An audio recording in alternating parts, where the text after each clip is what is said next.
Christina, what's up?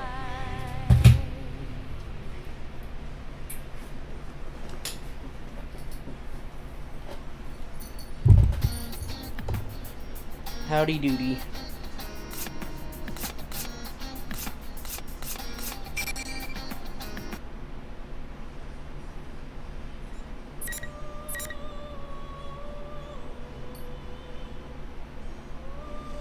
Let's see, we got Tartarus Tragedy. Oh, wait, Tartarus Tragedy? Will that bring up Makoto? Oh my god, I hope so.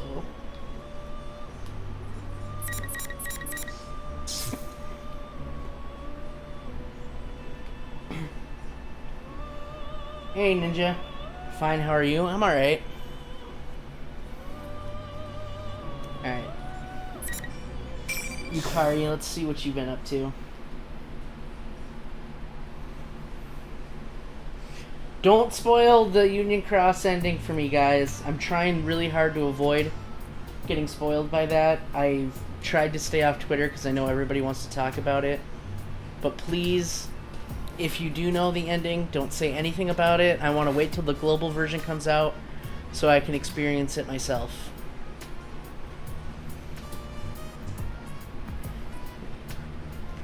Anyway.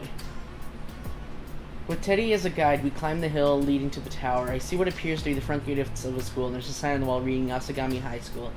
The building ahead of us looks like an ordinary school at first glance, but when I look up, there are a number of things wrong with it. Ah!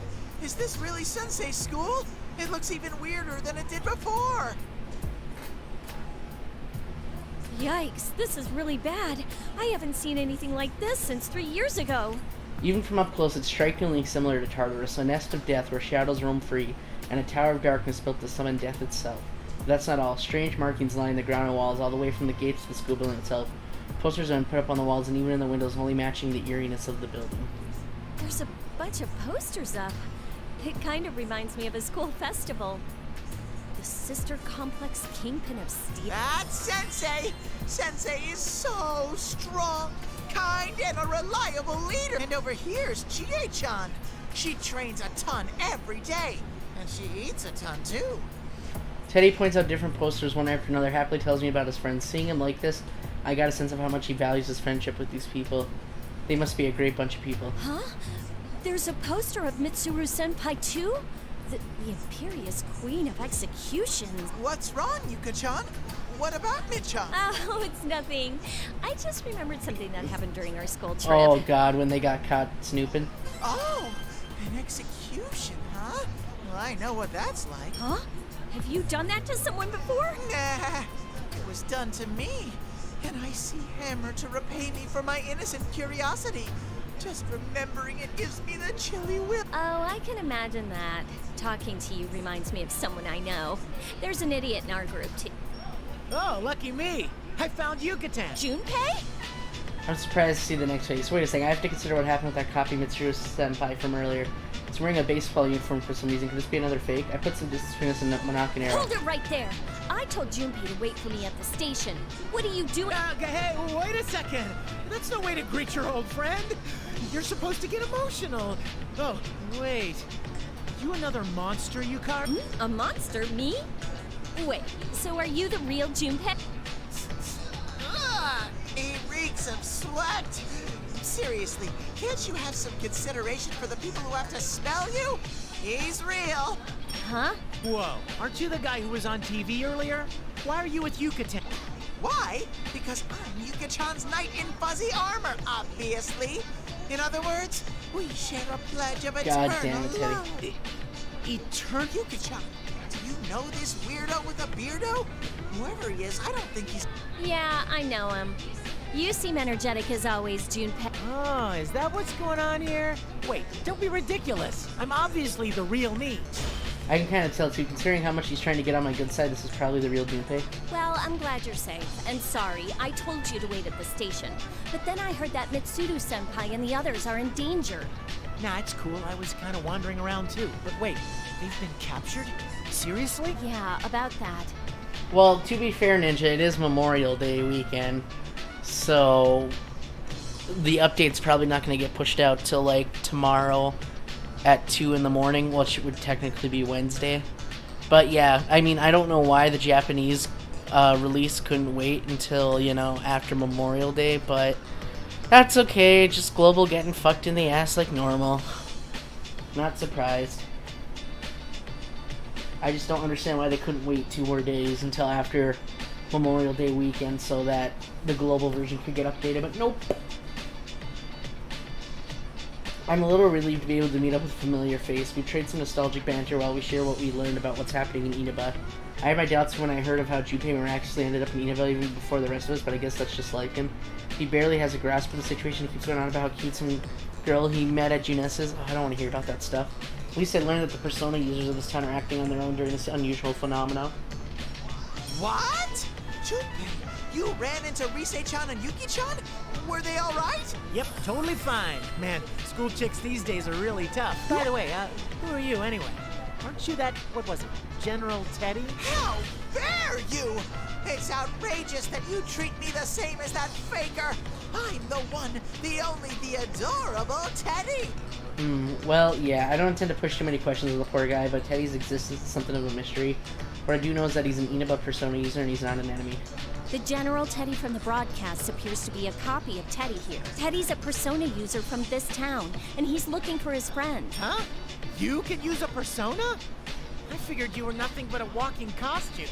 Grr, how rude! I'm not just an empty suit. I have a persona, and I have something inside to look. Inside Teddy something undoes the zipper. How that's removable? Hello, everyone! Whoa, white guy. What's going on here? The sudden appearance of this young kid inside the suit is startling. Actually, There before really is something inside.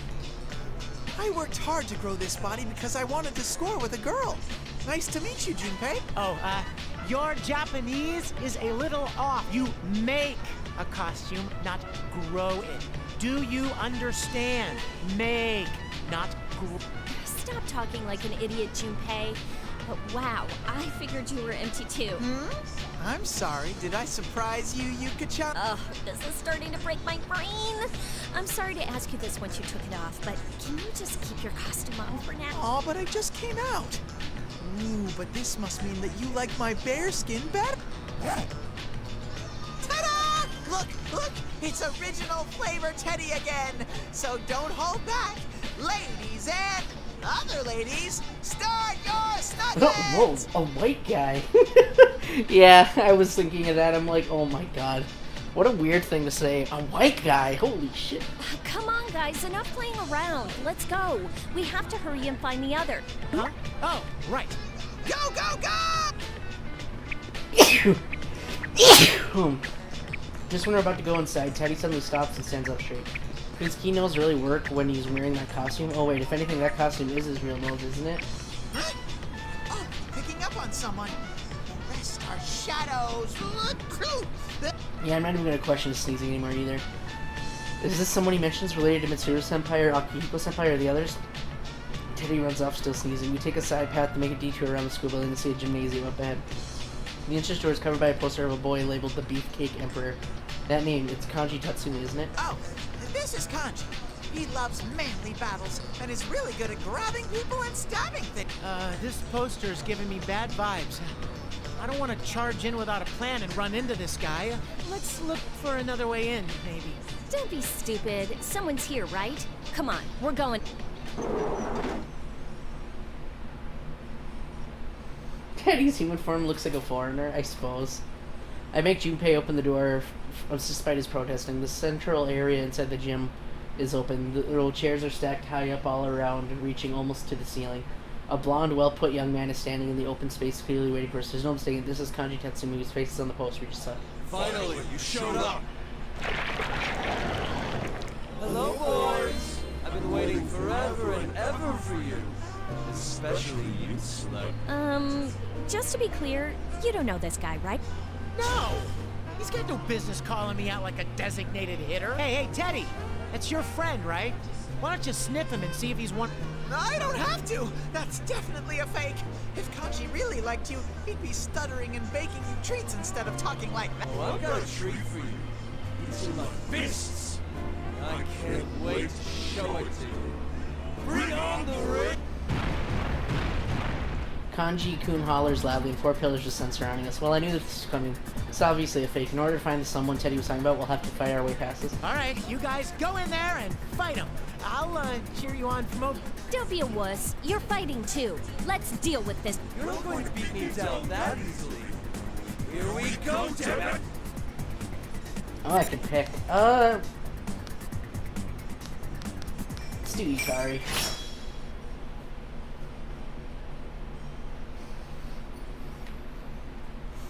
I don't want him to manhandle poor Junpei.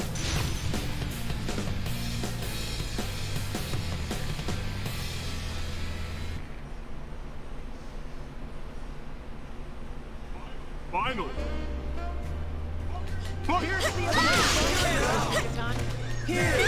Quit grabbing me! Oh my god, he's wrecking me. Excuse me. Clear shot. Excuse me. Clear shot. Excuse me.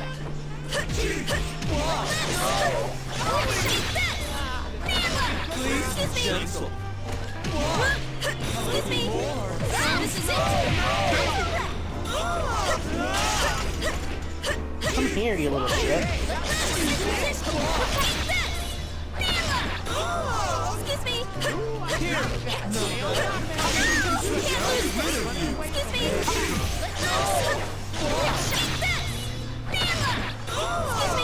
Can you stop moaning? Prepare. Excuse me. This is it. Well done. That's how the game's meant to be played. Oh god. Ow, heartburn.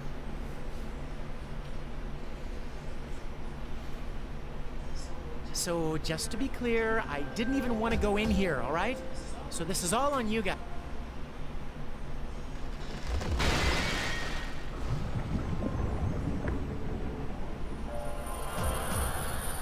As Junpei stumbles through whatever he's trying to say, the fake Kanji-kun crumbles and loses its shape. The sparkles of light that it spits out float up through the high ceiling and disappear from view. Huh? I'm sensing that's someone through there.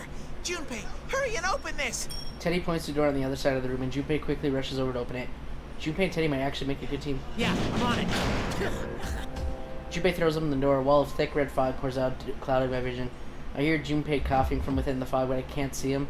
He and I stick to the wall until the fog dissipates somewhat, then we take a peek inside the door. Huh? This is Escapade. White spotlight shines across the dark open space. The edge of the light illuminates a race stage. It looks exactly like the dance floor of the club near Kekuken High. Could this really be Escapade? Fuka! I can't help but call out in shock. A large cross is raised in the center of the stage. Fuka's hanging from it, just like on that broadcast. Seriously? Whoa. Fuchan, I'll save you. I'm a coming. Teddy runs to the cross with a surprising turn of speed for somebody with stubby little legs. We all work together to get Fuka down from the cross, but even though she doesn't appear to be physically injured, she hasn't regained consciousness yet. Still, she's breathing normally and her pulse is steady. Thank goodness, it seems she's not in any danger of dying. Fuchan, are you okay? Wake up. I'd better give you the breath of life. Oh my god, the bear breath. Oh, no, more bear puns. Oh, at least Clint's not here to write him down. Feather drop kick! Ah! Yuka-chan, I was just joking. This isn't the time for jokes. Fuka, can you hear me? We've come to rescue you. Ah, are you coming too? Yukari-chan and Junpei-kun, did you rescue me? Sorry we're late, but you're gonna be okay now. Hey, Fuka. It's been a while, huh? And now that we're here, there's nothing to worry about. Who would do such a thing to Fuchan? I'll never forgive them. Thank you too, Teddy. But have you seen Mitsuru-senpai? And she's really exhausted. You shouldn't try to move for a while. It doesn't look like the others are around here. We have to rescue them. I couldn't do anything. According to Fuka, they were captured immediately after they were attacked. Even with Fuka's search ability, she wasn't able to sense anything until right before it happened. All right, well, let's let Fuka rest here while we go on. We just have to rescue Akihiko-san and Mitsuru-sen. We can't leave Fuka alone here. What if another fake shows up like before? Oh, right. If we leave her here alone and another fake person shows up, her life would be in danger for sure. Still, we can't make her walk around with us when she's so exhausted. Alrighty, I'm volunteering to stay behind. You will? Leave it to me. I can use a persona, and I'm the best at escorting Well, if you're that confident, maybe we should leave this to him. I'm counting on you, Sir Teddy. Be her not. Junpei pats Teddy in the back. Teddy smiles proudly and gives us a thumbs up. These two are starting to act like they've been partners for years. Teddy, are Yukun and the others here too? From what Junpei told us, Rise-chan and Yuki-chan left Junes to look for Kanji and Nao-chan. But if they notice what's happened to the school, I'm sure they'll end up here. I see. If Rise-chan's with them, then there's no need to worry. Yukari-chan, Junpei-kun, please go on ahead and save the others. I'll remain here with Teddy. I'll contact you all with my persona once I've recovered a little. Please, just give me a little time. Raise an eyebrow, but Fuka smiles and tells us she'll be okay. I read that Teddy fought through the entire case in Unova too, so I guess he'll be alright. We leave Fuka and Teddy scared and leave the gym, finally making our way to our school building.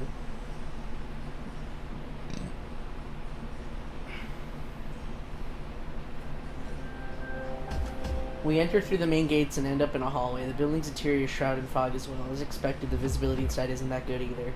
We decided that we should head up and find some nearby stairs to go up, but after climbing a couple stories, the stairs come to an abrupt end, and we have to find another flight of stairs. A countless number of similar-looking classrooms and hallways appear on this floor, and we can't find a way up at all. The endless hallway is dark, and I have to say, this reminds me of a haunted mansion. Hey, Junpei! Stop going so far ahead! It's bad enough that I can't really see that far. Seriously, this hallway goes on forever. You think it's time for a nostalgic replay of Junpei's Believe It or Don't? What? There are many strange things in this. Imagine, if you will, a boys' baseball team led by the handsome coach Junpei.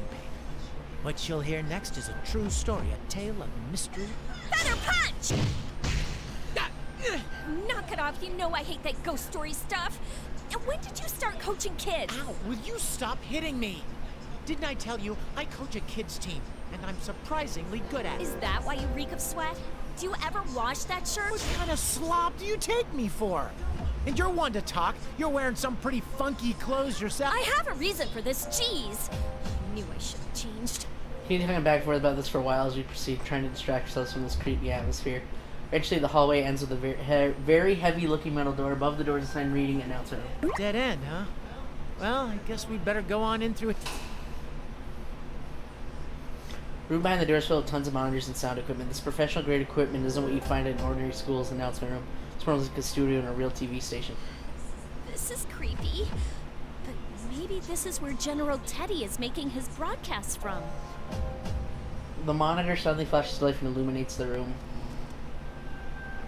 What's going on? The scene in front of us is showing us a location that we both recognize. The Moonlight Bridge. A gigantic suspension bridge connecting how do you say that? Iwatodai and the man-made port island. The camera zooms in on the bridge's main tower. Another cross identical to the one Fuka had been in is bound to is on the screen. A figure in white is held on it, with her head drooping down. Yucatan! Is that... I guess we have to save her. But how?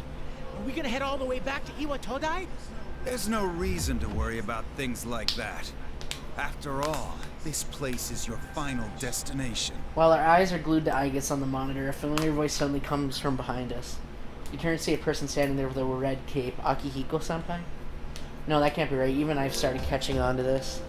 He shakes his fist as if it's taunt us and wears an irritating smirk on his face. This is most likely another fake. Doesn't it bring back memories? You fought those artificial persona users on that bridge. It was a conflict of burning passion. There was one simple rule. Power decides all. Now, try and fulfill my innermost desire. Bring on the ring! As he shouts out, the red pillars appear again. We're up against a fake version of Akihiko-senpai this time, huh? Oh, this is gonna be awkward. Hey, Yucatan. I know this is a fake Akihiko-san, but isn't that the kind of thing he's normally ranting about? Maybe. But this isn't the time to talk about stuff like that.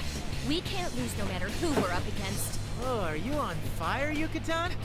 All right, getting pumped too. Let's go for a grand slam.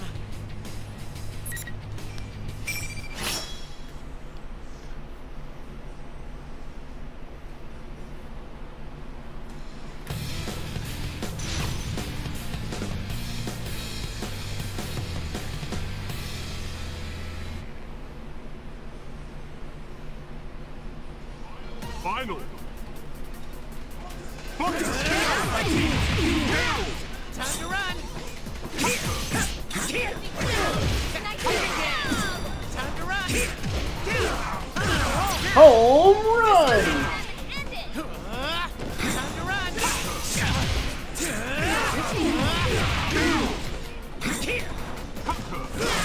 Dick. Time to run. Time to run. Down. Eat shit.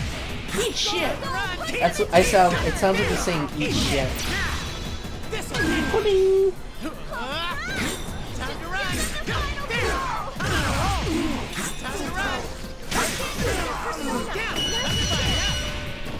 All right, you won this round.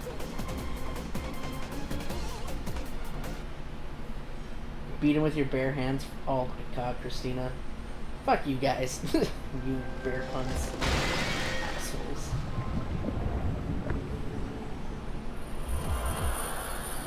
Whew. That was a really good copy of Akihiko-san, huh? What a fight! Junpei looks relieved as he watches fake Aki senpai melt, but something that's bothering me. Why did the fake mention that we fought people using artificial personas on that bridge? Is it just a coincidence? Crap, this isn't the time to be thinking about things like this. We have to save Igus. Wait a second. Hey, Junpei, is that really the Moonlight Bridge in Iwato? It's not like there's any other Moonlight Bridge, is there? But remember how we found Club Escapade in this school earlier? That might mean... I look across the now empty announcer room and spot a white door behind the equipment. I look from it to the monitor. It seems that the door here resembles the one at the bottom of the tower near Igus. Junpei, open that door! Huh? This, gotcha. You know you love the bear puns. No, I don't. Hate bear puns. Bingo, just as I thought. Somehow this school is connected to the Moonlight Bridge. The wind is blowing normally, and I see the lights of the city in the distance, making it seem like we really are outside. But considering how absurd this entire situation with this Tartarus wannabe is, it's probably another crazy place created by the enemy. That aside, we're supposed to be in Iamba, but we keep running into places that have connection to ourselves. Even if they're all artificial constructions, this must be some reason why such a complicated trick is being pulled on us. I'll save you, Igus. Yucatan, do me a favor and catch her. Got it.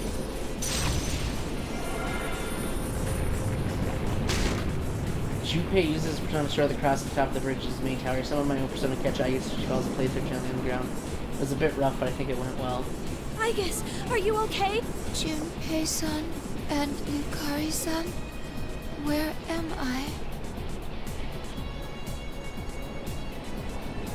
Ninja, don't make me time you out. Because Igus has regained consciousness, we listen to her account of what happened. Then we tell her our side of the story and what we've been through. Igus doesn't seem as worn out as Fuka, but she's definitely exhausted too. Her expression is dark as she speaks with us, most likely because she feels guilty over being caught. Just like Fuka, though, it seems like she has no memories of what happened after the car fell from their own. I'm sorry. If I'd been better prepared, I would have been able to keep everyone safe. It's okay. We still need to hurry and rescue everyone else, though. Considering the situation, it would appear we were used as bait to lure you all here. I immediately lost consciousness after falling off the cliff. But I do remember something. What's that? I sensed that someone was close by. That must have been the person who's behind this entire case. The culprit! Igus, did you see what he looked like? Is Junpei still the man? Of course. No, Yukari-san. But I did sense something odd about that person. I'm sure that it was a resonance of a plume of dust. Huh? What? What's a plume of dust thing again? Simply put, a plume of dusk is what can grant a heart to machines such as myself. Does that mean the culprit has a plume of dust with him? Oh, right. Machines don't work in the dark hour, so you have to stick these plumes of dust in them. The vision of a plume of dust being loaded into an electronic device. It was obviously the wavelength of a heart like mine. So, what does that mean? Is the kidnapper a robot like you, I guess? That is what I cannot figure out. The reading itself was definitely that of a human, after all. I'm starting to get confused. What's going on here? I don't get it. A plume of dust? What's this culprit's objective here? Who is he anyway? We've come this far with our drive to rescue our companions, but could it be that we haven't really made any progress at all? I feel anxiety creep into my mind and give myself a light slap to fire myself up again. According to the material from Kikuno-san, there's a high possibility that someone related to ergo research is involved here. got to the point that it was hypothesized that Shuji Kutsuki himself might be the culprit, and we did see someone resembling him. If we don't keep our spirits high, we'll never find the answers we're looking for. I slapped myself across the face in order to keep myself focused. Thinking about it now won't do us any good. Let's make sure everyone's rescued before we discuss it anymore. Don't worry. There's no way we can lose against most enemies as long as we stick together. Yukari-san. Thank you. You're absolutely correct. All right, let's go then. But which way? As usual, Junpei mumbles like an idiot beside. Just after that, a familiar sensation runs through us, and Fuka's voice echoes through our minds. This feeling, that's how Fuka communicates with us through her persona. You hear me? Yukari-chan, Junpei-kun, can you hear me? Fuka, are you okay now? Yukari-chan, thank goodness. Teddy is helping me to strengthen my search ability. I had a vague idea of where you're all located, but I didn't have the strength to communicate with you on my own. Tasting as it cuts through my head like a knife. Hey, aren't there any volume controls? My inner ears are... Fu-chan, my nose is at its limit. Oh, I'm sorry. I'm gonna keep this short. I sense Labras near you, Yukari-chan. I think Yukun and his friends are with her too, but I sense something large there too. It's possible that they're in My sister is here? directly ahead of where you are. You should be able to reach them in no time. Directly ahead. I look to the other end of the moonlight bridge and see another door there. That might lead us back to the school building. We'll head there immediately as well. Please be...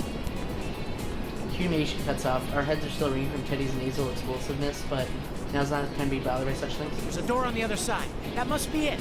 Okay, let's go! Will you be alright, Eigen? My systems are not all at standard parameters, but they are steadily recovering. We nod to one another and begin running across the moonlight bridge. Because the handrails and bridge girders are twisted oddly, the roadway is waving as well, making it hard to make progress on. Fog is thinner out here than inside the building when the green light of the moon casts our shadows on the ground. This kind of brings back a lot of memories, doesn't it? Kind of like reliving a page from our youth, isn't it? Don't be ridiculous. There's no way it would all fit on a single page. I agree. This place is deeply important to me. It's also where everything started. I cannot let my feelings from that time go to waste. That is why we cannot yield, no matter what. Well, we want to protect and being unable to yield. Memories of similar feelings come flooding back to me. We all made choices back then and took control over the time we have now. For the sake of that, we can't allow ourselves to lose here.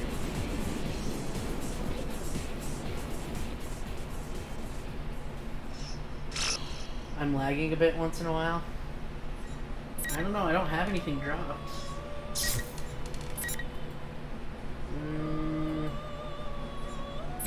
Are you sure?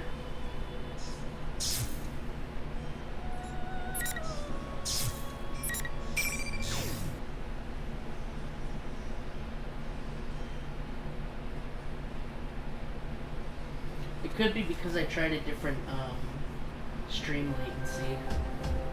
I can switch it back next time. I'd have to end the stream to switch it back, but I was trying something different. But I mean, is it like too consistent? Because if it's only like once in like every 30 minutes or something. I had a buffer once and that's it. Okay, well that's not bad then. Now that I've recovered from whatever that cross was doing to me, I've had enough strength to walk on my own. Still, it seems that whatever wounds I suffered are greater than I thought. After we leave the music room, we climb up a flight of stairs and step into a covered passage. I don't know what the signs in this place mean, or even if they hold any meaning anymore now that the city has become distorted, but it would seem that something called the classroom building is up ahead. We proceed down a long hallway that appears to go on endlessly. I can't tell whether the haze I see is because of the strange fog or my own fuzzy consciousness. Be sure to return the favor with my fists. Alright, well, I'll keep an eye on it. Thanks, Christina. While I've been on that cross, I've been thinking the entire time we were the core of the Shadow Operatives, but we'd all fallen into the enemy's hands so easily without any hope of escape. My own powerlessness frustrates me, but even then I kept calm. We still have comrades, Ken, Koromaru, and now our new member, Labras. They've grown so much, and we were able to save me, even after I made such a colossal blunder.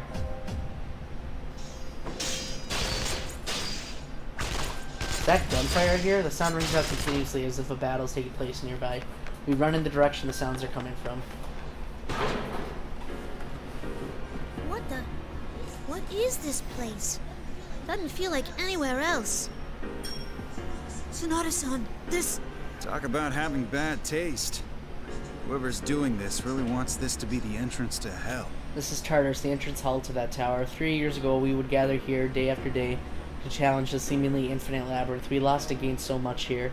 A number of emotions flicker through my mind. Mitsuru-san! Labra's voice echoes across the hall. I turn to look and see Mitsuru up on a cross in the corner of the room. Her head hangs low and she seems to be unconscious. The cross must be draining her power, just like what happened to me while I was on that cross. Mitsuru-san, we'll get you down at once! Look out! When we try to rush to her side, a barrage of bullets rakes across the floor, striking sparks in front of us. When this torrent of gunfire finally dies away, the air is filled with white smoke, quite unlike the red fog that drifts out the air. Confirming the presence of additional targets for elimination. Seriously, you keep coming one after another. I guess. Oh, there should be no problem. You can stay here and watch while I deal with them. It should take no time at all. Additional targets for elimination who? There are other people that apparently been fighting Aigis, rather this fake Aigis when we showed up. Gyokun! Akihiko-san! Lapras is here too? Immediately understand the situation. The rules of the fight here state the battles must be one-on-one, and I see those red pillars surrounding you as friends of the fake Aigis. Most likely you had been fighting Aigis while protecting Yosuke and Chie, who were already exhausted. The battle itself is one-on-one, but there's no rules saying that you can't attack your opponent's companions if they happen to be in the ring at that time.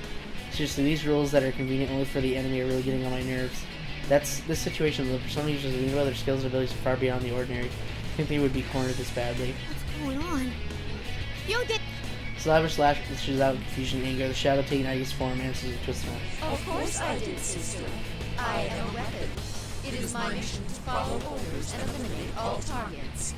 Now, sister, why are you getting in my way? Get in your way! As you may have guessed, I am a duplicate of Aigis, but I am such an exact copy of her specifications that I may as well be the real. I will carry out my master's orders. I cannot comprehend why you, a fellow machine, are trying to prevent me from carrying out my task. You're a tool, just as I am, sister. Unfortunately, you were stolen in the previous battle, and now we must be, and the shadow operatives control you, while I take my orders from my master. Isn't that the only real difference between us? That ain't true! I'm doing this to my own free will! Free will? Is that what you base your argument on? Our memories are nothing but data, ones and zeros in our minds. How can you prove that what you know is true? That your mind wasn't written over? A straightforward answer taking into account Labrys' mechanical nature. This isn't good. I guess it's probably the closest person to Labrys, and like this fake said, if we really wanted to use Labrys as a weapon, we could probably manipulate her memories to some extent. On top of that, there's no way to prove to Labrys that we've never done something like that to her. Damn, what a move. Labrys' faith in us must be. Hey, Labrys! Sonata-san, let's leave this to her. I'm sure she'll... He has his eyes fixed on Labrys even as he called up to me. I see these guys have just met. They already formed a bond through whatever battles they faced so far. They believe in one another. Sorry about that. You're right. I should trust... Sister, friendship and trust means nothing to the likes of us. Yet you still attempt to fight me. You're wrong! I'm an anti-shadow weapon, too. I can understand what you're saying. There's something I'm even more sure of. Aigis told me that going through the joy and pain of different things made her into who she is now. I remember that. Now I remember that the reason why I can stand here and fight you is thanks to all our sisters who died to make me who I am. Those are painful memories. But if I forgot them, I wouldn't exist. That's what I'll fight for. The pain ain't made up. These memories are my own that I formed with everybody else. They aren't fake. They're my heart. Labrys. Labrys. Understood. Master, I have a request to make. This creature, Lump Shadow, as a master. Who in the world could she be calling to? Testing, testing. What's this? A dumb old machine calling me up? What nerve? I'm a busy bear. Forgive me, but please lift the barriers on this battlefield and allow these people to come inside. Huh? I want to fight them.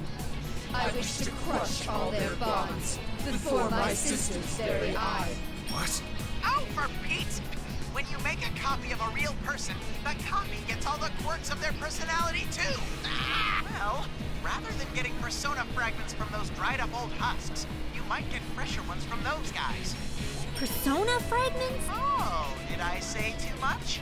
Anyway, let's have a ring change!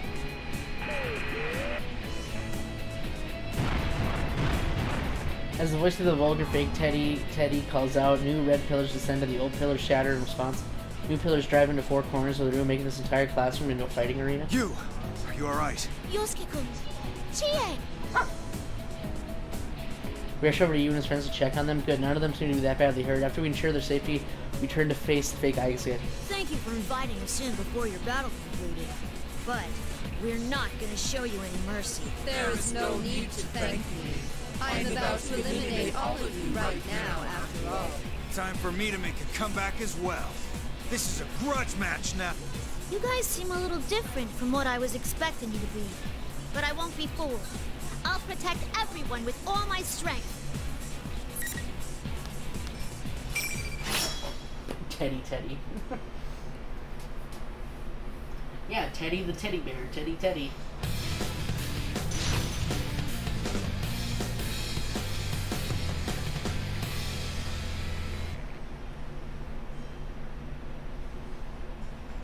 Final. Fight! Damn.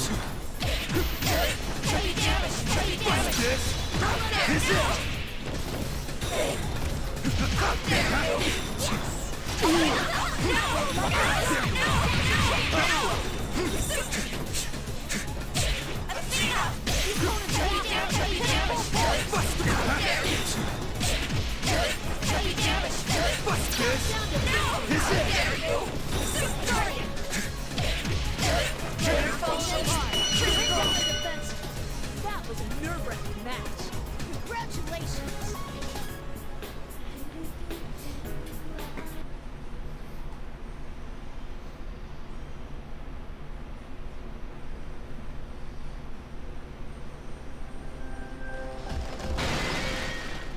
Fake Igus falls to its knees and its body turns black as it becomes a shapeless mass. You see a hint of pain in Labrys' eyes as she watches.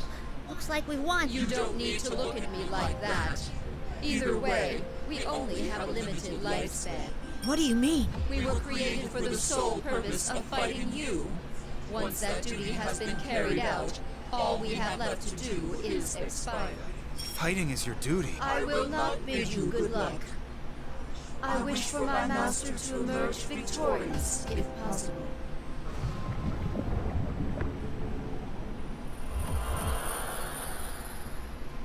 That the fake Igus loses all cohesion, falling into a dark puddle on the floor. Eventually that begins to flow upward like a film of syrup being poured in reverse until it completely disappears.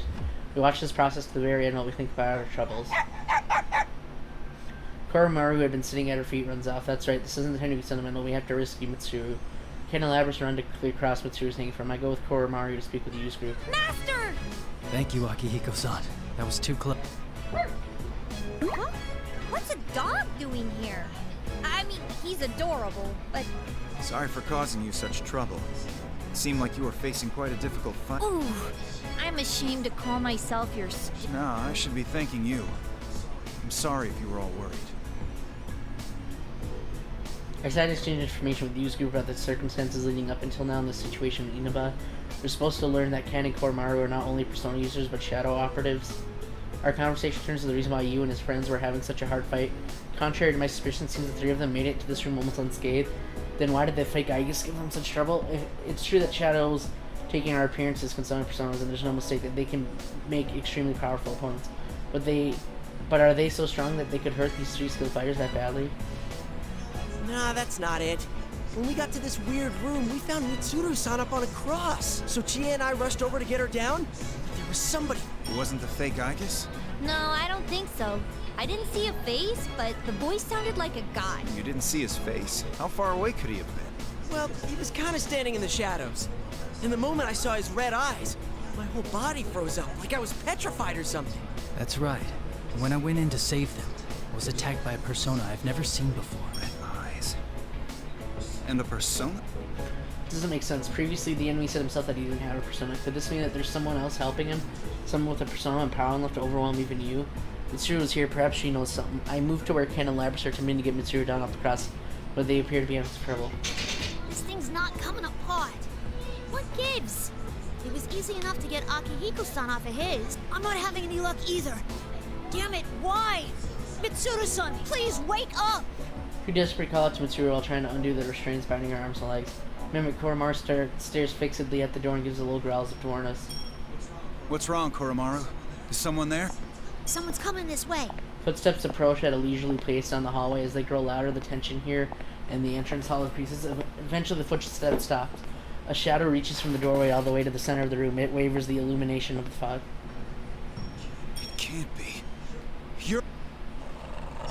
So I wasn't seeing things. Shuji Ikutsuki, an unforgettable betrayal and unfathomable insanity, seen again in the spinning image of when I last saw him, brings back what he said. The death of everything, but also the beginning. 3 years ago, we made extreme sacrifices to put an end to his plans. So when he's come crawling out of hell to torment us once again.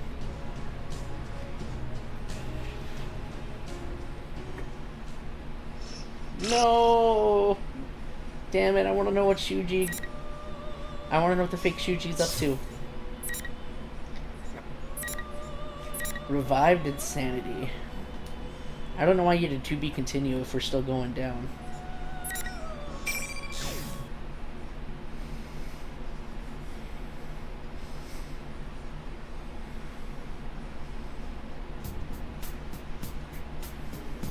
Shuji Ikutsuki. This room that Akihiko-san called the entrance of hell. Koromaru-san remains in a cautious posture and waits to see what the person who just entered the room will do. Akihiko-san pales and Ken-kun stands frozen next to me. Ah, Akihiko and Ken. It's been a while. Are you enjoying this? You! So you were the one behind this after all. Now don't glare at me like that. This is the perfect place for our reunion. It was quite troublesome to prepare. The one you're taking great pains to find will be the one giving you great pains. Or something like that. Shuji Ikutsuki, the newcomer, continues speaking without waiting for us to respond. We're finally reunited, and I don't even rate a hello? Or do you not want to speak to someone you killed? Is that it? Huh? Killed? Ah, you must be the 5th generation weapon Labras. Poor thing. Didn't they tell you? That's right. They killed me. Of course, since I'm standing right here, I guess they almost killed me would be more precise. That's ridiculous! You're the one who lied to us and tried to kill us! Calm down, Ken. He destroyed himself. He can't possibly still be alive. Who are you really? Oh, how cruel. Here I am, talking right before your eyes, and you still won't believe. Why don't we ask the 3 who just arrived what they... We hear footsteps pushing behind and turn around to see Yukari, Junpei-san, and Aigus tumble in. Just like Ken-kun and Aki-san, they're at a loss for words when confronted with the person standing in the center of the room. Ikutsuki! No way! How are you? Though the two of them are surprised, Aigus looks over at me. That's right, we can tell. Don't be fooled, everyone. I can feel it. What's standing there is... Indeed. That is not Ikutsuki-san. He's a fake, created by a shadow. Just a foolish trick. That's what I thought. Ah, well, you're a piece of junk, but you have a good nose, huh? You could have let me play around for a little while longer. Sudden change in mannerisms and a few muttered words, the thing taking on Shuji Ikutsuki's appearance crumbles. Behind the melting figure stands around another person who had not been there a moment ago. He appeared to be a young man around the same age as Yukun and his friends, but appears to be a Yasagami high uniform is tied around his waist. What could this mean? Is he another student at the school? A pair of scars crosses his face and he smirks while toying with the 2 swords he carries at his waist. Who are you? So everybody connected to Kirijo's here, huh? The looks on your faces are hilarious! You talk the big talk, but deep down, you were totally freaking out over old Ikutsuki-chan. I couldn't see your faces in person last time, though. You remember, don't you? It was when I took control of that scrap like the puppet it is. You were behind the abduction of Labras then. Yeah, it was a crazy performance, huh? That weapon took a lot of whipping. You need an introduction or something? My name's Sho Minazuki, and I'm behind all this. Welcome to my world, Kirijo lackeys.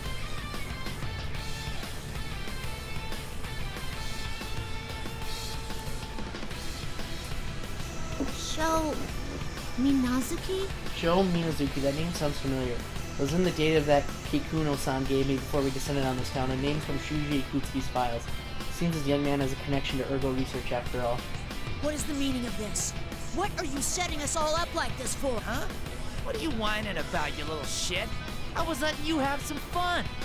It's a little entertainment. Oh, and I guess I do have a score to settle with you. Ikutsuki was my dad, after all. Dad? That's impossible. You're lying. He didn't have any kids. Doesn't matter. I'm still gonna kill you all. The young man draws his swords and the light glints off them. His eyes gleam with glee, the mania of madness. So this man, he's the one behind this entire case. Toying with people and hurting them like this. What are you trying to accomplish? Huh?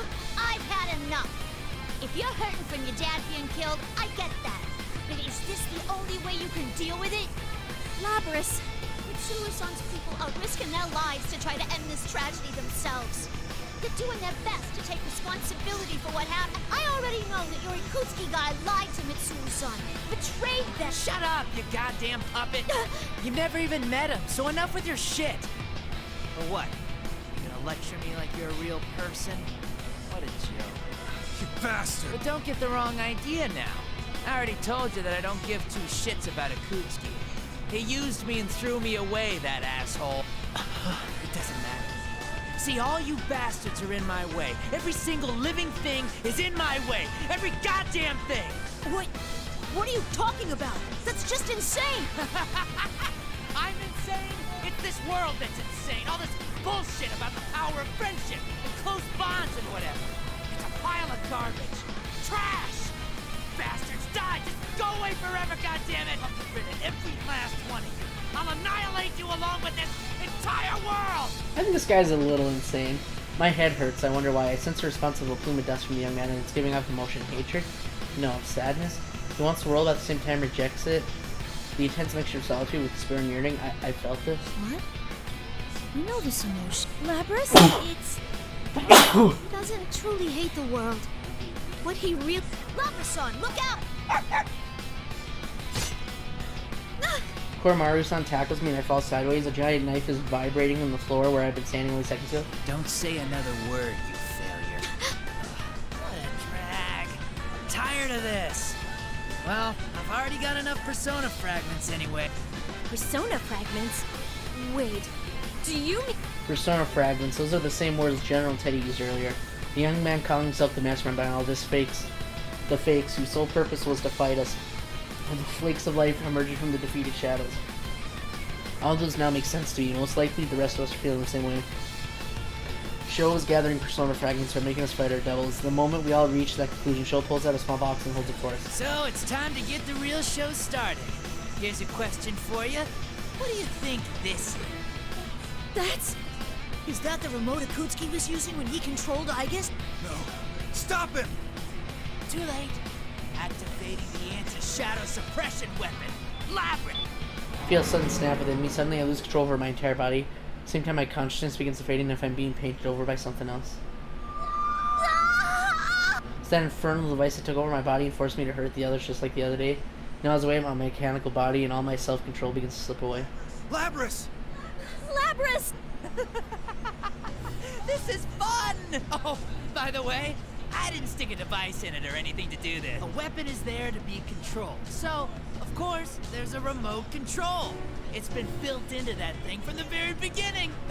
I told you I'd destroy everything, right? Friendship, what a joke. One push of a button, and it all means nothing! Sister, please pull yourself together.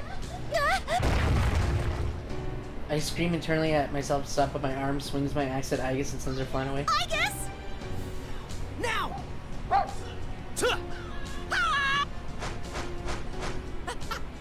You just won't die, will ya? That's not good enough! Damn it! Don't hurt Koromaru! Koromaru-san leaps at Sho and tries to snatch the box away from him. Yuko and his friends follow, but Sho deals them with a single strike. This boy is strong. Not one of you's coming to help, huh? You couldn't anyway. My remote controller's more of a remote controller. Oh my god. Now kill the scion of Kirijo first. You specialize in tearing apart your companions. Shijo jumps back to a safe distance and sends me an order to do just that. My legs move against my will and sends me towards the crucified Mitsurusan. No! No, I'm not your puppet! I have a heart of my own! A heart? Like I give a crap. You want me to erase all that too, then? He manipulates a small box game with a Rakuous? I don't know how you say that. Rakuous? I don't know. The power restraining me intensifies and I can feel myself slipping away against the torrent of commands blasting into my mind. Blade of my axe is against the cross Mitsurusan is bound to. Stop!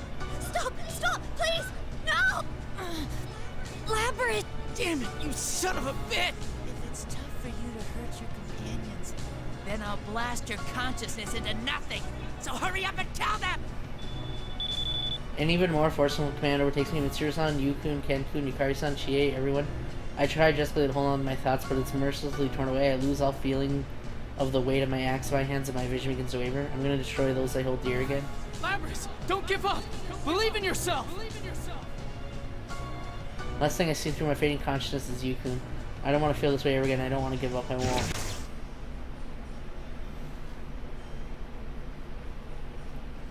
Just like that, a sound rings out and darkness envelops me. Did my consciousness shut off? No. Even in the darkness, I'm still... Whose voice is that? I hear a familiar laugh in the distance. Can't see who it is, but I know that voice. Bonds? A heart? What a lame ass! Just like always. You're... the other me. That's right. I am you. I'm the you within yourself that you keep a lid on. I become terribly confused in the darkness. My shadow, that existence that should have melted away and become a part of me when I accepted it. She stands before me looking exactly the same as she did before. I don't think you really understand. Well, I'm a good mood, so I'll make an exception and tell you your body is special. You have two memory banks.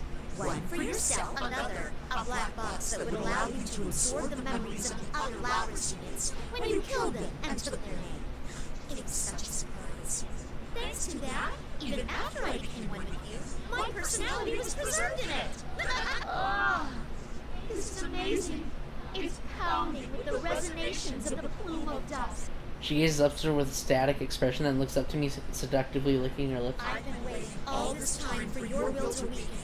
And now this body is finally mine! What? It's about time you admit this. Believe in your friends?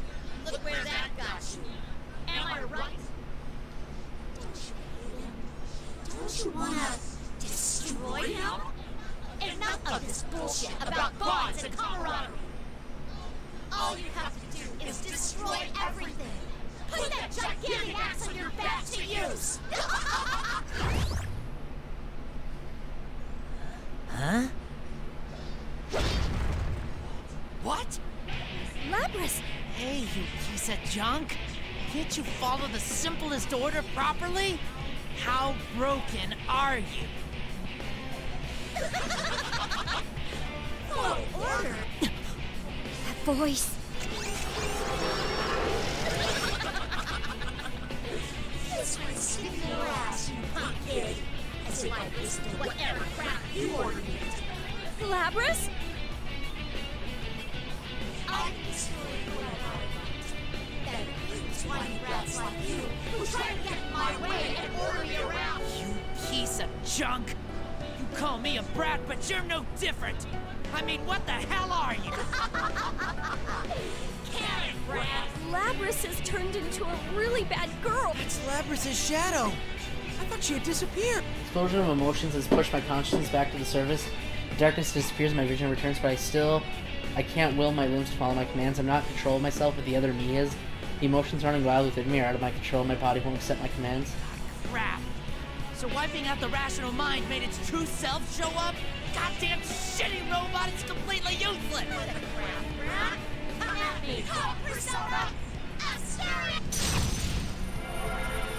Seriously? She can even summon that cow monster from before? Wait, did she just call it her persona? Little... What the hell's going on here? Ariane, that little thing isn't worthy of being my partner.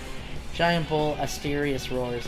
She will now face the full wrath of my shadow's uninhibited urge to kill, draws his sword with an almost annoyed sneer.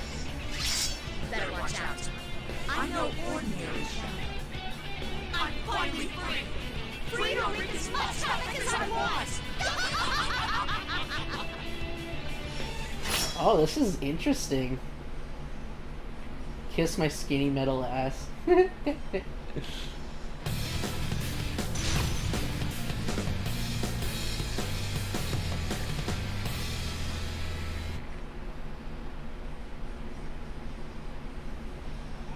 Final.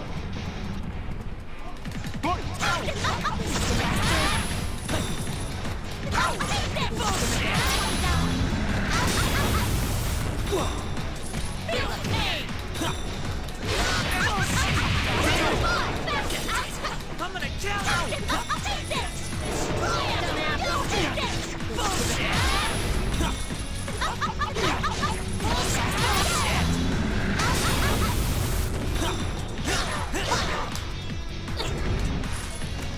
Damn it, I was trying to do the cool move. Damn it! I couldn't do the cool move. Didn't expect to play as a shadow? No, that's an interesting twist. I like it. Shit! You broke the goddamn remote! What the hell are you, damn it? Oh, what's wrong, little boy? Don't tell me you're done already. I'm not even close to being satisfied. Is that the real Labyrinth? No. That's her suppressed emotions running wild. That show guy brought this on himself. He couldn't have known something like this would happen with Labrys's memory. But this is bad. Yeah. She was already a handful when we all went up against her. This is gonna be even worse now. I guess I should be into you now. How do you want it? Eyes. You wanted me to tear you apart, didn't you? You monster. Try it if you can. You're not worth my time, but I don't care anymore. I'll do everything in my power to destroy you! Stop, Labrys! You've done enough! Don't do it! He's not worth it! I don't mean one of your friendship games from last. No! If you're seriously gonna do this, then you've gotta get past us! What are you doing? It's too dangerous! Get away from her! I'm sorry, Akihiko-san, but we can't back down from it. We're Labrys's friends!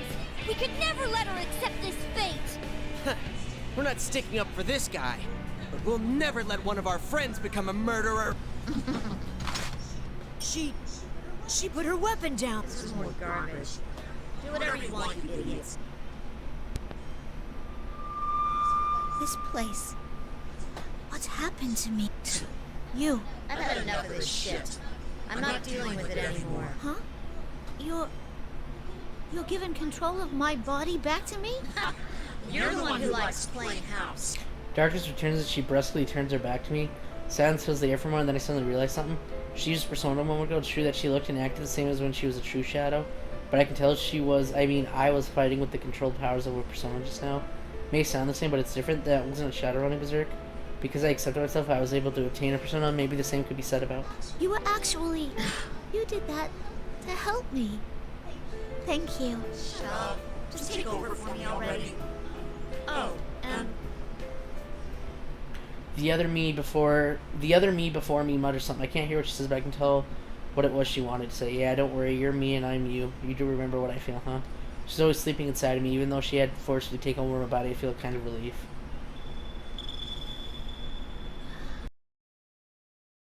Labrys! Labrys! I sense myself return to the real world as the familiar voices are guiding me back. My vision slowly brightens. You, Kun? Everyone. She's back to herself? This is kind of like the Venom and Eddie Brock situation. Yeah, it really is. Yeah, I remember. My other half saved me and everyone else brought me back to myself. Then I look over towards the young man before me. There's the unmistakable reaction of a plume of dust coming from within. That plume of dust conveys an intense message to me. Now that they've been reunited with the other me hidden in the darkness of my mind, I know for certain what it's going to be. You're actually lonely deep down, aren't you? You don't like being alone. Labrys? Now what? Are you even more broken now?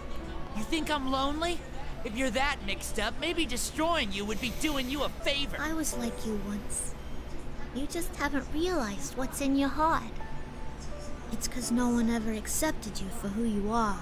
Huh? Labrys, what are you saying? That guy... I know, but I understand his feelings, too. He was raised by this Akutsuki guy, but when Akutsuki died, he was just thrown out into the world. You can't bear to live in this world, so you want to tear it down around you.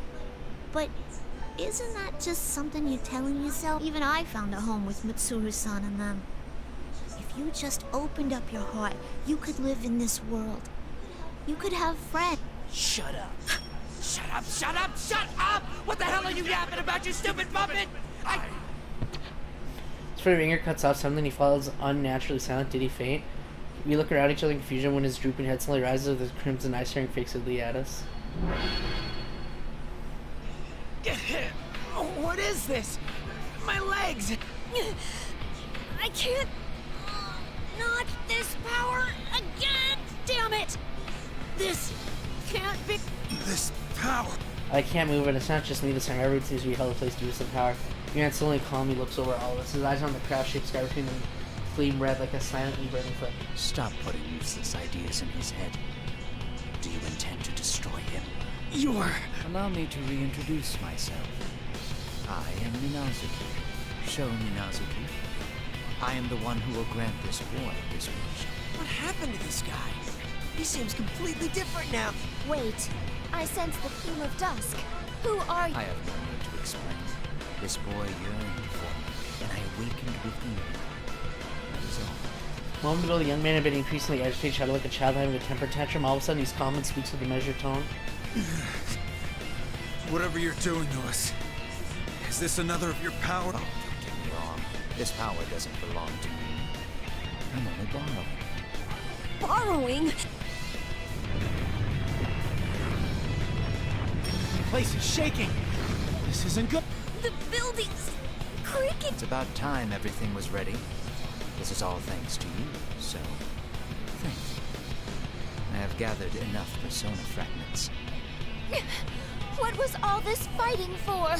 What are you going to do? It's simple. I borrowed power to envelop this town in red fog and make you fight against your fate. It was all to carve off of your persona. Huh? Carving our persona? That's right. Our babe truly came in handy. All that's left is to awaken that. So it's like we thought. This town feels like it's in the dark hour. And there's a tower similar to Tartarus. You're going to try to awaken death. Just like Yakutsk. Not precisely. What I'm trying to awaken is not the same thing you fought against. I will grant this boy his wish and create his world. This boy, his world, he speaks to be talking about someone else. The way he's speaking and staring at us is completely different from how he'd been only a moment ago, as if he's a completely different person. Wait, a different person? Could it be? Damn it. If only I could... I'll be going now.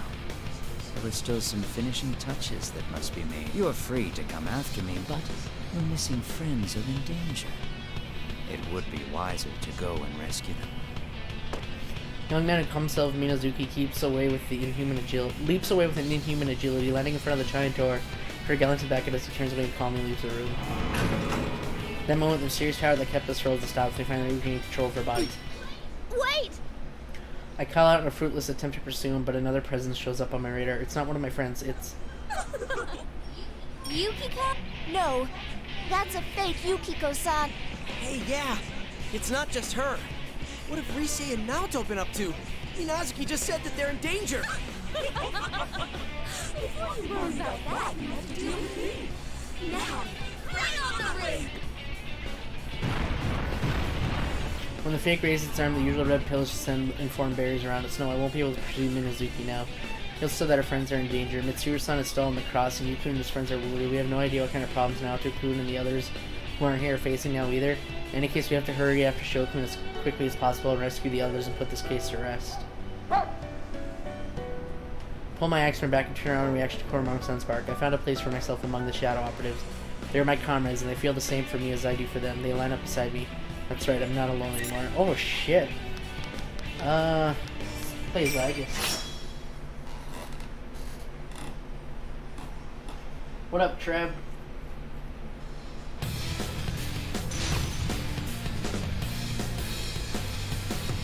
Trebby poo, Trebby poo, Trebby poo, Trebby poo.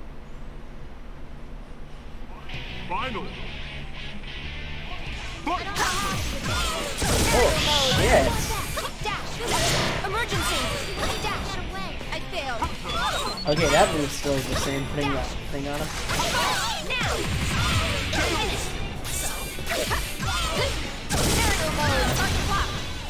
Ooh.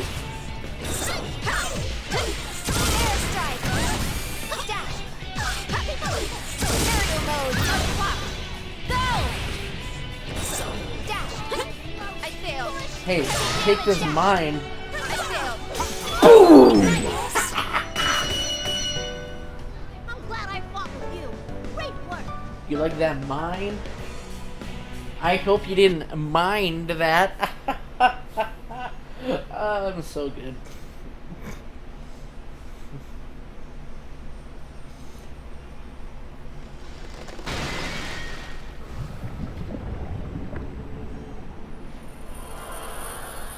We don't even give the fallen shadow second glance as we rush to where Mitsuru-san is hanging on the cross.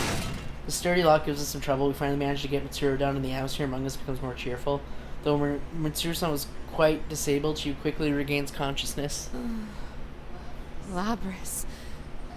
Everyone. Mitsuru-san looks relieved for a moment after seeing our faces, but she seems to have quickly reached an understanding. Her expression quickly turns meek as she apologized to us. I'm sorry. My judgment was flawed. I'm responsible for all of this. Jeez, there you go again with that stuff. Still, I'm really glad you're okay. Thank you. It's all thanks to you.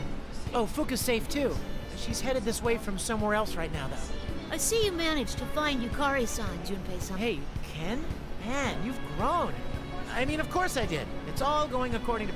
But I heard that you fell asleep on your train and ended up here by You never change, do you? Seems that the auxiliary staff like Yukari-san haven't seen Mitsuru and Akihiko-san in a while, so they have sentimental expressions as they greet each other. A stiff look on Mitsuru-san's face slowly begins to melt away. I was worried about Yukun and his friends after they were hurt, but they seem to be recovering well. I'm so glad. Yukun and the others approached me. Labrys! I'm so glad you came. I thought we were done for. I thought you turned into your shadow for a moment back there. What was that all about? I don't know, but I guess my shadow's been within me all this time, watching everything I've seen. And I think she's changing, too, even if only little by little. And it was all of you who brought me back. You really did help us. Thank you. As I'm conversing with everyone from Inaba, I hear some distinctive footsteps. I look towards and see two shapes running in beyond the fog. It's Fuka-san and Teddy. It'll be reassuring to have Fuka-san with us, since she's great to supporting us with new information. I bet Teddy will help us too, saying things like how he's my knight. I can't help but smile when I hear their voice call me. Lammy-chan! Thank goodness! I was so worried about you! Labrys, you came to save us, right? Thank you. Whoa, he really is a talking costume. You're not General Teddy, right? Of course I'm not! Look at my fur! It's completely different! It's 100% genuine teddy fur! Koromaru-san says that his is 100% genuine dog fur. Yeah, I mean, it's a dog. Oh, I love Koromaru. Hey, what kind of fur is your coat made of, Mitsuru-san? This? Kikuno bought this coat, so... No, let us save the discussion of fur. Mitsuru-san works towards Yukun and his friends. Seeing the leader of the Shadow Operatives in the investigation team together like this makes me so proud. These two people saved me and gave me a place to belong. I want to fight for these people, and they will help me get stronger. Having friends and comrades is truly wonderful, that's what I think. Narukami, I must thank you. It seems we're once again indebted to you.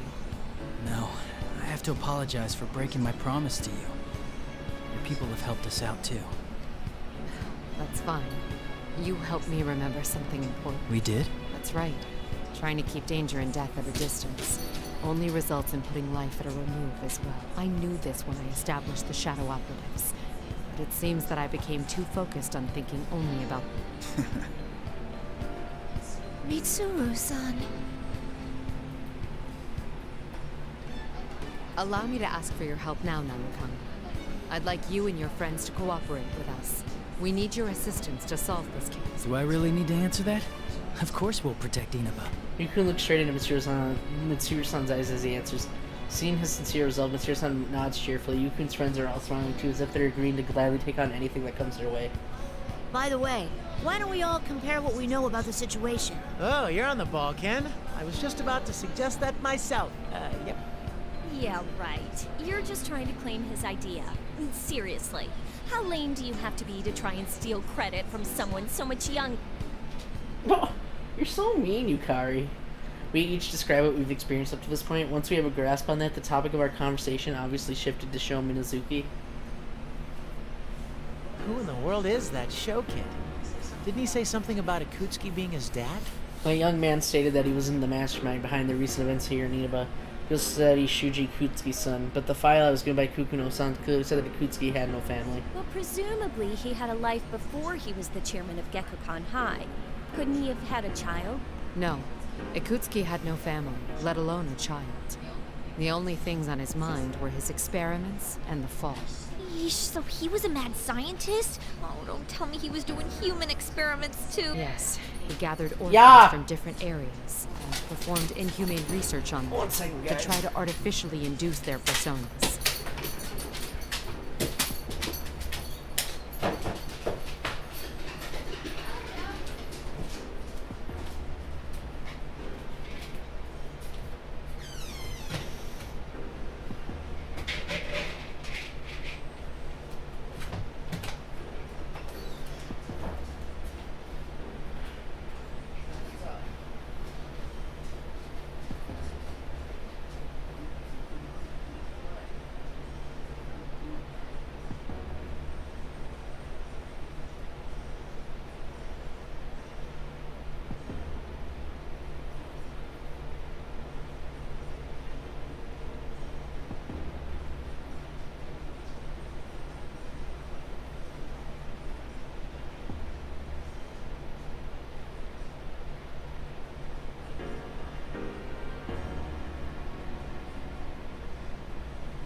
Here we go. My dog's got food.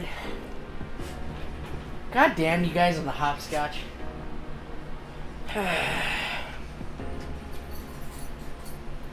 Whoa, seriously? That's messed up. Even after Ergo research was disbanded, it seems Ikutsuki stole the research data and continued performing such experiments personally. One of those test subjects was named Sho Minazuki. The records state that he was the youngest of the test subjects. An orphan, huh? Did Ikutsuki adopt Probably him? stole him. No, Sho Minazuki was nothing more than a favorite subject to Ikutsuki.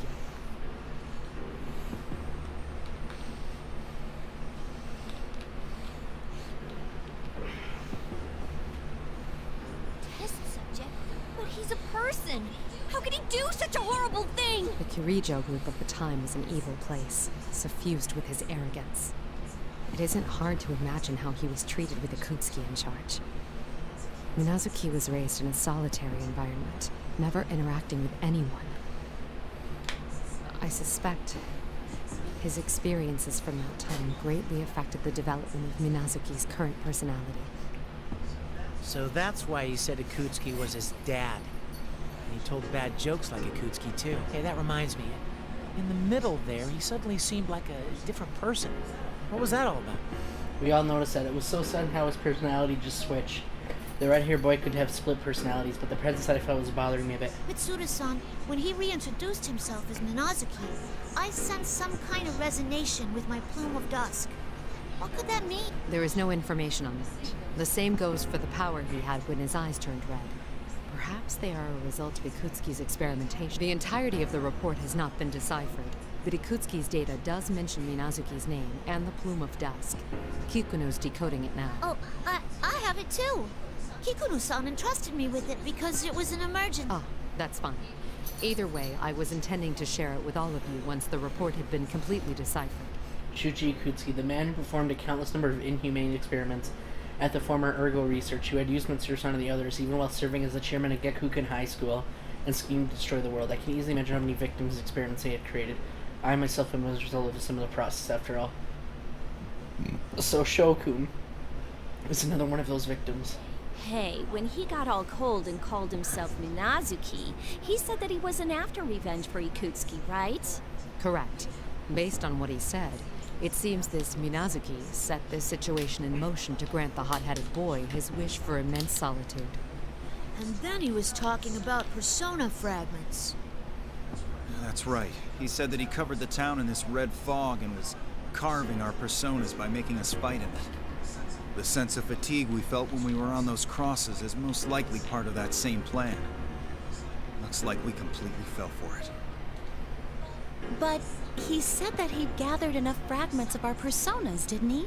Yes, he's most likely completed that step of the plan. What was that part about awakening something? I mean, I can guess that it's going to be pretty dangerous, but what's he trying to call down? I know nothing about that, but if it's similar to what we encountered at Tartarus, it's nothing welcome. Persona fragments, huh? What in the world is he planning on using them for?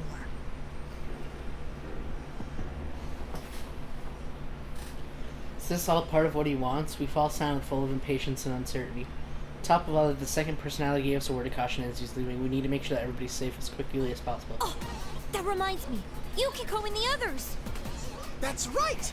That Minazuki guy said that Yuki-chan and the people with her are in danger! Naoto-san and Kanji-san said that they were going to Junes. According to Junpei-san, supposedly Yukiko-san and Rise-san were at the same location. Huh? Oh, right. But those two said they were gonna go look for Kanji and the others, so I don't think they're still there. Yes, I'm concerned about them as well. Let's split into two teams. One heads to the top of the tower, while the other searches for Narukami's friends. Yamagishi, perform a search and try to locate them as best you can. Understood. I don't know how well it'll go, but I'll try searching for everyone. We're counting on you.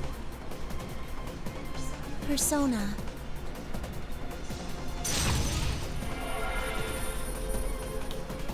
Fuka-san closes his eyes and concentrates, summoning her persona to search the surrounding area. Then again, this red fog seems to be able to block the search abilities a little bit, like making Teddy sneeze when he tried to use his keen nose So there's no knowing how well this will go. There's so much interference. The fog might be getting thicker. Oh!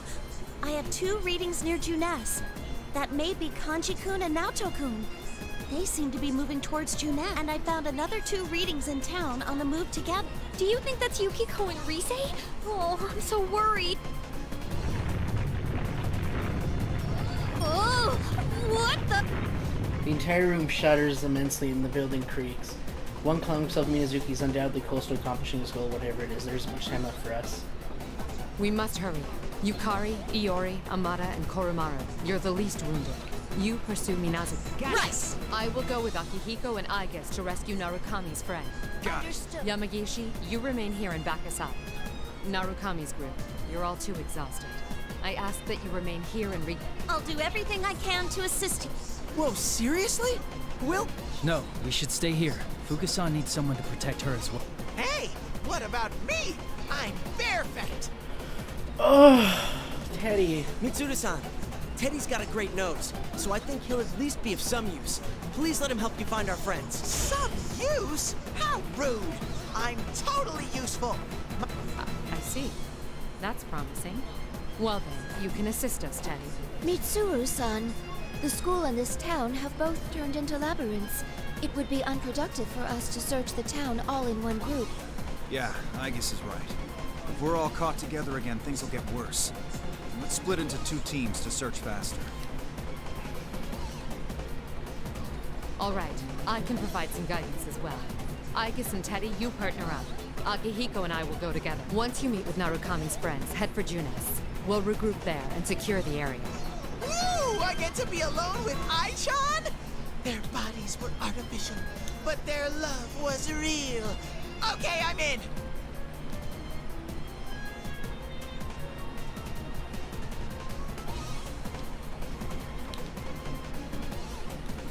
I could tell Mitsuru's leadership and quick decision-making have given everyone a morale boost.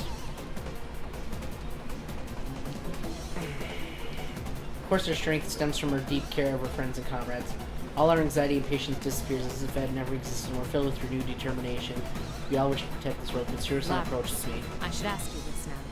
What do you think about that young man? Show me. Well, I know we can't let him destroy the world and all, but I think he's the same as me. I want to see him one more time and try to talk to him. Just like you all saved me, I want to save Sho. Ever since I was born, I was always known nothing. I was always alone, knowing nothing of love, trust, or interpersonal bonds. I was taught only how to fight, and I never considered the possibility of befriending anyone. The young man Sho Minazuki is exactly how I once was. That's right, and if that's the case, I should be able to save Shokun the same way I was saved. Very well. I want you to pursue Minazuki as well. I'm counting on you, Labris. Okay. If each of us given a duty to perform, we promise to reunite once the case has been solved and rush from the room. The occasional tremors causing the building to rumble ominously are becoming more and more frequent as if giving us an audible countdown to the end of the world.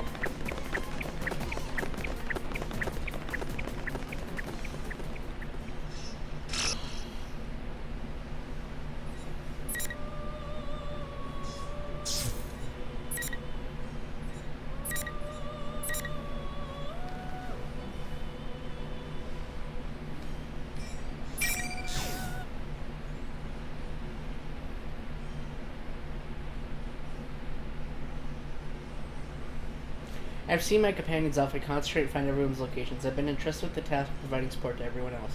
The ability to disseminate information among them will be the key to navigating through this twisted labyrinth.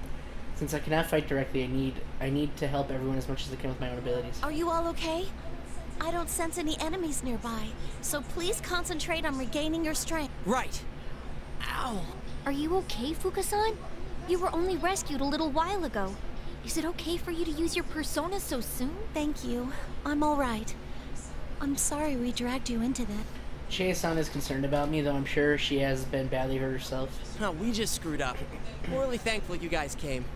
In any case, let's recover as quickly as possible so we can go after Labris and the others. Yeah, I agree. It's not just Chie-san. When the persona users of Inaba found out that I was being held captive, they all put themselves in danger to help me. It makes me truly happy to be able to fight alongside these people. Huh? Without warning, one of the caskets in the room opens with a creak and a tall man steps out. Blue clothes, silver hair, golden eyes. Who in the world is he? I can sense his power, but I feel no hostility from him. He doesn't seem to be a shadow. Ah! The ghost! Ah! Why are you screaming? We're the ones who freaked out! Oh, I apologize. I was caught in the moment. Oh my god. Those clothes. They're very similar to the dresses Margaret and Elizabeth wear. Ah, so you are acquainted with my sisters. I am their younger brother, Theodore. Elizabeth? That really strong girl with the book? What's her family doing here? Well, my sister has given me a task, so I've come to the world outside. But along the way, I sensed the presence of Elizabeth nearby. And that's how you came out of this coffin? What kind of horror flick did we walk into? Elizabeth is close by? She's tremendously powerful, but I don't sense her at all. Oh, she is most likely hiding her presence, so as to not hinder your journey. But I am certain that she will be watching over a battle around here. As evidence of this, please look here. There are potato chip crumbs in the bottom of this coffin, and in her favorite flavor at that. Well, if anyone was gonna eat potato chips in a coffin, it'd be her. These guys are putting kind of a damper on the urgency of this situation. I like the local variety with the beef flavor. I can't get enough. Can we stop talking about potato chips? Theodore, right? We haven't run into Elizabeth. Yes, it seems I was just a tad too late. It's all right. There was merely a little something I wished to ask her. What's that?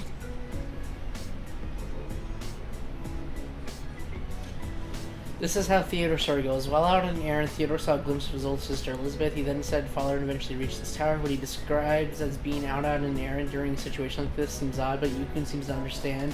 And said this man's sudden appearance makes sense if he really is related to the person he claims is his sister. It seems that the man in blue is able to move about without being constrained by the rules that we've all been having trouble with. Could this be related to the way he feels different from everyone else? Theodore wanders around the room for a bit, but eventually seems satisfied and comes back to us. Upon closer inspection, it seems you're all quite... Forgive me for asking so brazenly, but why is it you continue to fight, even when you have been hurt to this extent? Why? I'm a little bewildered by a sudden question. Why are we fighting this battle for? Are you asking why we're fighting? One more... Peter raises his hand and stops and refers his brow thought. Hearing it from you would be too easy. I see. Could my sister have given me this opportunity to see the outside world, to broaden my horizon? Are you all right? Ah, please forgive me. It seems I have a great deal to learn for myself. I guess he's kind of reached a conclusion. I'm sorry for causing you trouble. It seems this is a question I must answer on my own. Now, if you'll excuse me, I'll be taking my leave. Huh? You mean you're going back? Yes. This conversation with you has been highly significant. Please, excuse me. What the hell was that just now? I've got no idea, but... Wait, what now? I'd almost forgotten. If you truly are in a great hurry to reach the top of this tower, then please make use of this door here. Well then? What door? That is a coffin! That was mysterious. Theodore asks us why we're fighting. The reason I had such a hard time finding an answer is because I couldn't find a way of putting it into words. I mean, we all have our own reasons for being here. We peek behind the coffin that Theodore left through and discover a set of stairs leading up. We thank the man for his brief but helpful appearance and then try to locate the others once again. Good, I can sense everyone's strong wills as they go around the school. It's reinvigorating and I feel my own spirit lifting. What I do right now is nothing but to do my best. Ah, Theo.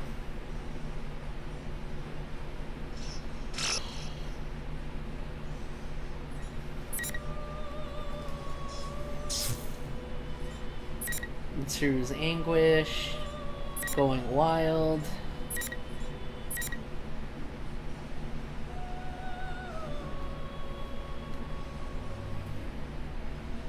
Oh wow, we're almost at the end basically. We got Aigis' story, Akihiko's story, and then the ending. Ooh. Alright.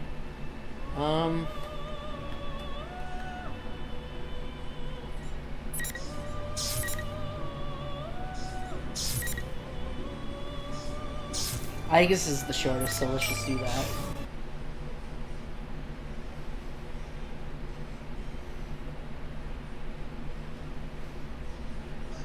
I'm worried about Yuki-chan and Rise-chan. Hang in there, ladies. I'll come get you in no time. Still, this hallway has been going on forever. If this continues, we will be unable to make any progress. My lengthy time bound to the cross resulted in a serious strain on my energy reserves. My condition has deteriorated to the point where even normal maneuvers will be difficult. If we were to face another shadow, I might be at a severe disadvantage. On top of that, the young man named Sho displayed godlike abilities. My sister and the others are in pursuit of a target with the power to freeze everyone present. Can't help but worry about them. I feel my heart sinking as these thoughts arise in my head. Teddy walks along with me, peering into each of the classrooms as we pass them. Perhaps his increased chattiness since we left the others is an attempt to lighten my spirits. Aww. Just thinking that danger is closing in on those innocent ladies even as we speak is making my fur fall out. I'll be positively bare. Your fur is falling out. Perhaps it is merely your shedding season. No. I'm extremely sensitive, and I lose fur when I'm stressed. Just the other day, Kanji lured me into a trap with some ice cream. He then kept nuzzling me over and over, and I ended up with a big old bald spot on my head. It was terrible. I see. Kanji-san's extreme expression of love puts stress upon your fur. I will add that to my data file on... By the way, are you tired at all, Ai-chan? If you do feel a little low-key, feel free to snuggle up against me whenever you like. No, I'm more concerned for the others in town. No, completely ignored. But I'm sure they'll be okay. My friends are really strong, you know. You trust them, don't you? Of course. You believe in Michan and the others too, don't you? Yes, I do. They're all precious to me. We're the same after all. You're sparkling too. Sparkling? I love everyone who's nice to me. And the world where everyone that I love lives in really sparkles. And I want to protect that sparkle and help everyone out. Teddy's large eyes are guileless and honest when he speaks of his friends. I'm an anti-shadow weapon, and yet Teddy's presence is similar to those of shadows that I've been exterminating. Does that have any importance? Thinking about someone else strengthens your own powers. We know of that phenomenon. So why doesn't that Minazuki guy get that? Does he not see the sparkling? Teddy then declares that it's up to him to become Minazuki's friend. Eventually we come to a door next to a sign reading music room. Teddy sniffs for some time as searching the room and then sneezes loudly. Achoo! Ugh. We can't get to the exit unless we go through here. By the way, won't you take a little break here? You still seem exhausted, and I'm worried about you. Teddy looks at me with worry while he suggests that. We should have descended quite a bit by now, but there's still no sign of the exit.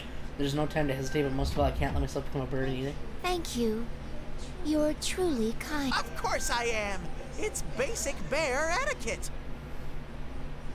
Teddy puffs out his chest with pride as he puts his hand on the music room door. We're barreling in! Excuse us! There's nothing of note in the room but a grand piano. I'm about to suggest we take a short break here, but a warning alerting me of an approaching shadow appears in my vision. The reading that's close. Targets acquired. An anti-shadow weapon and a shadow. Commencing elimination. When I hear that the flat mechanical voice of Giant accidentally appears above us. In the flash, I realize that we're being ambushed, but my body's too exhausted to move like I wanted to. It's going to hit me. If I take any more severe damage, I'll be destroyed. Ai-chan! Teddy shoves me away and I tumble to the floor. The fog and dust stirred up from the impact. I see the giant blade embedded into the floor right where I've been standing. Teddy had been hit by the attack meant for me, and now he's laying motionless on the ground. Man, you're weak. I was just trying to surprise you a little. You're a copy of my sister. I was ordered to take part in battle. But I'm not anymore. I'm gonna do whatever I want, starting now. Ai-chan, run! Man, shouts from sister. Once I'm done with Itis, I'm gonna grind you down and fertilize. Teddy! The axe strikes Teddy a heavy blow. He slams into the wall before sliding down in a heap. I try to rush to his side, but No! I wasn't careful enough. The strike at Teddy was part of a combo with the second attack, anticipating that I'd try to come to his aid. If I was able to avoid a direct hit, the tip of the axe catches my leg with a dreadful noise. I stand there prepared to dodge any further attacks, but the hit I just took has been enough to damage my leg. It won't support my weight, and I fall to my knees. My frame's been cracked. Copy, my sister smirks confidently as it slowly approaches me. It seems to know that I'm incapable of moving with any agility now. Right then I notice the red pillars have appeared in the corners of the room, trapping us. There's no way to escape. I was trying to hurt you, you know?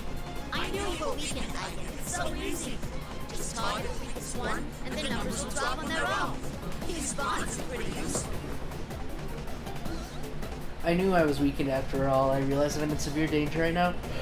So there will be no way to prevent it from claiming Teddy me as its victims. Up until now, I witnessed how my sister Shadow fought, as well as how my sister herself fought with her heart had been disabled. That's why I thought I had understood how to deal with this fake version of her too. When my sister was in that state, she and her Shadow fought the same way, using her body's full potential, fueled by an inner drive to destroy. Each attack from them was a threat, but such a straightforward opponents are simple to deal with. But this fake is different. She isn't berserk like a Shadow, and she hasn't lost her heart. In other words, she's both cunning and power and can fight like my sister when she's in her normal state. In other words, she knows of my special qualities as an upgraded version of her hardware, and can precisely target my Biggest difference between the 5th generation Labras, my sister, and me is our attack ranges. My standard weapons are firearms. My sister has no long-ranged weaponry aside from some of her persona abilities. Normally I would have an advantage over her, but provided I'm able to keep a distance between us. My damaged leg robs me of my mobility, so I can't do that right now. The fighter able to hit harder will have the upper hand here. The devil must have known that and targeted my leg from the start. I already made a mistake in the limousine, and this will be my second blunder today.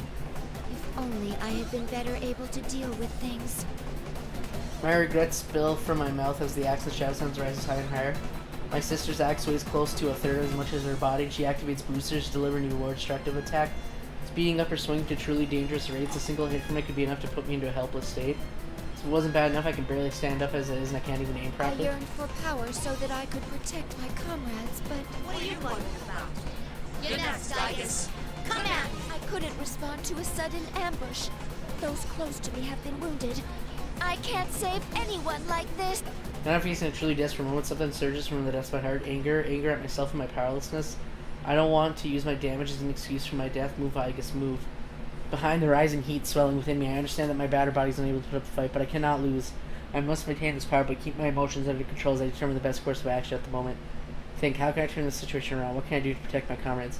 That passes through my mind. It seems I'll have to make use of that. I should have had maintenance done, like Fuka-san. It doesn't give me flare strong as responding to my heart. Right now, I'll do anything if it will give me the power to fight, even if it results in shattering my own self. Please give me the power. Persona. Rise. Beginning frame coding. Stand by. EXO. Are you still gonna try something? Sounds like you really want to fight that. That's cool to me. Axe that the fake wields flashes struck my face and I hear the boosters roar. Would jumping over it evade it be the best? Before I can decide my body reacts. It's no use. Cross my arms and take the brunt of the strike on my forearms. Violent sparks fly up in collision and the force of the attack travel throughout my entire body. You saw me just like that? How did you... I'll just slice you in half! My sister's fake stays where she is and leans heavily onto the axe, pushing it against me. My joints scream as I try to push back, and white smoke streams through the gaps in my armor all over my body. My internal sensors reportedly report that I'm operating at maximum capacity. It's not enough. I need more power. Oh my! My jump's shining. What are you doing? Teddy seems to have been awakened by the violent sounds of our clashing stammers as he lifts himself off the floor. I'm relieved that he's able to move from this point on. Everything is again. Teddy, please stay away. The probability of maintaining self-control in this mode is less than 1%. I'm sorry, but I can't guarantee that you'll be safe around. It's ready. Releasing all limiters. Extreme Orgia mode. Extreme Orgia mode. Oh no. Extreme Orgia mode.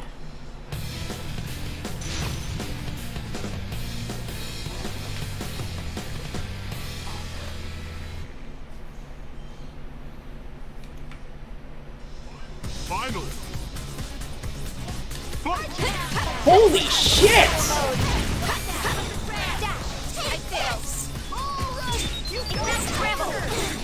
Man, her...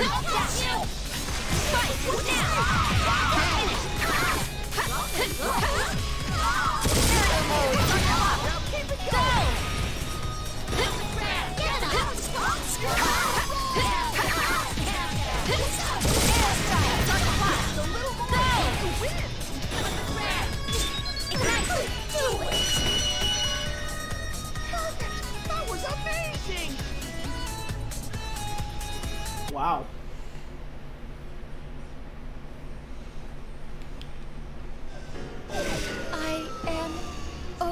waiting. It was truly only coincidence that I'm still alive after releasing all the flowers on my Paluma desk, but applying my persona's materialization sequence to reinforce my body's skeletal system and armor plating allowed me to endure a far stronger load than my components could normally handle. I suppose it truly is extreme Orgia mode.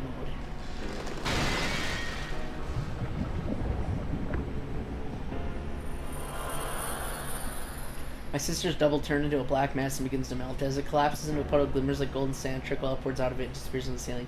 Finally reached Teddy and his injured round body set up. Teddy! I'm so sorry. It's my fault. Ai-chan, you were so cool. I regret nothing. Please, take care of Yosuke. Teddy! Building begins to creak, the structure groaning like a giant, and the entire tower begins to quake as well. Both the creaking and tremors are getting stronger compared to what we felt earlier. In addition, a beastly howling thunders from above. What is that? Is there a voice? Could it have come from much higher than the room where we were rescued Mitsuru-san? Teddy eyes snap open at the same time. What was that? I don't know, but it seems a great power is trying to awaken. Someone please. Instead of a desperate plea cluttered by interference speaks out in my mind. The voice is Rise Fujikawa's. It's difficult to hear due to the interference, but there's no mistaking it. The communication seems to be coming from quite a distance outside the building. Rise-chan, you're okay! Oh, I'm so glad! Teddy? Teddy, is that you? Where are you right now? Are you hurt? I'm in the tower that appeared at school. I'm with Ai-chan, so I'm okay.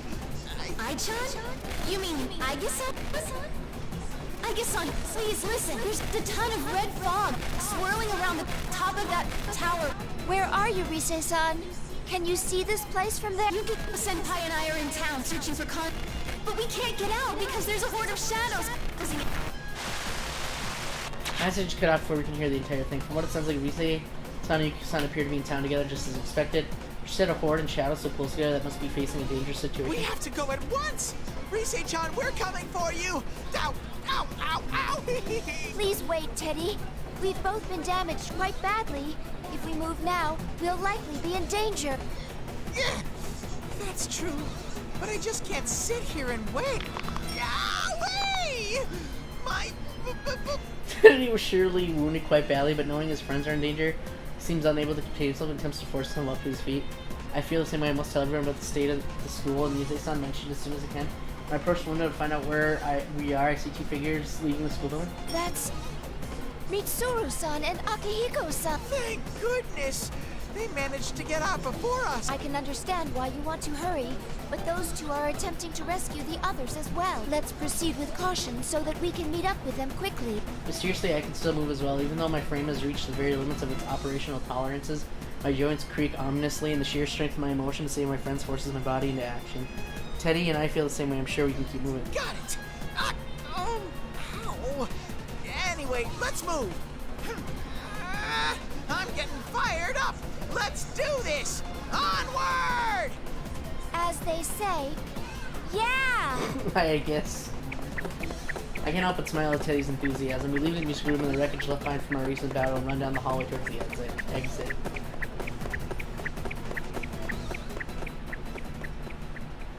To be continued.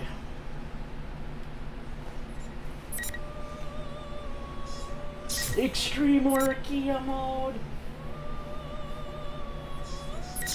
Alright. Mitsuru's anguish.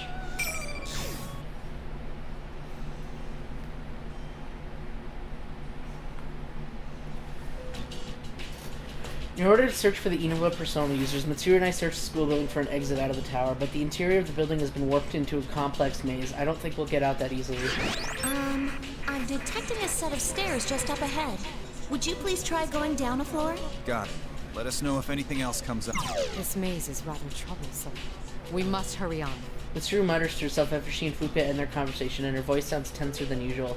Looks like something's on her mind, so I decide to talk to her. Are you still upset at how you and his friends got caught up in this? I am. But what truly bothers me is how I cannot get a full grasp on the Sho Minazuki character, who has been behind everything. Are we sure he's a persona user? When he fought against Labras, he didn't use a persona. In addition to that, the one who calls himself the person behind Labras' disappearance said that he had no persona. Granted, that could have been an act to confuse us, but that still seems like a very unclear way of doing things. It's hard to believe that what he said was just an act. When I spoke directly with Minazuki, I saw his persona myself. This matches with what Narukami and his friends attested. Could he have an accomplice? An accomplice? Akihiko, this is only a hypothesis, but what if there were two Minazukis to begin with? Two? You mean the one who called himself Sho and the one who called himself Minazuki are two different people? No. His personalities changed before our very eyes. There's no doubt that they're the same body. But what if this isn't a case of multiple identity disorder? What if the two truly are completely separate personalities existing in the same body? Completely separate? What do you mean? Mitsuru-senpai! I'm detecting a shadow just up ahead of you. We need to stop talking about the boy when Fuka's voice reaches us. There's only one door ahead of us, and at the end of the hallway, I don't see around whatever's in our path. It'd be too much trouble to try to head back. Let's break through here, It seems there's no other way. The situation is growing more and more dire by the moment. We must deal with this as quickly as possible. We rush to the door and charge inside. On the other side is a normal classroom. Well, normal if you ignore the bizarre decorations all over. With a blackbird, lectern, and rows of desks. The ace detectives with Inaba is waiting for us here. It's been a while. You two seem to have made it out of your predicament. How does it feel to have been rounded up like that? This Naoto is a fake. There's no reason to doubt it. But it's well made. It would be hard to tell the difference unless you had shadow detecting abilities like Fuka. If the enemy's goal wasn't to carve off pieces from a persona in battle, these accurate doubles could easily have been used as weapons against us. Enough idle conversation. Let's get this over with. We don't have a lot of time. Wait, Akihiko. To get impatient to go into battle, Mitsuru's voice stops me. True, I guess we should listen to the fake's dying words. He may be able to gain some clues from. There's something I want you to tell me before I slay you. What is it? You can ask, but it doesn't mean I'll answer. Who created you fake people? Who is Minazuki? That's an odd thing to ask. Didn't you meet him yourself only a few moments ago? You should ask him yourself. Then again, you won't be given that chance, as you'll never leave here. Mitsuru. Alright, we get to play as Mitsuru now. Let's go!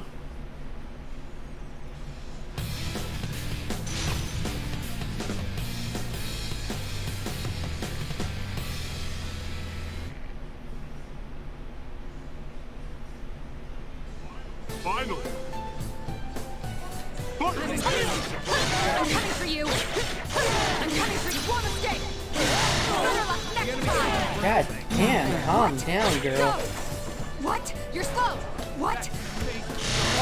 God damn! Dude, you can literally stun lock these enemies. What the fuck? She's broken as shit. No.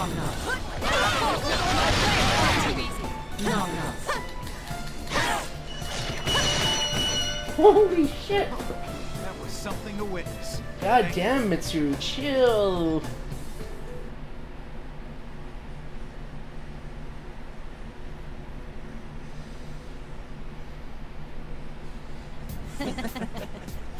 That was enjoyable.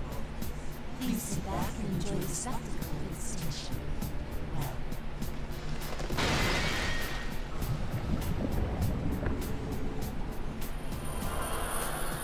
With an irritating jeer, the fake Naoto begins to crumble. The red pillars disappear as well, and the set of stairs leading downward appears in the classroom. Mitsuru-senpai! Akihiko-senpai! Are you alright? Yeah, no problems on our end. The shadow disappeared before we could get any information out of it. We can't waste any time. Let's keep moving while we talk. Okay. Please head down those stairs then. That should get you out of the tower. We follow Fuka's directions and head for the exit. Along the way, I decide to pick up our discussion on Sho's true character. Mitsuru, back to what we were talking about earlier. It looked like Sho changed right in front of us. He switched personality. What makes you think that it's not the ordinary form of split personality? Do you recall the conversation in the limo about Ikutsuki's personal experiments? I said there was an indication that a plume of dust was used. You mean the human experimentation we were talking about? That's definitely something a guy like Ikutsuki would have come up with. What if Ikutsuki's experiments on Minazuki involved transplanting a plume of dust into a living person? What? Why would he do something like that? Considering that it could have been part of Ergo Research's attempts to create artificial persona users, it makes sense. It's most likely that Ikutsuki implanted a plume of dust into Minazuki in order to intentionally try to force a persona to appear. But Sho Minazuki didn't awaken to the persona ability.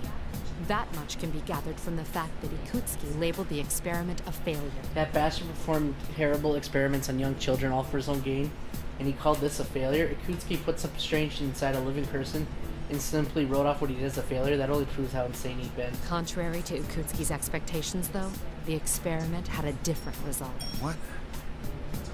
Don't... If a plume of dust was implanted into the body of a person who already had a personality, what would happen? A plume of dust stimulates the creation of an ego. So it's not out of the question that it would create a new personality in the same body. In other words, it wasn't split personalities in Shomai, but two completely different entities in the same body.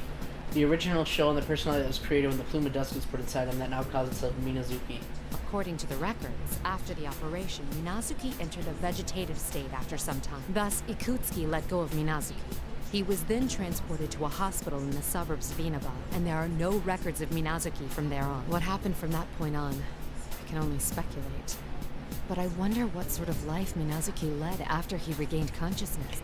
Mitsuru's expression softens. Even if Minazuki was created by Ikutsuki, this is just one last way that Ikutsuki's ghost still haunts us.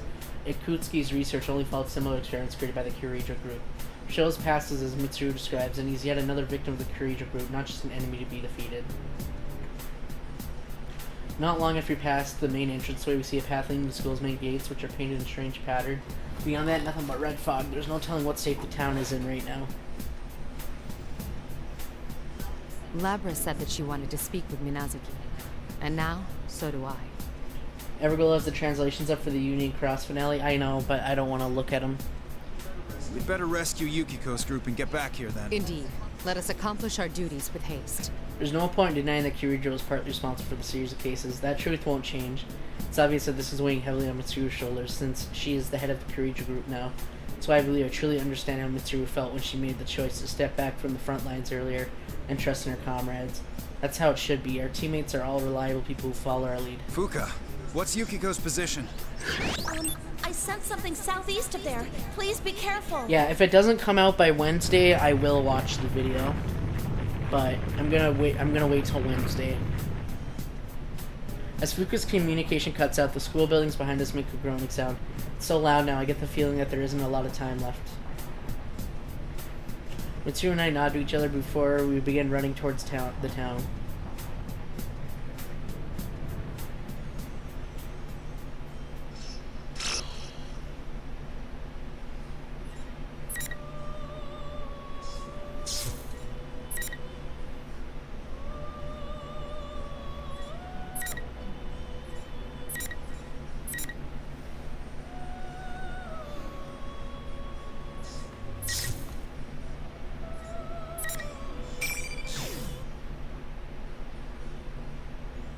Yeah, I want to experience it through myself with my character and taken, like, because, like, even with the English translations, Everglow does, like, a really good job, but sometimes what the actual translations are, you know, like what, you know, sometimes they change the wording around or the meaning of things, so sometimes even the fan translations are off a bit, so I want to get the full experience. I want to hear the official translation, everything that Nomura is trying to get across to us. And I want to experience it with my own character that I've been playing with for over 6-7 years. So we run at top speed through the fog enveloping the town of Inaba. Not a single soul can be found outside. The sight reminds me of nothing more than the dark hour. Akihiko must feel the same way as he runs beside me. Mitsuru, how are Igus and Teddy doing? They must have gotten out into the town by now. You're right. Let me search for them. I concentrate and search the air for any readings. My search ability only has a limited range. To make matters worse, the images that appear in my mind have severe interference caused by the strange fog. The fog seems to be symbolic of Minazuki's solitude, as if he's trying to sever our connections or anything. I found them in the town shopping district. We'll be able to catch up with them quickly. Alright, let's hurry to join up with them. Then we can compare notes. Fortunately, Igus and Teddy appear to be very close by. We hurry towards the readings in an effort to meet up with the others.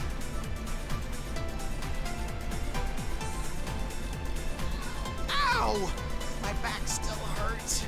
Getting old sock. Do you age, Teddy? Oh, by the way, there's something I've been meaning to ask you, Ai-chan. Is there anyone you... What do you mean? Come on, you can't fool me. If you don't have anyone, then you and me... Aigis, Teddy. Michan! Akihiko-san, Mitsuru-san, thank goodness you're both safe. Whoa, what happened? You're both beat? I was careless.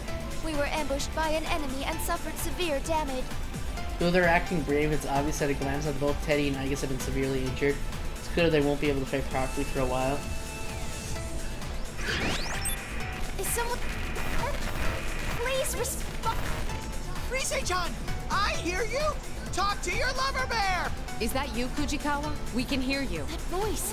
Mitsuru-san? Thank goodness. I heard you were captured. Yes, but we're fine now. I'm sorry to have worried you. Where are you right now? Yukiko-senpai and I went out to look for Kanji and the others, but the town's turned into a maze. I lost track of them while we were getting our bearings. We're thinking about heading back to Junes right now. All right, keep going to Junes. We'll head over too, so we'll meet you there. Tatsumi and Shirogane should have arrived already. Understood. Please be careful. Alright, now that that's decided, we need to hurry. Aigis, Teddy. You go... Leave it to me to guide you to Junes. I'll use my nose and...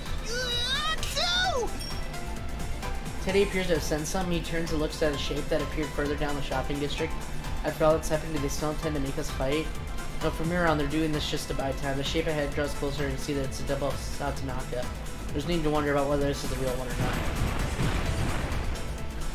You left everyone else inside and ran away? What happened to all that fun? Oh, maybe they just don't need you anymore. I guess you're the runs of the lift. A fake Chie-chan! Bears have packs, not litters, and we're not runs! It's fine, Teddy. Let it say whatever it wants. I stop Teddy as he tries to lash out in response to the fake Satanaka's harsh words. It's true that we made a mistake of being captured by the enemy before this started, but still. I've made some errors this time, but we have our comrades. Even if one of us was to fall, the rest of us can complement each other. My stake we have for one another. I will carry out my duty, and you will be stopped. Hi, muscle man. With my thoughts for my comrades who left for the top of the tower at the fortnight of my mind, I grapple over the hilt of my rapier. No matter what taunts these shadows have for me, my heart will not be shaken. My comrades have my back. All I have to do is keep proceeding onward. We will protect this world. We will not lose to the likes of you. We're the most powerful lineup ever! We'll prove that we've got the upper claw here! A few of them are so hurt that I'm surprised they could even look. The fires in their eyes are stronger than ever. I sense their will to fight shine through. I will accept that result for now. We will take on this burden in your stead. Next to me, Akihiko slams his fist in his palm of his other hand and steps in front of Iris and Teddy. I was hoping for a chance to fight about now. I felt myself getting rusty. The rest of you can sit back and watch.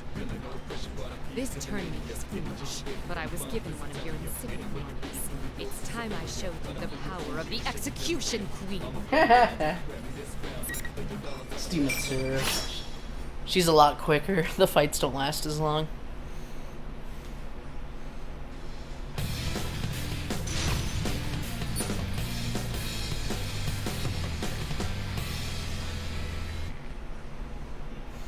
Ninja.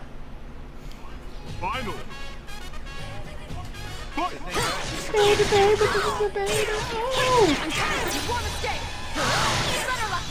Is this a mass destruction remix? I'm coming for you. Look at this. You guys see how broken she is? You can literally... They don't even have a chance to respawn.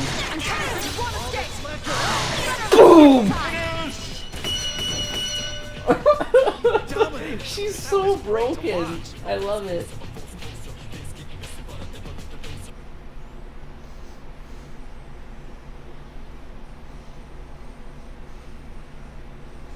We don't even turn back to look at the melting shadow anymore. We rely on Teddy's nose and run with all our speed through the red fog towards Junes.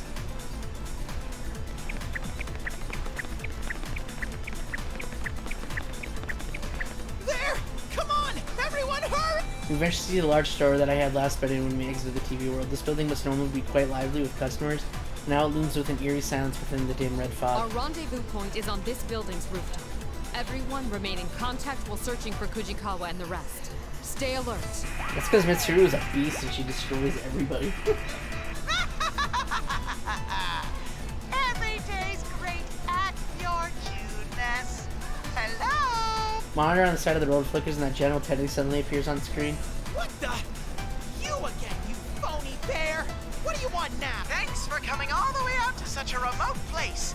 Did you enjoy the P1 climax? There were so many touching battles this time, but too bad for you. Unfortunately, you've all served your purposes already. What do you mean by that? Just what I said. When you fought, you released fragments of your personas, and I've gathered more than enough of them. Thus, there's no reason to keep you persona users alive any longer. Prepare to be swallowed by a surge of shadow. Once General Teddy finishes, the monitor shuts off. Silence fills the area once again.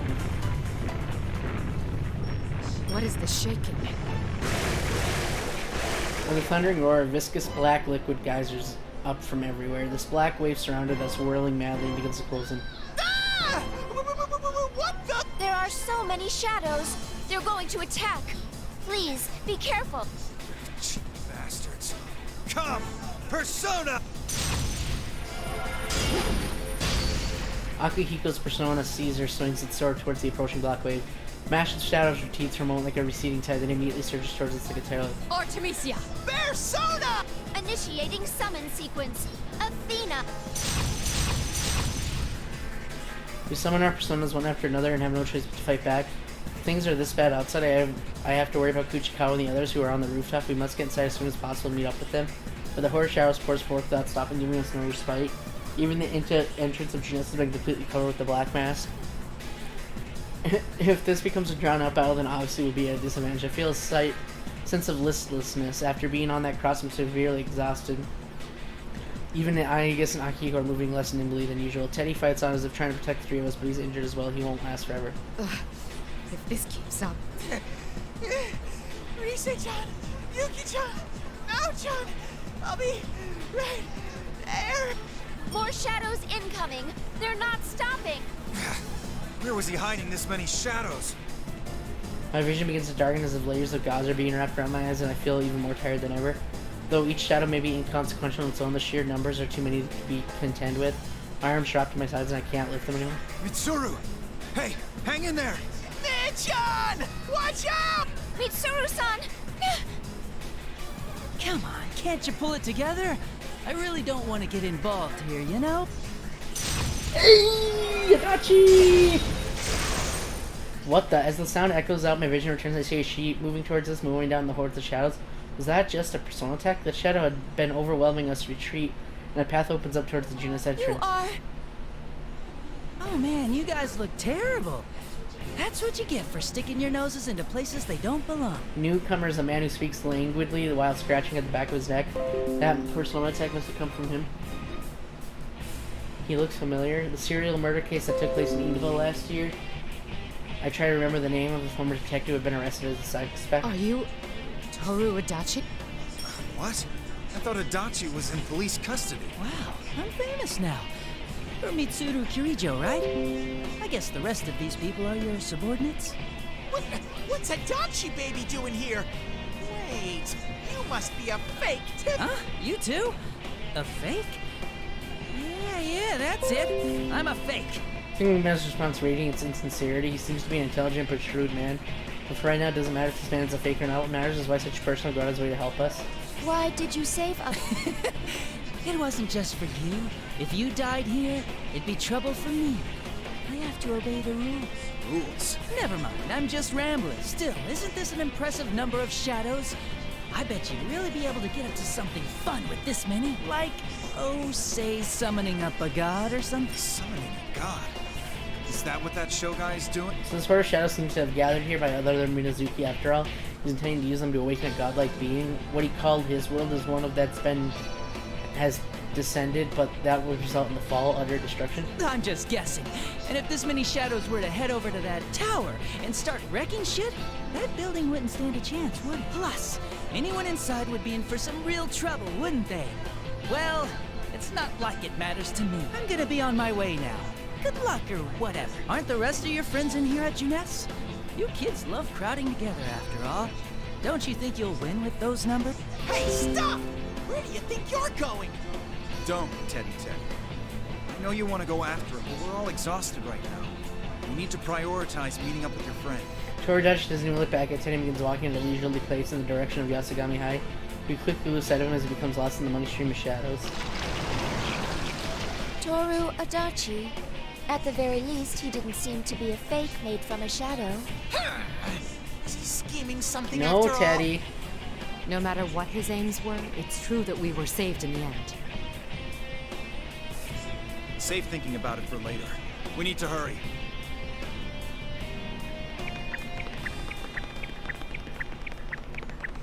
We run along the path to the Juness entrance that has been created for us by Adachi Strike, and rush to the store up the stairs. The gushing shadows have entered the building as well, but they are far fewer in number than they had been outside, and aren't much of a hindrance. Eventually the stairs end and we can see the door that opens to the rooftop food court.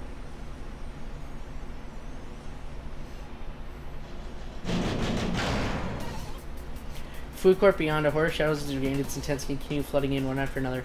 Horde persona users mean about fighting them, even though they are experienced, fierce fighters that have survived many tough situations. Seems they're having a hard time fighting against the sheer volume of the shadows. Damn it! Getting more intense again! There's no end to this! You can't give up. Mitsuru-san and her people should arrive soon. Right.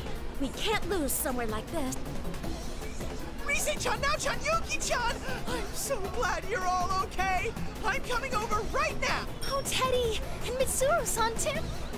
Teddy should have been considerably exhausted and injured, but seeing the faces of his friends must have given him strength. He darts towards his friends as fast as his little legs can carry him and joins the battle line. They are united by a strong bond as well, can't fall behind either. Ted! Hey! You intentionally left me out, didn't you? You're loud as always. You still have a lot of energy left. You don't go down easy, but I see you're barely hanging on. Don't underestimate me. Half your stuffing's hanging out anyway, so you don't get to say anything.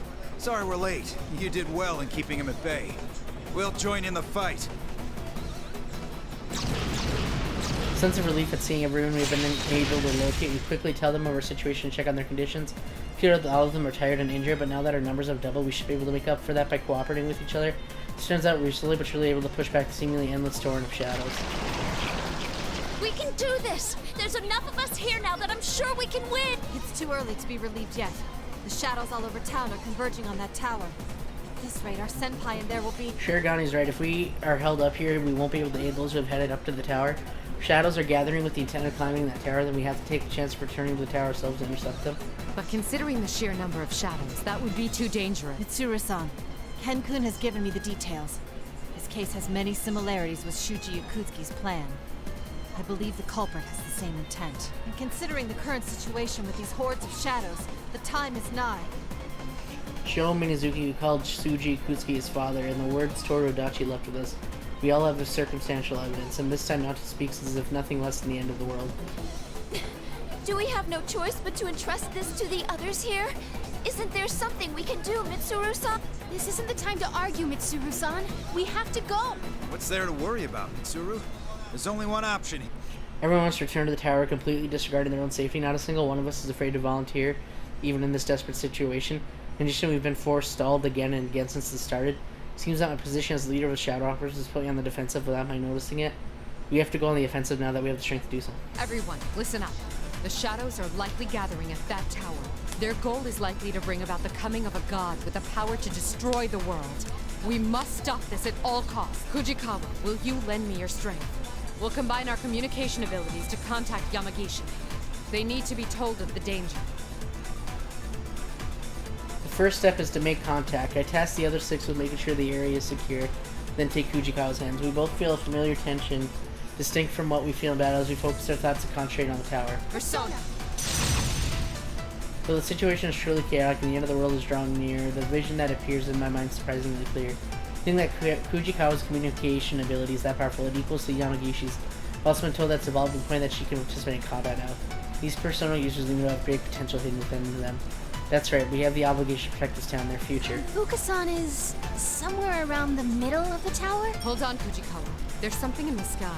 There's a reading of something approaching at high speed from the fog-filled sky. Eventually, the rhythmic sound of a helicopter reaches our ears.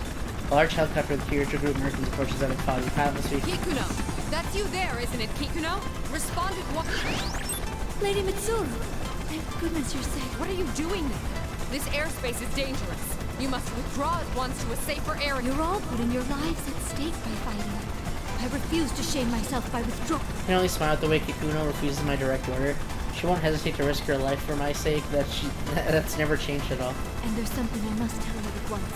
We've decoded more of the records from Shuji Ikutsuki that I gave to Labrasa. We've reached a point where there is a description that seems to be hinting at the security code. If we can solve it, we may be able to fully unlock it. The clues to the password are my true form that I should take, and the one written of in the prophecy. Prophecy and true form? Could this be about what happened back? Tsuru, I have to remember. That insanity Ikutsuki was a slave to. Remember the speech he gave? I could never forget that night 3 years ago, the night we were passing the depths of despair. Ikutsuki looked down on us when standing and told us his own ambitions. He said he would become a king in the new world. With that in mind, what he strived to become, his self-professed true form. The new world that Shinji Ikutsuki strove for, the true form that he wanted this world to assume, where everyone besides himself had changed into a shadow. King of the Fall. There's no mistake, those words symbolize the distorted ambitions that Ikutsuki had become obsessed with, and what he truly believed he would become. That's it! The password was accepted, and the file's been unlocked. I'm opening the file now. There's no time to wait for an analysis. Fujikawa, let's try again. We need to get this information to Labrys through Yamagishi. We direct our search in the direction of Talon's Horn to detect Yamagishi. Near her are a number of other readings that appear to be found. They are Narukami, Satonaka, and Hanamura. It seems they're fighting valiantly to protect Yamagishi. They have been injured. I sigh in relief since they've made a recovery. Oof. We immediately opened communications with Yamagishi and relay our situation. According to Yamagishi, the 7 swarm of shadows in town have been again pouring into the tower as well. We then pass on our own conclusions and the reason for the horde of shadows and our information on the password. Even Yamagishi seems at a loss of words at hearing this, but she quickly recovers herself. So that's why all these shadows have been flooding in. We'll stop them here as well. I'll tell Labrys about that password at once. Please be careful, Mitsuru-senpai. Everyone looks towards me at once the communication ends. They're waiting for a word from me with such impatience, but don't worry, I understand. We will now head to the tower to aid those who are still in there. We'll have to force our way in. We will combine the strength of our personas and fight our way through. As they say, that's what I'm talking about. I guess. This is starting to get interesting. I'm getting pumped up. All right. If that's the plan, then it's time to bust out all our skills. Better not fall behind, Ted. I'm getting fired up! Wait for it, Sensei! Wait for me, Labby-chan! There's no need to fear with my tremendous stirp! Right. Labrys and Chie are fighting too, so I can't just stay here. When we were about to step towards the tower, I noticed a black silhouette of a vehicle lowering in its altitude close up degrees over the shadows. Kikuno, you need to leave Inaba and stand by until we contact you again. No, my lady. This helicopter is loaded with 2 7.62mm Gatling guns, 19 continuous rounds of 70mm rocket ammunition, as well as a 30mm change. Though these cannot damage shadows, they will be useful in preventing their advancement and providing me with some measure of backup. Don't be ridiculous. It's too dangerous. Labrys-san asked me why someone who could use a persona would risk their life to go to a place where shadow, no matter how slight it may be, I can still provide some assistance to you all. I have been prepared to risk my life from the start. My lady, I have my own battles to fight. Kikuno-san. Mitsuru, I'm gonna repeat the same mistake. Right. Doesn't matter how strong or weak we are. I pushed Narukami and his friends away before, and now I'm doing the same to Kikuno. Kikuno, I accept your determination. Aid us from the helicopter. We must reach that tower at all costs. Understood. I will see you there safely, even if it costs me my life. Let us depart. Ikuna's helicopter runs its place and faces the direction we will be proceeding in. With a tremendous concussion, a rain of bullets showers down the massive shadows, splashing bits of blackness every which way. The wave that had been completely covered the road loses its intensity and begins to retreat. Now! Right! All right! Come! Persona! Go! Persona! Here goes!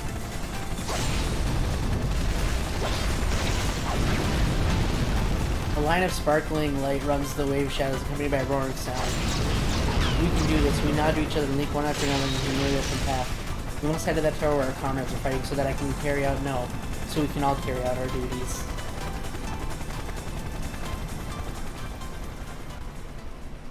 Full return journey old.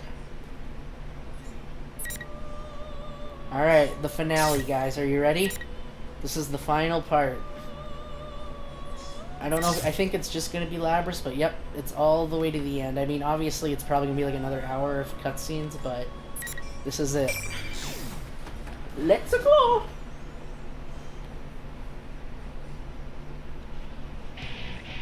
The 5 of us who had been entrusted with pursuing Shokun are proceeding towards the top of the tower. How many floors have we climbed already?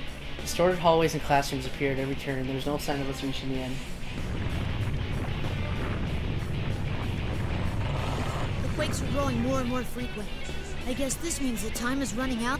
You know, that Minazuki guy talked about making his world.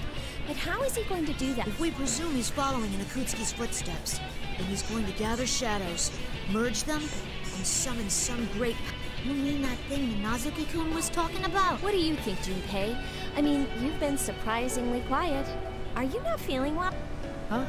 Nah, I'm fine. Coaches are well trained, you know. I guess it's just that I'm feeling all tense. All this end-of-the-world stuff isn't anything to joke about. I've got people waiting for me. Like the kids have a game coming up next week, so there's no way I can lose here. Stupid's being serious for once. Looks like he's grown up a bit. I guess I should learn from his example.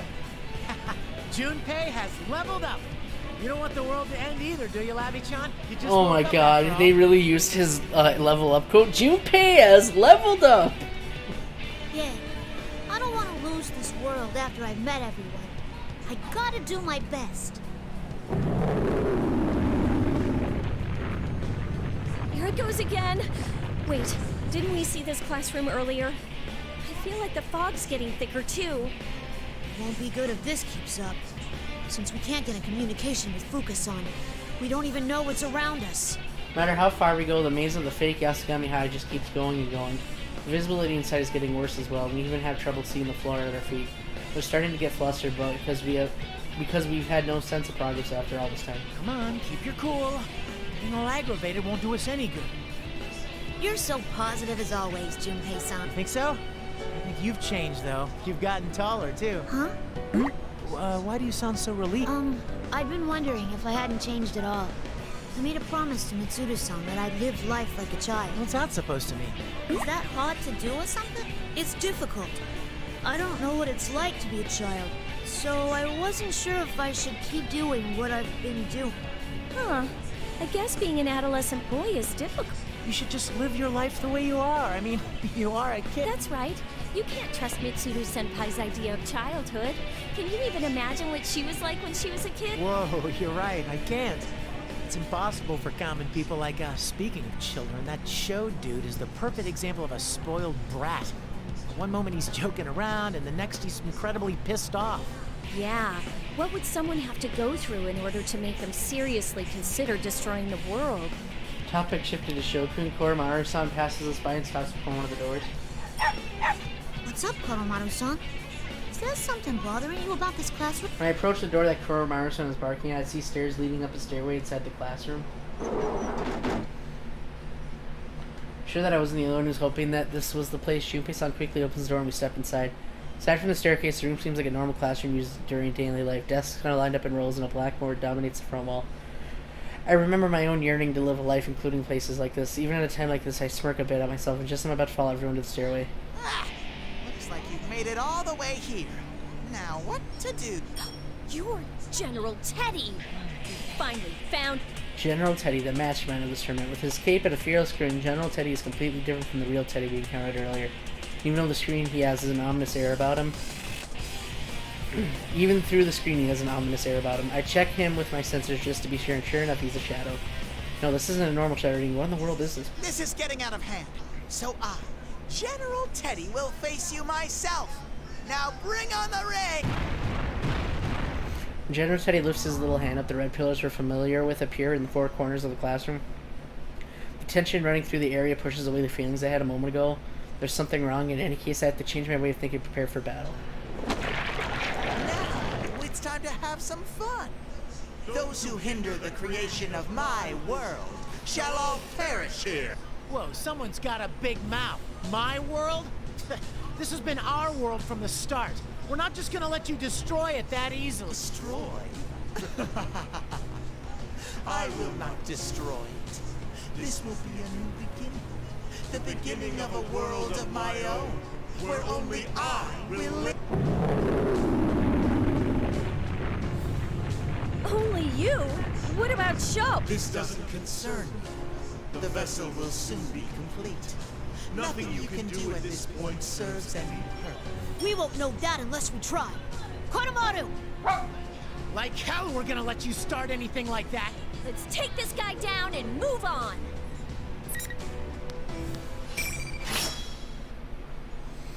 I will burn my bread.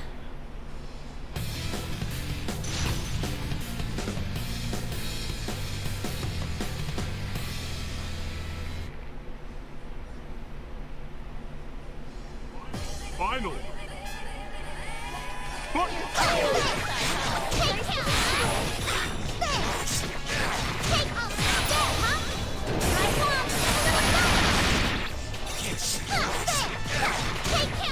Yay!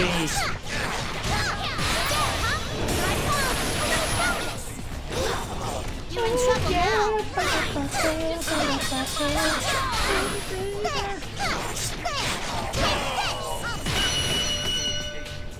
You did that perfectly. Incredible. Too bad the fight's over.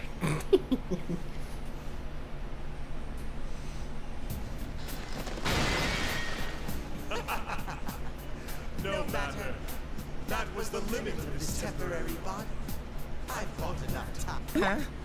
You're not gonna melt now? Junpei-san noticed the fakes were defeated until now have lost their shapes quickly after being defeated and melted into a black ooze before disappearing completely. With this, General Teddy's just as confident as he was before the battle and has the same smile. I knew it.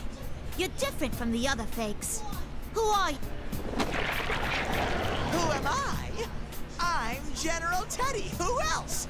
Well then, bye-bye, you pesky vermin. Hey! Get back here! General Teddy swirls his cape about him with a laugh and disappears, vanishing into thin air without a trace. Hey, Yucatan. He said something about a vessel being completed. Wasn't that kind of suspicious? Yeah, it must mean that we don't have any time left, and when we defeated that General Teddy, he didn't disintegrate like the other fakes. There must be more to this case. Cancun is right. General Teddy is different from the fakes that we've been running into up until now. Plus those words he said before fighting, Minazuki-kun said he'd make his world, and Shino-kun talked about my world. Yet General Teddy said...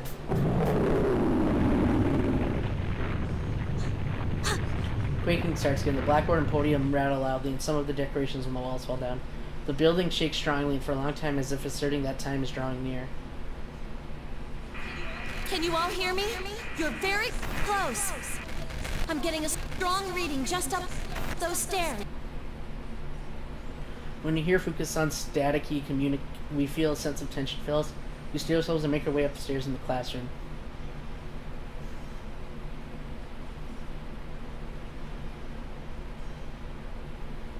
At the end of this long, straight set of stairs, we find a door. When we open the heavy colored door, we see...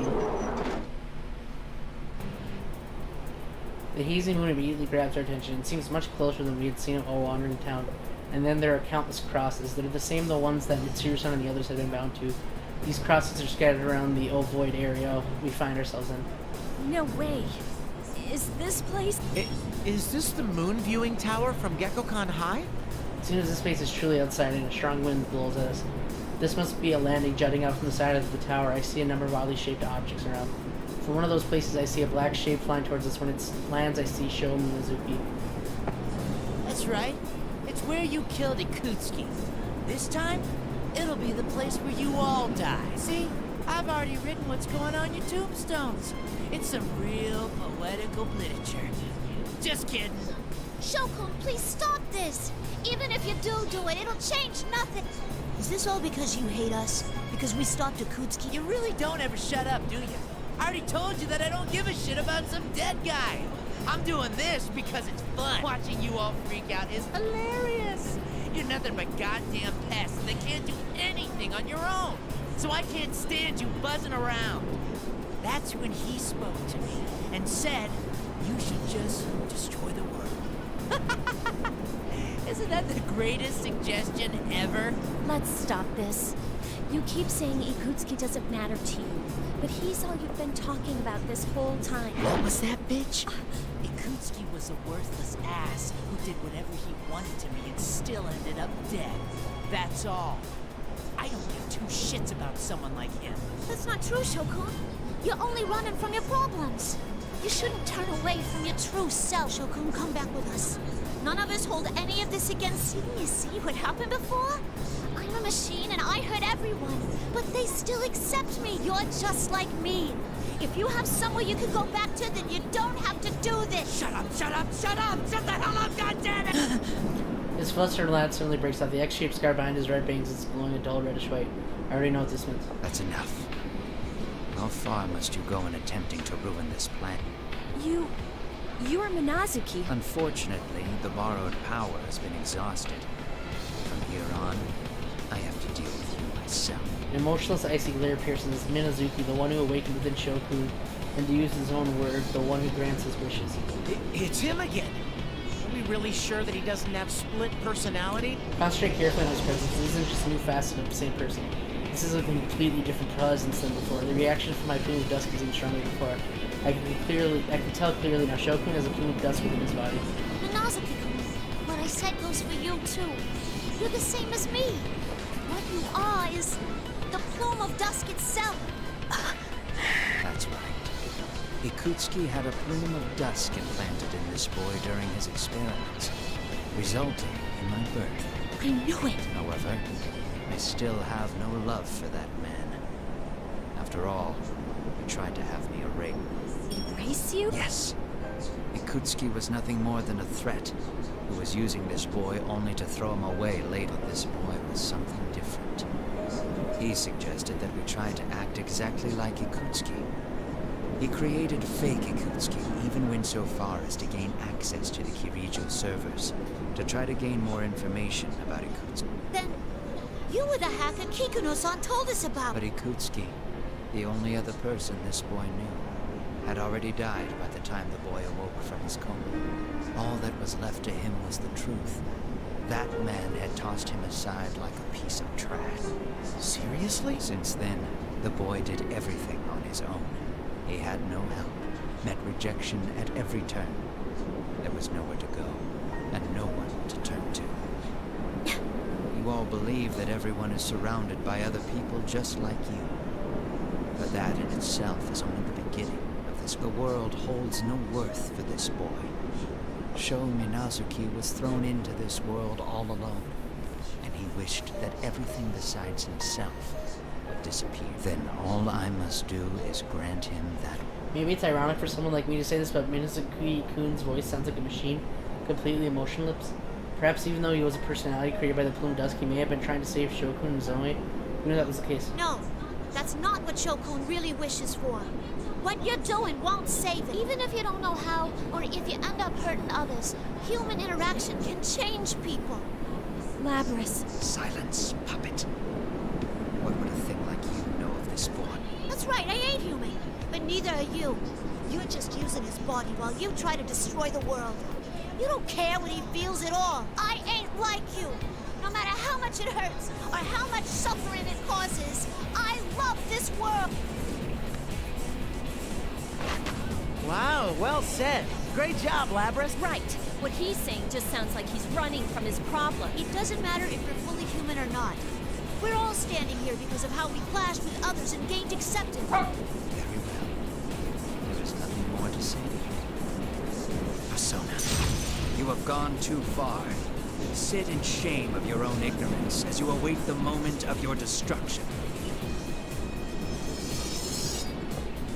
Minazuki-kun slowly draws his two swords while he stares at us with unblinking murderous intent. Persona behind him also ready for battle. I will save Shokun. And to do that, we'll defeat you.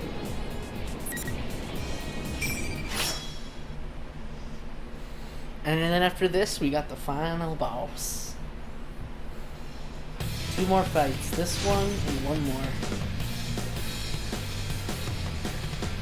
Bum, bum, bum, bum. Final.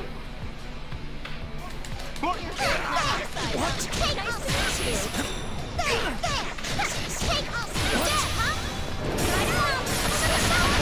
Ooh! God, she does so much damage. I love it.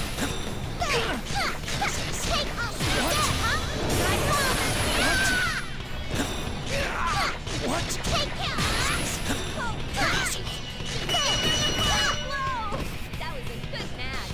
I'm glad I could help.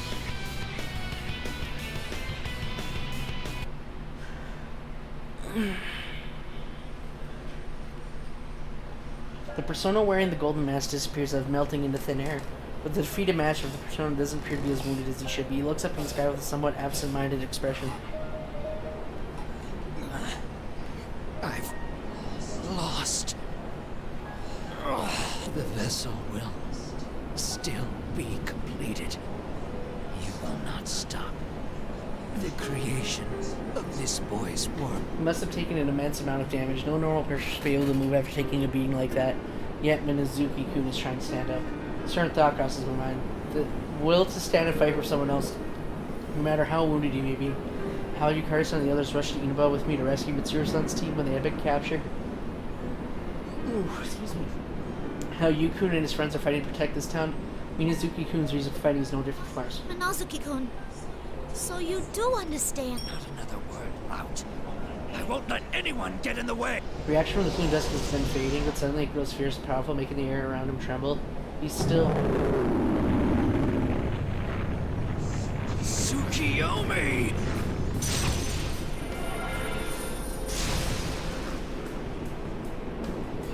Whoa! Ah! Look out! You guys! This one appears and sweeps the area around him, causing debris to rain down upon us. CG!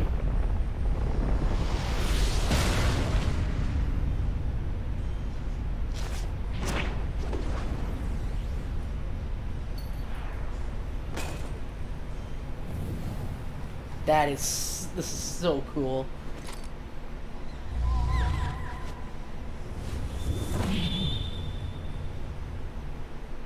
Wow, that's the same pose as Dorkun.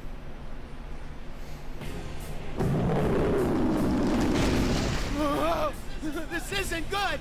Lapras! The instant Minazuki-kun disappears above us, another quake hits. This one is so severe we can barely stay standing. Every surface begins to undulate like a living being, and large cracks run through the floor. One crack spreads into an actual crevice, separating me from the others. From beneath our feet, lost from view in a fog gathered around the tower, something dark is rushing towards us with a deafening roar. Is that a horde of shadows? Koromaru! On the opposite side of the cleft from me, Kankun and Koromaru-san summon their personas to fight the horde of shadows. Yukari-san and Junpei-san follow suit. It's an insane number of shadows. The horde of shadows crawls up towards us, making the tower's outer wall appear to be a swirling black mass.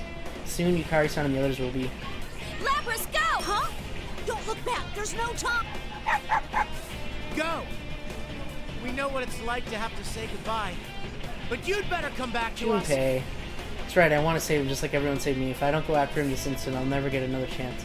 The set of stairs leading up into the red fog is ahead of me. I can't pursue now. Everyone, thank you. I will protect this world. Poor Junpei, you had to make another Makoto reference. And I'll do it for the sake of everyone else, no matter what. I charge up the long, winding staircase up so far that I feel as if these stairs will continue all the way up to the moon itself. What is waiting for me at the top?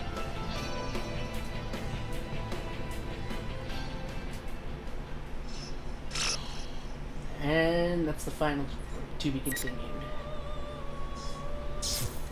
Everyone's wish. Here we are. Oh wow, there's a lot. It's probably all cutscenes, but besides the one fight, but wow.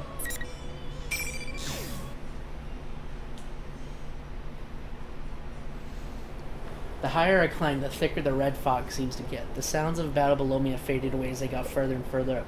Suddenly a deep blue shape appears in my red-tinged vision. I stop. Oh my! It seems we meet again, Labyrinth. You're Theodora, right? Still looking for your sister? I don't think she's around here, though. No, I have stopped looking for her. Even had I found her, what I wish to know can no longer be learned from her. What I yearned for is something that I must discern for myself. You all have taught me that. Huh. I guess you've changed a little too, Theodore. Do I seem so? Watching you has broadened my spectrum a bit. No, a great deal. Yeah. I figured something out during all this fighting, too. Oh? May I ask what that is? Oh, sure. It ain't anything mind-blowing, though. I just felt that the bonds you form with people get passed along and only keep spreading. I see. That is intriguing. Yukon and the others got hurt trying to save me. I want to save Shokun, even if it hurts me. We all keep butting heads over and over, but the banner of friendship ain't just for show. It's what lets you go against someone while still trusting in them. My, how surprising.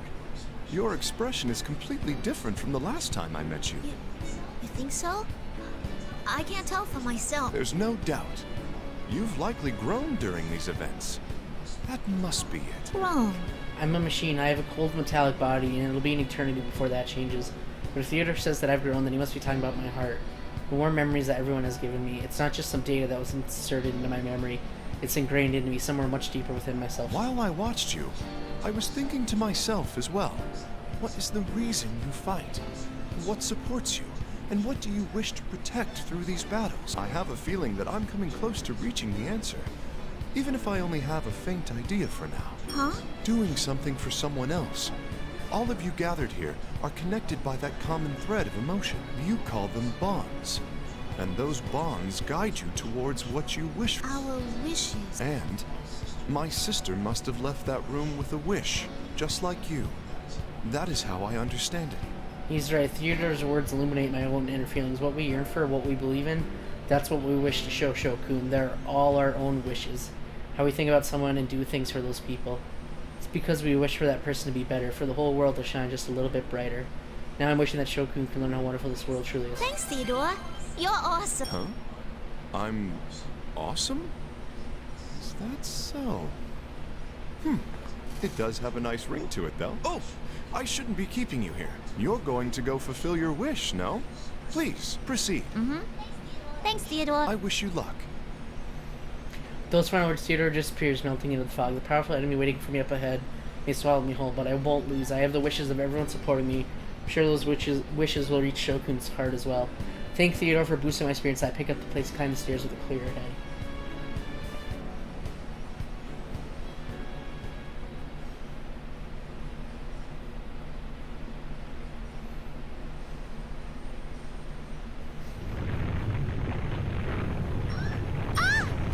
Another quake rocks the tower, and I have to crouch down to keep from staggering. It feels like these earthquakes are growing more and more frequent. Even as shaking itself grows stronger and stronger, those know there's an indescribably powerful force getting closer and closer. Lapras! Can you hear me? Focus on. These tremors are crazy. Are you all okay? Tons of shadows are pouring out and... Don't worry, I'm with the others. It seems Fukusan's group have been trying to catch up with us after Yukun and the others recovered enough to move on. While they were about halfway up the tower, a ton of shadows suddenly began to attack them, and right now they're preventing those shadows from coming up through the tower towards us. Anyway, I got in contact with Kikuno-san earlier. There's something I need to tell you. We discovered the password to the file that I gave you before. It's King of the Fall. Files on the memory card that Kikuno gave me before I left the helicopter. Forgot all about them during the fierce battles that I've been in up until now. Those files might contain the clues that lead to bringing this case to an end. Thanks, Fukusan. I'll give it a try. She told me that Mitsuru-senpai figured it out. We're counting on you, Labyrinth. After Mitsuru-san and the others rescued the rest of the Ina persona users at Junes, they strive to make it back to the tower in order to intercept the shadows that are flooding the town and converging on this place. With a sigh of relief overhearing that everyone is safe, I find the protected file and try to use the password Fukusan gave me. Password accepted. Opening file. I instantly have access to the full contents of the data. That locked file seems to be details of Shuji Kutsuki's personal experiments. Dates are marked as taking place in 1999, and the test subject's name is Sho Minazuki. A strong reading is getting close. Labyrinth! I like Theo. Yeah, he's pretty cool, except he gets bullied by his sisters. I continue reviewing the data while Fukusan cautions me and I prepare for another fight. Stairs eventually come to an end. A bizarre sight, quite different from anything I'd seen until now, leaps into view.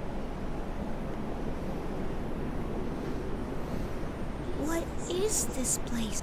Strong wind blowing here keeps the fog from becoming too thick. This wide space is made of what appears to be red marble and vibrant green patterns runs through like blood vessels.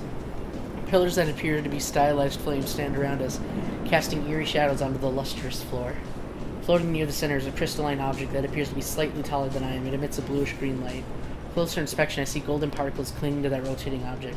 Are those persona fragments from our past fight? As I walk step by step across the hard red floor, I approach the young man standing by the crystal. At his heel is a man in a suit? Who could that be? Beginning facial scan, searching records. Results found Toru Adachi, the man who was arrested last year, as the perpetrator of the case that you convinced for himself. What could he possibly be doing here? You again, you goddamn robot? Damn you for coming all this way. This son of a bitch betrayed me too. All of you are completely useless. And I can't even get an answer from him either. I don't know what happened before, but I got here, but Shokun seems furious. He places a foot on Dachi-san's body and leans heavily on it. Dachi-san growled faintly. Thank goodness he's still alive. It seems he's just unconscious. Hey, scrap for brains. What happened to him? Where the hell's Minazuki? I don't know. He fought us. Huh? You guys did something to him?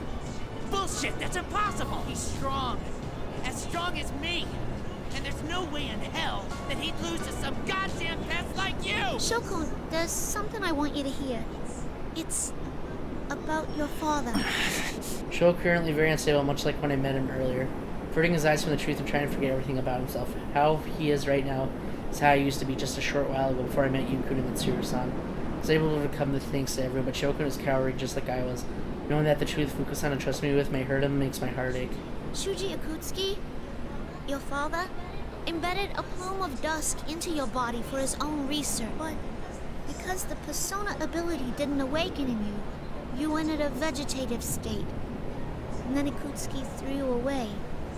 Is that right? Just when I was wondering what shit you were gonna spew after coming all this way.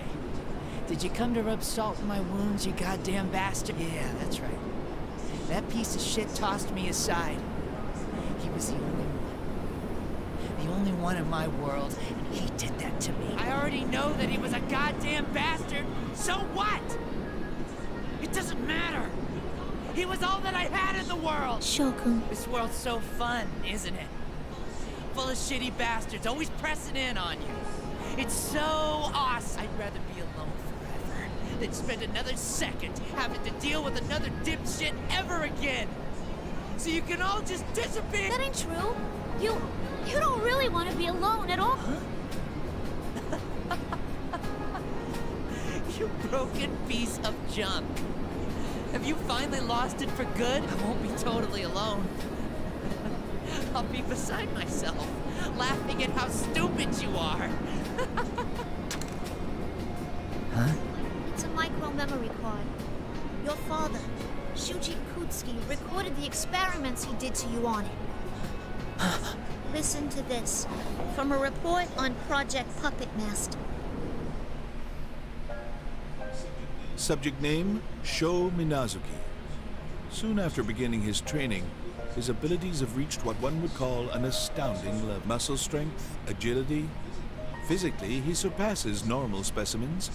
Special mention must be made of his abnormally aggressive nature. For example, in combat training, Sho will attempt to utterly destroy his opponent until we force him to stop. The depth of his fury is unfathomable.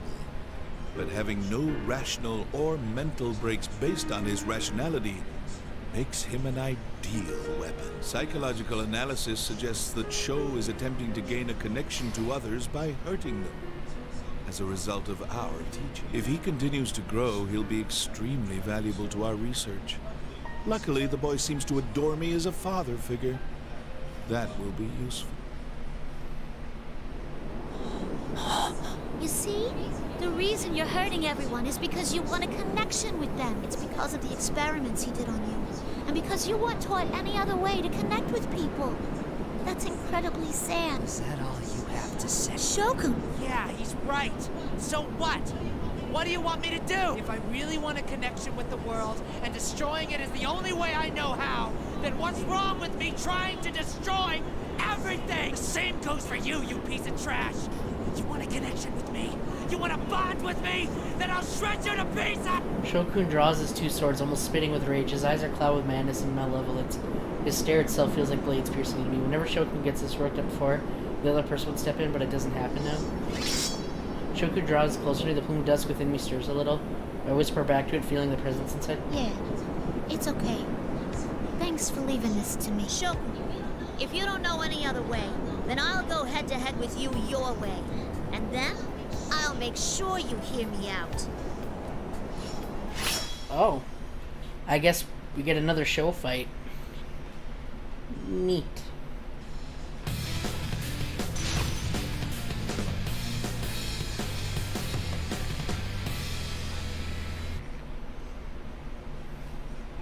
Finally! Fight! There, yeah!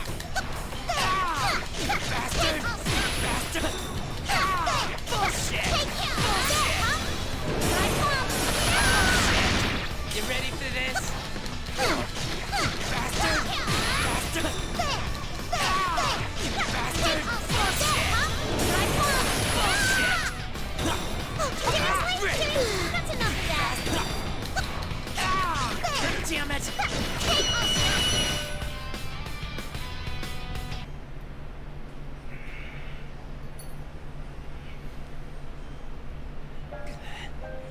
No, it's not over yet. I have nothing. No one at all. If this shitty world won't give me anything, then I'm gonna see it destroyed. No matter what! Shokun is on his knees and he desperately tries to regain his feet by leaning on his sword, his face contorted in pain. The dangerous Aurora I felt from him before the battle isn't weakening. On the contrary, it's becoming stronger. Shokun, do you really think you were alone? Of course I was. What do you know? I was always... No, Shokun. You were never alone. There's more in that file. Do you remember why you went into that coma? How should I know? I took the medicine Ikutsuki gave me, went into a machine. It was an experiment Ikutsuki set up to erase Minazuki-kun. Dad tried to erase him? After transplanting the plume of dusk, you didn't awaken to a persona. Ikutsuki's plan was already a bust at that point. But after a while, Ikutsuki learned there was another personality in you, inside the plume of dust. That was the change in you. At first, it seems like Ikutsuki was interested in that other you, but the new you was different, and wouldn't listen to what Ikutsuki said at all. That other you awakened to a persona, destroyed the test facility, and then tried to kill Ikutsuki. Bullshit! That's not true! Why would he try to kill my dad? You really can't figure it out? Minazuki was trying to protect you. Shokun could only find a connection with other people by hurting them. As a result, that distanced him from everyone. Feeling that world had rejected him, Shokun chose to destroy the world instead. But Minazaki-kun had supported Shokun throughout of all of this. The other self that he would fight for that boy. Minazuki-kun feels the same way Shokun does. The only way to do anything is through hurting others, but he's doing it to protect Shokun. He was still unstable then and got captured. After that, Ikutsuki tried to erase Minazuki-kun while leaving the persona. Do you get it now, Shokun? It was Minazuki-kun. Power of a bond. Power of a bond that supported you.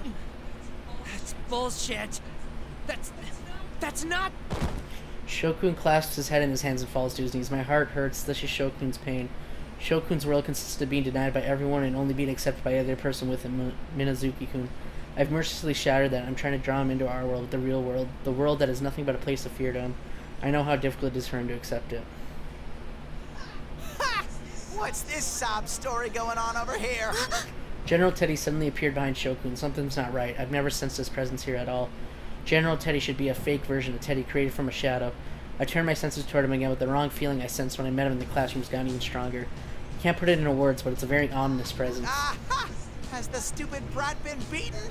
You're disqualified from the P1 climax. Now hurry up and get out of here. Kagutsuchi. Kagutsuchi? General Teddy, so you really were... Oh, poor little shut-in Sho-chan. Was Labby-chan mean to you?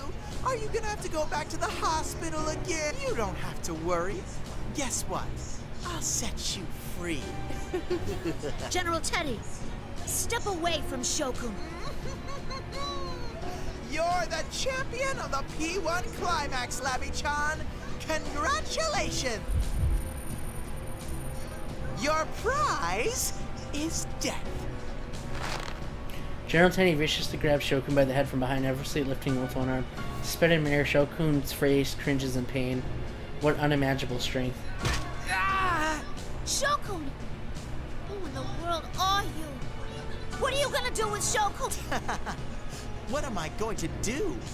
Isn't it obvious? I'm going to kill him. I'll grant this brat what he wants. A world of solace, but I'll be the only one there.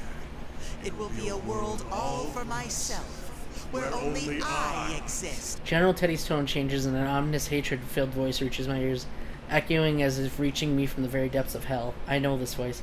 When I was forced into sleep in the laboratory in Yakushima, I had a dream, and in that dream a voice echoed in my head. The voice tempted me to forget everything and to shut myself in a distorted world that reflected only my desires. It's that same voice. Don't tell me. Are you? That's right. This red Yay, burn my dread! power were on loan from me. At least he worked quite well. Wait. So the thing Minazuki-kun was talking about waking at this tower is... You finally figured it out.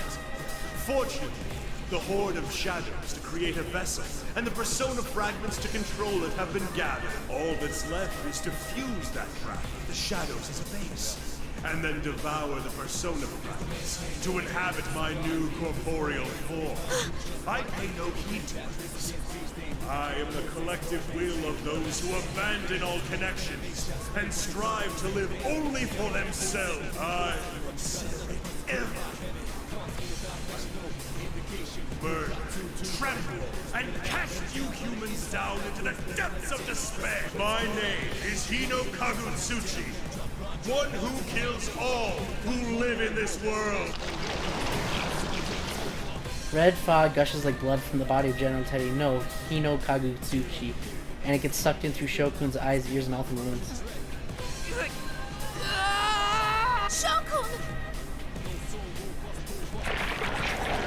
As I try to rush towards him, the empty husk that General Teddy's body has becomes crumbles in a blink of lap shadow. Same time, Shokun, or whatever he's now, turns its evil red gaze towards me.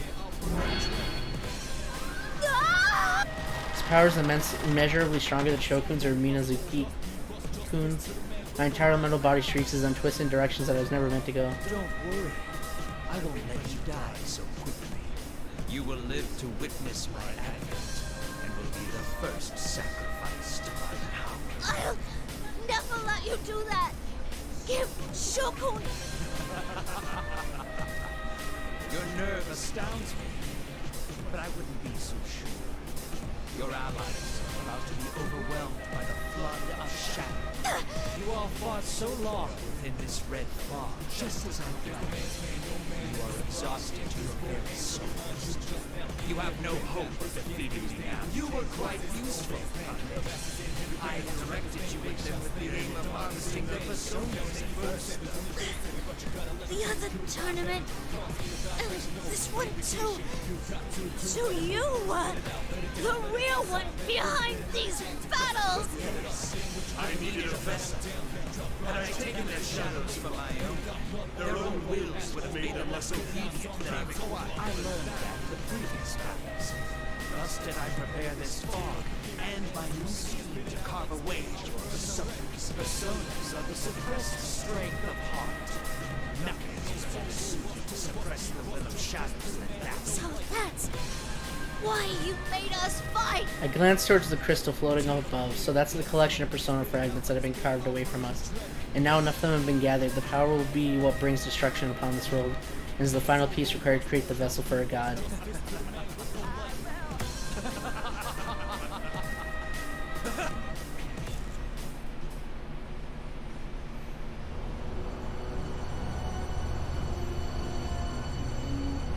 Now is the time for despair. This new form that you have given me. Behold it!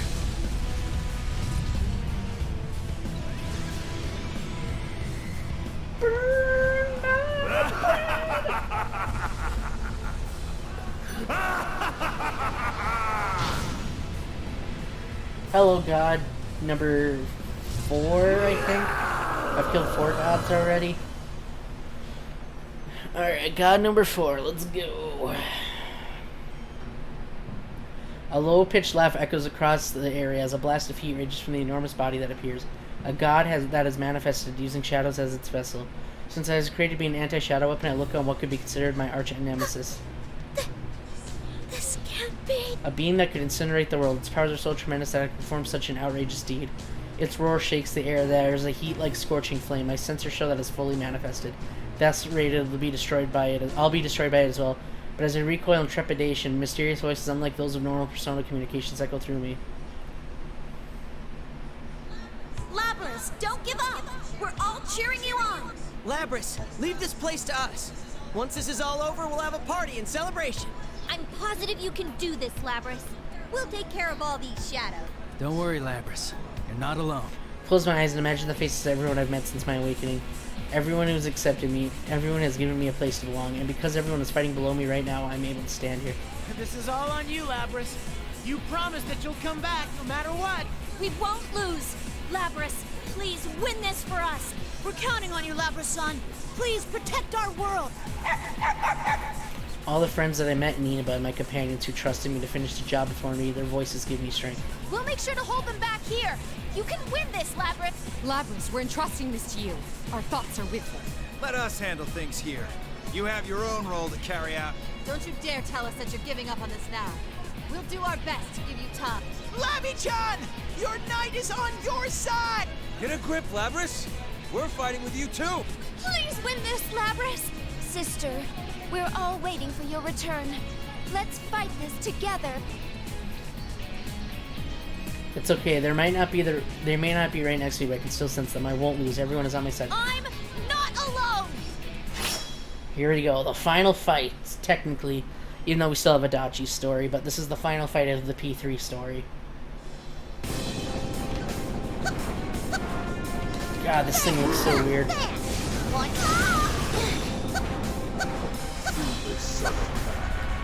This will be the end of your kind.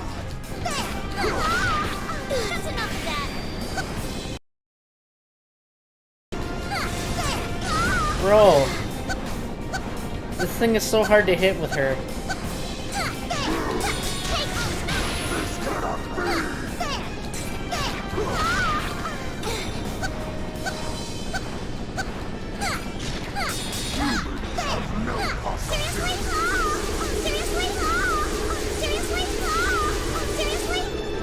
Holy shit.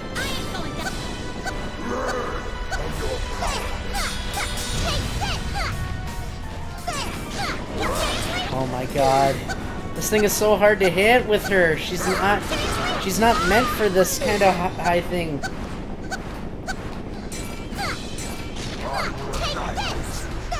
I'm gonna die.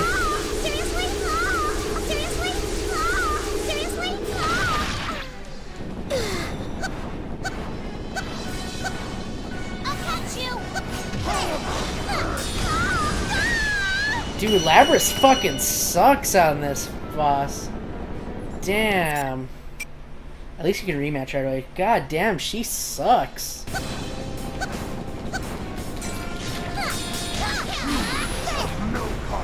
God damn it, I'm trying to backstep. Fuck this boss, dude. Why did you have to give me the only person that can't fucking do it? Backstep, backstep, backstep! Oh my god. No, she doesn't have the sneak attacks. At least not that I'm aware of. This will be the end of your kind.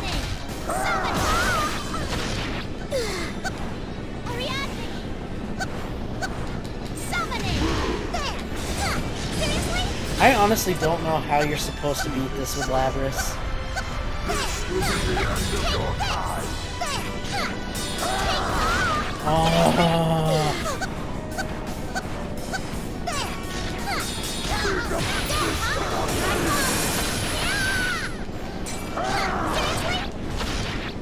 If I can get one combo off on him with full strength, that would help. Oh, well, see, I don't get it. This fight's not good with Labrys. She doesn't have any long-range attacks. I just got lucky. Her jump attacks don't stick. She kind of just hit once and then falls to the ground. You can't hear the voices of everybody who's supporting me. You'll never win against us, Hino Kagutsuchi! Silence, pest! I will not lose! I am stronger than anything! Yeah, that was... oh god. It was way more fun fighting him as you than...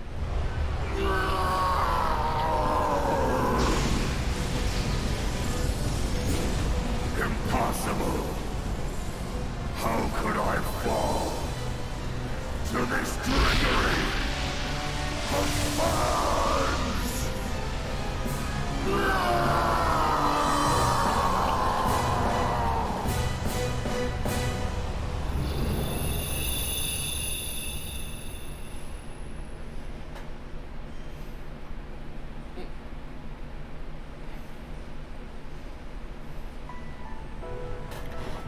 The crumbling corpse disintegrates before me. I can't even take another step. All I can do is gaze up at Higo no Kagutsuchi's body as it falls into thin air before me. That was marvelous indeed. These events were truly an ordeal. The area had filled with silence once the battle ended, but a familiar voice enters it. I turn to see a young woman in blue dress standing nearby. Elizabeth, what are you doing here? Though what you just defeated now was different in form. It appeared to be another embodiment of man's consciousness that wishes for death. And suffice to say, I had my own reason to witness its end. A reason? To abolish others also means to abolish oneself. That great power was also an embodiment of a distorted will, given birth by dissatisfaction. If left alone, it would eventually have become a great stagnation, leading to the destruction of the world, even the world within people's hearts. The world within people's hearts? You mean that place I met you the other time? Indeed. And if that were to happen, it would be a hindrance to my own wish as well. You have a wish. Lizzle smiles quietly and closes her eyes. Her expression is gentle, as if thinking someone precious to her. Oh. I was told that Elizabeth had gone on a journey in search of power. When she tells me is always vague. I don't understand everything she says, but she harbors a wish for someone else. What kind of person would she think of as precious? Is she out searching for what she can do to help that person? Seeing her softened expression makes me think back on my own wish.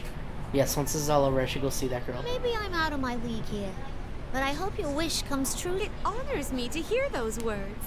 I wish to express my gratitude to you as well. You mean thank me? Why? In this turbulence, you showed me an unknown, miraculous power that cannot be attained alone. I firmly believe that that power will be a solid guide to the distant journey that I must take. And thus, I thank you from the depths of my heart. Elizabeth bows deeply to me. No, I didn't do anything. I should be the one thanking her. Oh no, I really didn't. This place will disappear momentarily. Well, until we meet again someday, Labrys. Actually, there is something I'd like to ask you before I go, just in case. Shall I transport your friends to somewhere safe? That's right, this tower's already begun to crumble. My friends and I could never get up before this place truly becomes dangerous. Hurriedly respond to Elizabeth as quickly as possible. That would be wonderful. Please do. Very well. Then I shall... Elizabeth? Now that I think of it, where would a safe place be? This place is gonna crumble soon, so anywhere else is fine. Could you hurry, please? Oh, yes! That reminds me. There is one place where there would be no trouble if I were to send such a bizarre group of people there. I will now transport your companions. Well then. My vision grows hazy as she speaks. That's when I remember something. What about Shokun and Adachi-san? If they're not transported too, they'll be killed with the tower collapse. Oh, hold on, Elizabeth! Whether or not she understood my thoughts, Elizabeth smiles to me before everything is blanketed by a bright light.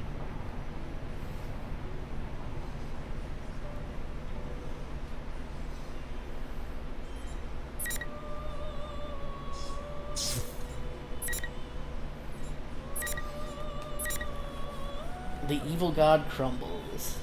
Mission complete.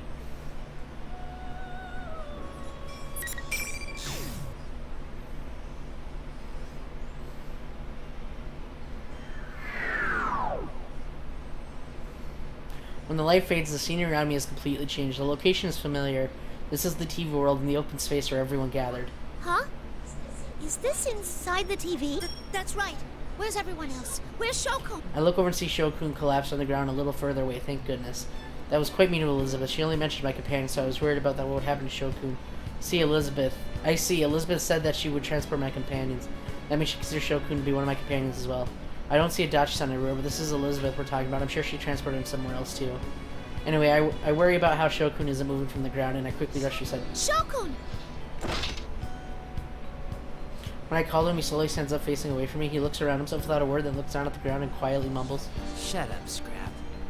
Enough yapping. I couldn't help it. Not when I knew you were safe. Hey, did you kill that thing? Huh? Did you destroy Hinokagutsuchi? Can't you understand words? Oh, yeah. You're strong. Huh? God damn it, do I have to say everything to you twice, you piece of junk?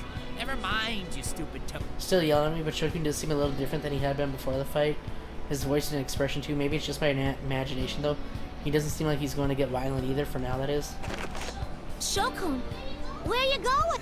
It's none of your business. If you don't shut the hell up, I'm gonna cut you. But everyone's waiting for you. I'm sure Mitsuru-san and her people are too. Shut the hell up. I'm not gonna start listening to what anyone wants now. Go back to where you belong. Shokun! Hey, Scrap. Shokun makes as if to leave this place and stops to talk to me. Seems he's remembered something. I'm actually a little surprised that he's talking to me. Oh, yes? Yes. Seriously? Now you can't even speak properly. Oh, man. It's too much. You don't have to laugh that much. Oh, damn it. You really are broken, aren't you? Hey, do you think even now he might be... Huh? Never mind. See you later, robot. You better have your damn oil changed or something. Huh? If I can think of something else to say, Shokun's already getting far away. What should I do? This is inside the TV world after all, but his posture is much more confident than when I first saw him. He has his own future waiting for him now. I'm sure there will be mountains of painful difficulties waiting for him. There's even the possibility that we might end up facing him again as an enemy, but even then, that's okay. Even though it was only for a short time, I sense a bond between myself and him. I don't give up if I keep wishing for his success. A day might come when we reach an understanding. But I don't get an oil change during a maintenance routine, though. Suddenly, several shining figures appear within the room from the TV world. When the light around them dims, I recognize familiar faces, my companions who have finished fighting their own fierce battles, gather one after another.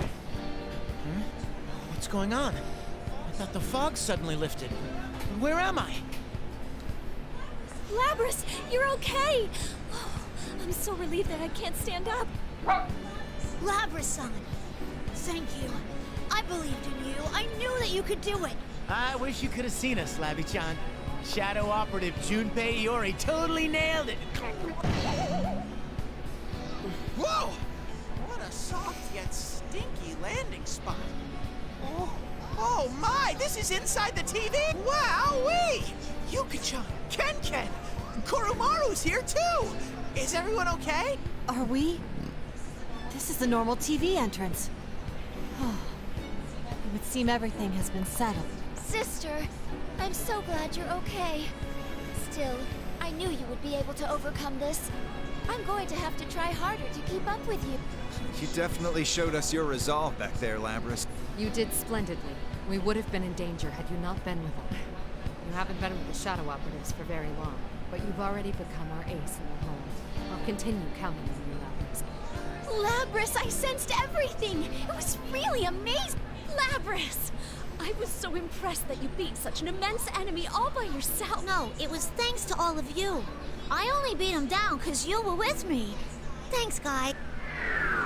Another group of shining figures appears. This time it's Yukun's group along with Fuka-san. Seems they were fighting the shadows that were closing in on the tower when they too were suddenly enveloped in light and were taking its place. Now that was suspenseful. You did an amazing job. We're definitely Hey, Ren, throwing a celebration party. That sounds wonderful. We have quite the group here together after all. Labras, thank you for all your hard work. Are you okay, Labras? Are you hurt anywhere? I mean, you were really amazing! Thanks, Labras. The town should return to normal now. It's all thanks to you. Yukun. Had I not come here, everyone at Inaba would have continued leading peaceful lives. Internally, I was afraid to learn what he truly thought of me. That was when Cancun told me that I should go and ask him myself to find out how he feels. User, just seeing the kindness in Yukun's eyes right now makes me feel like there's no need to hear what he thinks about me in words. The relief of this painful battle coming to an end mixes with the joy of discovering new and true friends. My happiness proves to be contagious, and before long we're all talking animatedly with one another. After some time, Mitsuru-san approaches me. Her expression seems rather meek, and when she speaks to me, she seems apologetic. Labris, I'm sorry, but I need to hear your report. Where is Minazuki? Were you able to speak with him? Oh, yes, but only for a little while. But before you all came here, When I begin my part, Akihiko-san nudges me in the shoulder with his elbow. Standing in bewilderment, Mitsuru-san clears her throat. Well, you know, Labris, the Shadow Operatives are a formal organization. I am obligated to report about this case to the higher-up. Right. That's why I was saying, before you all came here, Akihiko-san nudges me in the shoulder even harder this time. What's going on? Did I say something weird? You're even more naive than I am. You really are like a child when it comes to these things. There are just some things you don't want to be honest about at times like this. That's why you just gotta dodge the question. Junpei, don't start teaching Labris stuff like that. We don't want her becoming more like you. Ow! What was that for? You're scarier than the Shadow. I didn't ask properly. Shadow Operative Labris, do you know where Minazuki went? I'm sorry, I don't know where he went. Oh. Phew. When I answer them, they all sound relieved. For some reason, even Akihiko-san and Mr. Sun are smiling in a satisfied manner. Could it be they actually want me to say I didn't know where he went? I see. Normally, we'd have to send someone to track him down. But if you don't know, then there's nothing to be done about it. I will report this case to our authorities, and the Shadow Operatives will take responsibility for it. All of them. Mitsuru-san! Again, now, if Shokun was the person behind such serious cases as this were captured, he would be dealt with severely, and even if Shokun were to meet with Mitsuru-san and the others right now, surely get angry like he was a moment ago, and it wouldn't be much of a conversation. But if Shadow Operatives pursue him ourselves, we'll have tons of opportunities to get Shokun to open up to us. Mitsuru-san, everyone, thank you. Hey, what are you guys doing? We're gonna leave you behind if you don't hurry up. The others who are a bit further away call out to us. It seems the time for us to part is drawing close once again. Since we are connected by bonds, we'll be able to see each other anytime we want. We'll just be physically distant for a short while. Are we really getting out from here? I'm feeling really anxious about this. Oh? Are you scared, Junpei? That's pretty lame for a big boy like you. Don't mind me for going on ahead. Please excuse us. Everyone from Minaba jumps through the exit TV one after another as if they were completely used to it.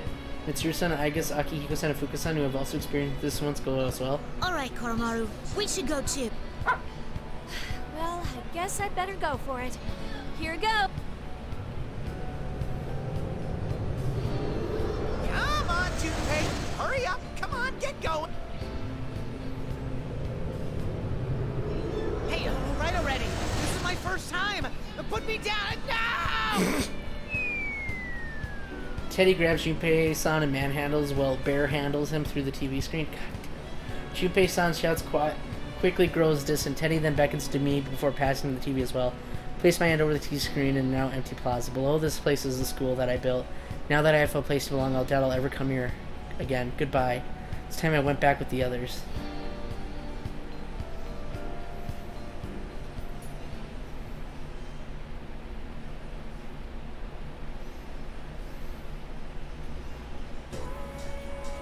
May 6th, early morning. After leaving Junes, we heard that Kakuna-san had landed the helicopter in the schoolyard at Yasugami High, so we headed back to the school. It seems that after Kakuna-san risked her life to drop us off at Junes, she was forced to land near the outskirts of town. There, she studied the data from Shuichi Ikutsuki's files and repaired the damaged helicopter, then took off again and was even able to help the others. Talk about a tough person. That means that we Persona users weren't the only ones who were fighting. The other reason why we returned to Yasugami High was because we needed to check on the crime scene as members of the Shadow Operatives. We go up to the rooftop of the school and look down on the school, now that it has regained its original form. School. The memories places like this bring back. It's already been 3 years. I know, right? Time goes by fast when you're living a fulfilling life. So you have a fulfilling life too, Junpei-san? Can you teach me how to play baseball? Oh, now you're talking. Our team trains really damn hard. I won't go easy on you. Got it? That's what I was hoping for. I like sports after all. By the way, Yukari, are you planning on going back looking like that? Would everyone please stop talking about my clothes? I mean, you of all people shouldn't be talking, Akihiko-senpai. That costume's really cool, though. Wow, feather pink. I'm standing next to a real hero. There we go. Just be true to yourself, kid. Looking up to superheroes is what's truly childlike. Still, you're amazing, Yukari-san. You're actually wearing the costume and acting at the same time. Normally, even female ranger characters get played by male actors during the scenes while they're in their costume. Huh? Is that for real? No, all those times I... When did you hear that? Ken-kun's a big fan of those kinds of shows. But I guess he isn't all that childish anymore. I suppose it's because it's been 3 years.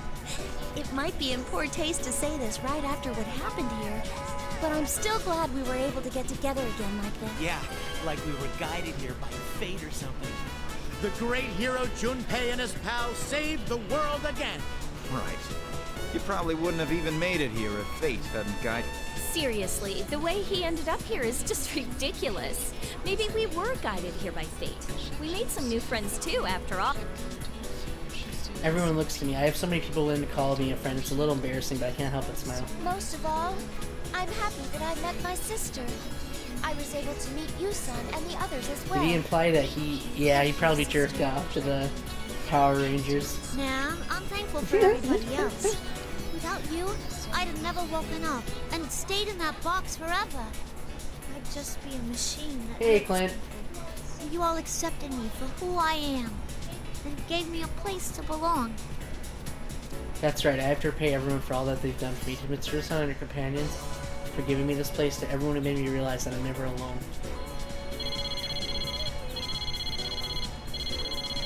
It's me.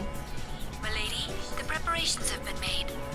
But are you sure about this? Nice, yes, Clint. I'll be right there. Huh? Where you going, Mitsuru-san? You worked on Memorial Day, Clint? I hope you got holiday pay. Mitsuru-senpai, don't tell me you're going back before us. Well, I'm sorry. There are many things that need to be taken care of. I knew it. I'll have you know that we all put aside our jobs and other affairs to come here. You're gonna spend some time with us, like it or not. I do feel bad about causing you all trouble, but I guess, can't you persuade you? No, I refuse that order. This is a situation with consequences that affect our team's morale. Give it up, Mitsuru. Don't worry about figuring everything out right now. I'll make sure things with those public safety jerks get settled. What? There's some guys hassling you. Let me come with you. I'll tell him everything about how Mitsuru-san did her best to help. Please, don't. Things will only get more complicated if you two... Got a slushie in hand? Very well. I suppose I can forget about my duties for one day and enjoy some time with you. That's what I'm talking about. You look so happy, Yukari-chan. It's been a while since I've seen you smile so much. Huh? You think so? Do I really not smile normally? Well, you always seem so angry, Yucatan. That's because you're always making me angry. Hey, time out, Yucatan. You could really hurt me with that thing. Our laughter echoes from the rooftop where the bright morning sunrise shines down upon us. As the lively conversation continues, I quietly place a hand on my chest. What's here right now connects me to that place. It connects me to everyone. May this warmth I feel spread to everyone else and to him as well.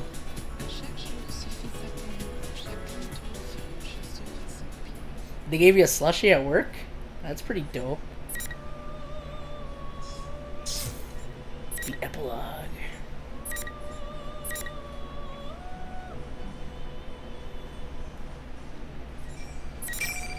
Alright, let's see where everyone ended up.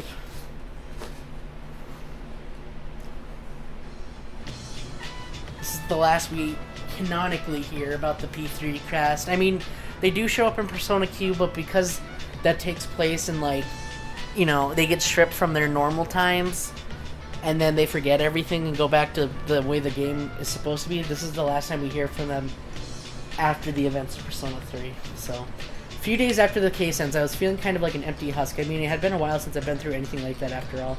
It wasn't just because it felt nostalgic, but, well, I remembered a lot of different things, like how I didn't understand a lot of stuff back then. Your pitching sucks. Stop throwing like that. My pitching doesn't suck. Your catching sucks. Don't think you're all cool just because you got a good hit the other day. What did you say? So I'm watching the kids practice, and I'm not particularly paying much attention. Just when I think things are getting peaceful, a squabble starts up. Well, it's the coach's job to settle things like this. Hey, break it up. What's going on here? Stay out of this, Junpei. Coach Junpei, right? So, what's... He blames me because he can't catch. Because you got no control. Everybody knows. You know, the kids all start practicing, gather around the argument. These kids have way too much energy to get into fights frequently, so I need to mediate this conflict in a mature, dignified way in order to be a good example. Children pick up on that kind of stuff, you know? Hey, listen up. The most important thing in baseball is teamwork. No matter how good you might be alone, you'll never win a game by yourself. You can't play baseball if you're the only one on the field, right? Of course not. Right, well, that's just common sense. But if you keep putting the blame on other people, you're gonna end up all alone eventually. If you think the pitcher has no control, then you gotta try to work hard to catch anything, no matter what he throws your way. And if you think the catcher blows meaty chunks, try throwing balls that even the worst catcher can grab. If you both practice together like that, then everyone gets better and the entire team gets stronger.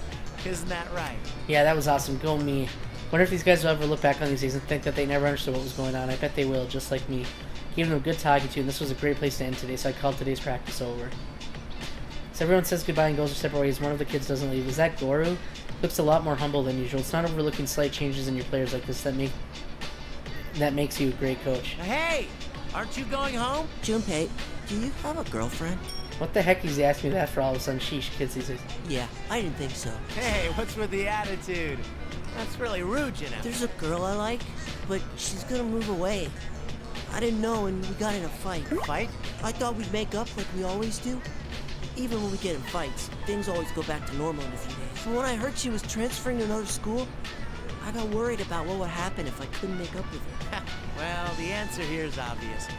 You have to nut up and apologize to her. It doesn't matter if it's your fault or not.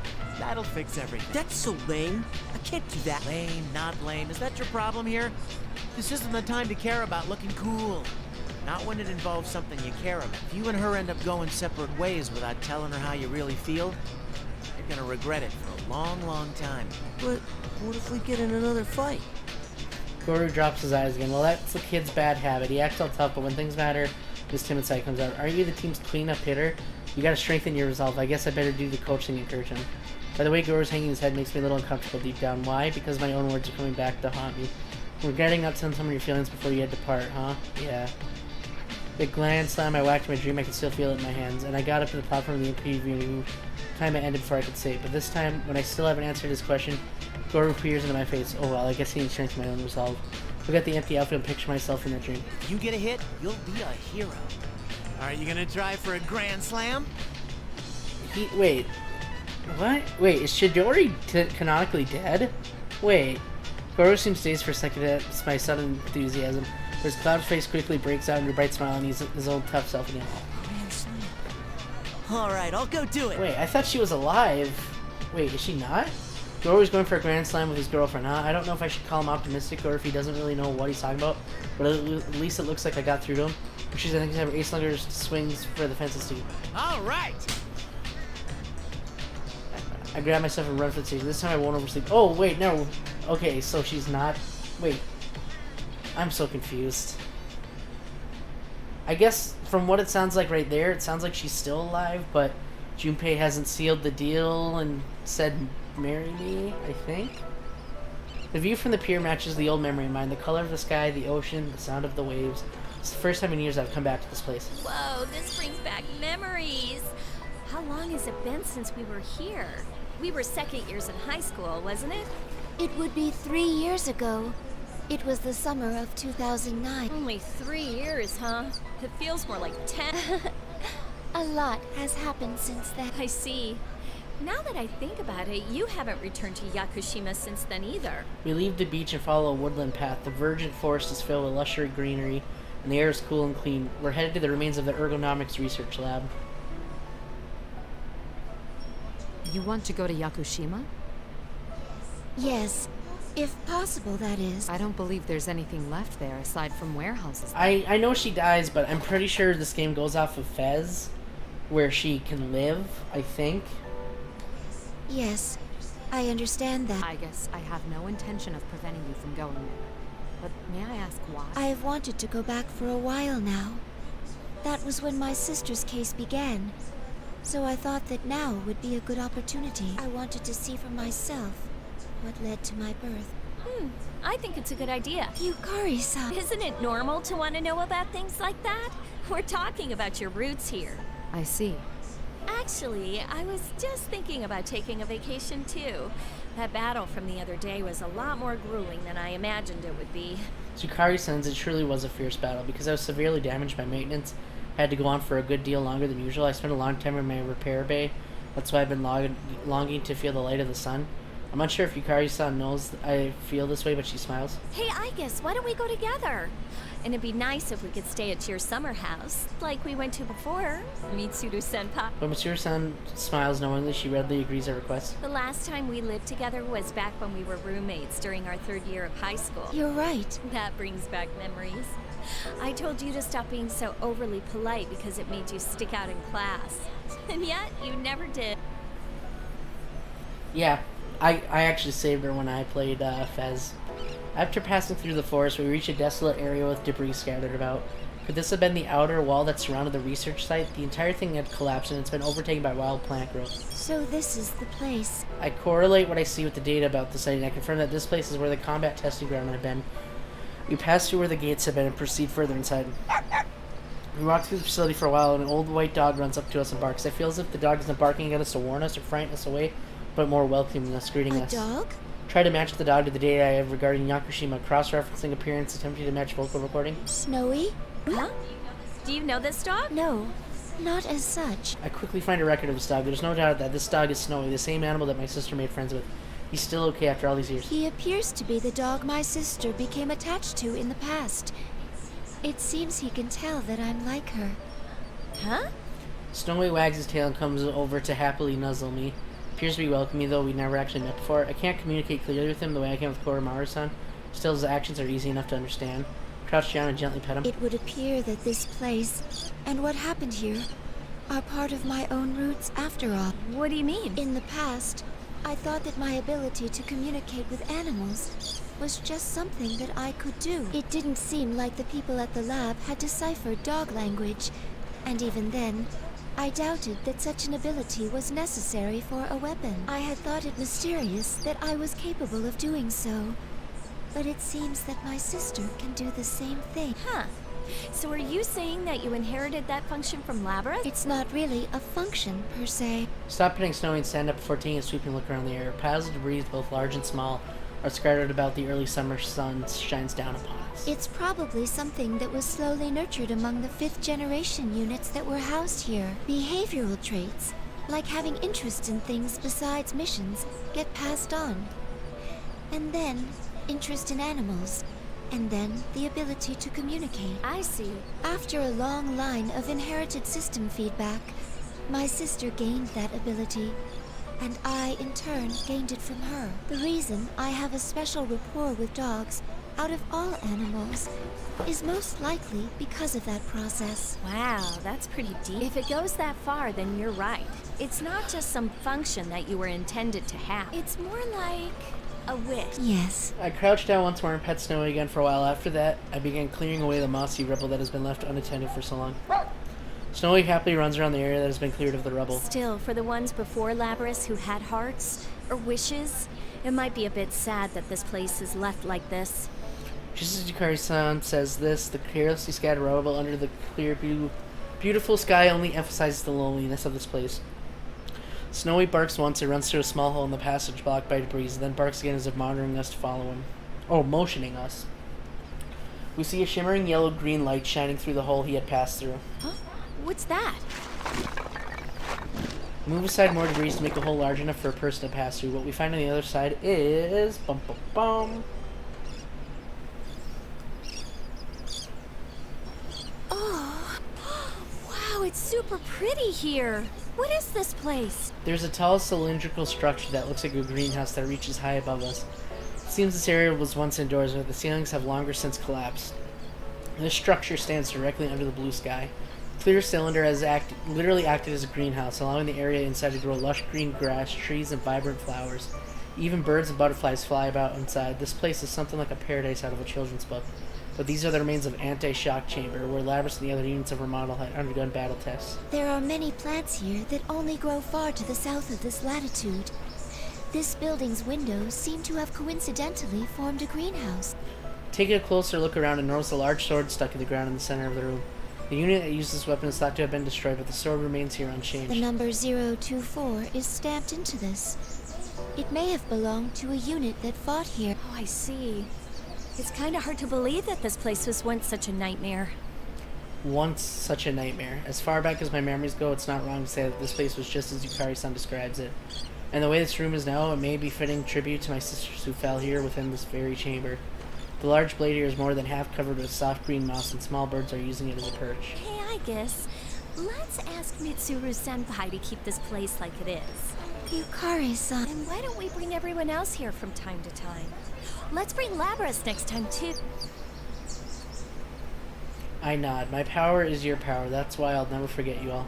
As the last of the anti-shadow suppression weapons, I will fulfill my duty to protect my companions and my sister, protect humanity, and create a future with your memories within me. I'm glad I came here. I feel happiness in the depths of my heart and take a step forward. I raise my voice as loud as I can, so it echoes through this entire chamber. Everyone, thank you. Chirping of the birds and the sound of the waves echoes on forever.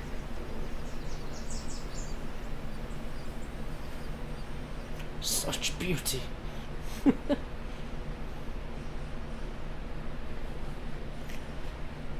A few days after the case was resolved, I stand before a gravesite. The marker is still new and clean. We finally met. I'm sorry it took me so long to come. Some of my memories are those from another machine like me, Unit 024. She and I were in the same production generation. Some of those memories are of a girl. Mitsuru-san and her people aided me in finding that girl and finding out who she is. First word in our records after her name, deceased. Mitsuru-san was apologetic when she told me about this, but I wasn't surprised. The girl in my memory had been in a hospital room. That's why in my heart I was kind of expecting things to turn out this way. You know, there's a bunch of stuff I wanted to say, and I don't know where to start now. But thanks so much for giving me life. No words come back to me from the gravestone. I didn't make it in time. I have a younger sister, and I've got companions and friends too. Because you wished for it. I have a happy life now. But there's nothing I can do to repay you. Mommy, there's someone here. As I was standing still, a boy approaches me and looks up with curiosity. A woman, apparently his mother, follows him and bows to me. She's holding a bouquet of flowers. It seems his family's come to visit this girl's grave. Oh, I'm sorry. Are you, this girl's family? Oh no, it's just my boy has the same illness as the girl who's here. I look at the boy. He does seem thin, but otherwise doesn't appear to be in poor health. The girl here agreed to submit to a great many examinations when she was young. Because of that, the doctors learned a great deal about her disease, and it's thanks to her sacrifice that my little boy is still alive today. He can even go to school. She tells me more about her son and then explains that they come to visit the girl's grave to thank her.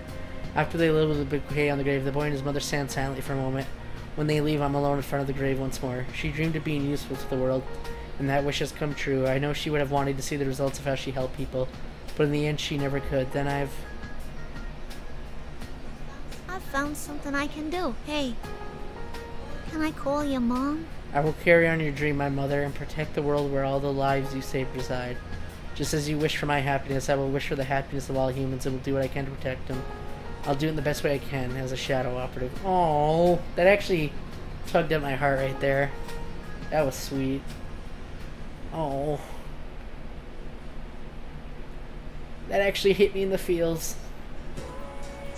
Miss Yamagishi, this is a spectacular feat. We've never had a second-year student receive the award for best paper at this school. Thank you. I received an urgent summons from my lab at college and found my professor there openly praising me. You're already getting recruitment calls from labs and corporations, but I'd recommend that you devote yourself to studying abroad. Abroad, you I just happen to be friends with a professor who's searching for an assistant. If you wish, I can write you a letter of recommendation at once. I hesitate a bit on how to respond to my professor's cheerful words. Ever since I entered the engineering department, things have become awkward with my parents. Though they still look pained when the subject of my not entering medical school comes up, perhaps they'll be impressed with me. I tell them that I'm going to study abroad at a famous college overseas. But even if I were to leave Japan, if something were to happen to Mitsuru and the others, I'd show no hesitation coming back here. Even if it wasn't for a case involving shadows, for example, if I was told that they didn't have anyone they trusted to perform Igus and Labras' maintenance, I'd still feel the same.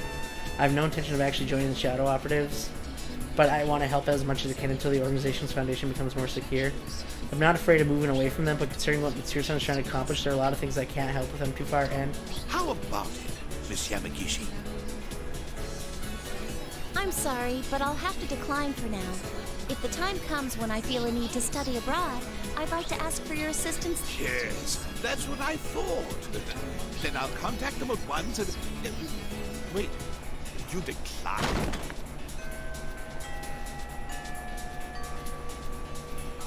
Oh no! Classes are about to start. Please excuse me. Thank you for telling me about this. Miss Yamagishi, wait! Hey! I'm not staying here because I need, I'm staying because I choose to do so. That's more important than taking a course that someone else has prepared for me. I can study wherever I want, after all. I joined the flow of students moving from class to class and hurried to my next class. This person almost stopped making me feel. No, don't stop. Dudes, I swear, sometimes they can really hit you in the feels. Oh. I didn't think I was going to get this much feeling from an arcade beat-em-up. The early summer weather in Gekkuken's schoolyard was refreshing after school. We're absorbed in chasing the ball like always. Not gonna happen. Whoa! One of the players I'm guarding against goes flying and the game stops. Crap, did I get a little too rough? I rush over to see how he's doing. Sorry, are you okay? I'm fine. It wasn't a foul. That was a great tackle, Ken. You've been on fire lately. Luckily, he doesn't seem hurt. I relax and grab his hand to pull him up and smile. Well, we do have a match coming up soon. Isn't our opponent supposed to be a strong team? Yeah, you're right. All right, let's all put some more effort into this. Once more! Keep our spirits up! Yeah! The sun is almost set and it's almost time to end our club activities. I look around the school ground at the students leaving their own clubs. I can tell they're looking at someone standing in the corner of the schoolyard. Oh man, I didn't think she'd come here wearing the battle outfit of hers. I guess I should have given more thought about what I suggested we meet up. I regret choosing this place a little, but she'd stand out anywhere. I guess it can't be helped. I'm the one who called Mitsuru-san here and this is the first time I've seen her in person since that case ended. I'm well aware how busy Mitsuru-san is, but I told her to come here today. I'm starting to feel a little unusually nervous, but I make up my mind to take a few deep breaths before approaching her. Hey! Who's that beautiful lady? Don't tell me she's Ken-kun's girlfriend. What? No way. I'm so shocked. Doesn't she seem a little serious, though? Mitsuru-san, thank you for coming all this way when you're so busy. Don't worry about it. I am currently on a mission now, so I don't have a lot of time. I would like to speak with you for longer sometime. Oh, it's all right. This won't take long. I called you here so I could give you this to... This? And her small silver badge. It's official identification given to members of the Shadow Operatives. She sees it, but she's not briefly looks surprised. She looks from the badge to my face and swallows whatever she was about to say. I'd like you to take it back for now. I don't need it. I promise, I'll come get it again one day. Very well. I will keep this for you. That's right, I don't need it right now. Mitsuru-san accepts it without another word, but I bet she respects my decision. Mitsuru-san's always thinking about us. I'm sure that my action speaks louder than anything I could have said to her, and she understands perfectly. This is how it should be. Thank you, Mitsuru-san. Hey, Ken! Let's get going! A voice suddenly calls out to me from the school gate and breaks the silence between us. Look in that direction, see the rest of the soccer club who have finished changing and are waiting there for me. Should be obvious that I'm in the middle of a serious conversation here, but that doesn't stop them. I guess I'm gonna be helpful when they want me to hurry up. We just finished practice and we're all hungry kids. It's only natural that stomachs are growling. I mean, mine is too. Okay, race to the wild duck! Last one there, pay! Well, I have to go. I hope you stay well until I see you again, Mitsuru-san. In any case, since the burdens on my shoulders have been lifted, I quickly bow to Mitsuru-san before rushing off with my soccer club friends. We still have the after-practice wild dash to do. It's a famous tradition of the Gekkuken Junior High School Club. Junior Soccer Club. And again, we started this tradition on our own. We consider it one last part of our practices, so I can't allow myself to lose here either. Huh, he laughed. Wow, don't you think Ken-kun's changed a bit lately? Really? Like how? For reals. He used to be all, I don't know, cold. But lately, he's been in high spirits. It's like he learned how to be normal, right? You're right. He does seem to act more naturally than before. I like it. Yep, Christina. 3 years ago, we forged a bond together. Our long and severe battles. This bond is still very important to me. But if I let myself get too caught up in that bond, I'll end up missing out on things in my own life. I think I was able to change because I realized that. I sense that my bond with the others has remained unchanged. But only more than that, I sense that I've grown in myself as well, and even if only a little. What's best for me right now is to spend my days doing what I can without rushing through life. What happens to me now will surely affect my future. That's what I've come to realize. And acting that way will be my way of fulfilling the duty that was left to me. Koromaru appears from the statue and magnificently runs past us. Koromaru's been showing up like this from time to time and racing us to the burger place. I remember thinking during this recent battles, but even though Koromaru's quite old, he sure doesn't seem that way. I bet he's determined not to let his kids beat him either. Well, if he's challenging me, I can't just let him win without a fight. I pick up the pace and chase after the white furry shape ahead of me. Oh. This is a great conclusion. I wonder what Akihiko's been up to. You gonna finally stop winning? Target acquired. Commencing capture now. Aegis? Thought I was well concealed in the crowd in front of the station, but Aegis comes charging towards me. People around me draw back and people walking by stare dumbfounded. Not again. It's time for your English 2 class.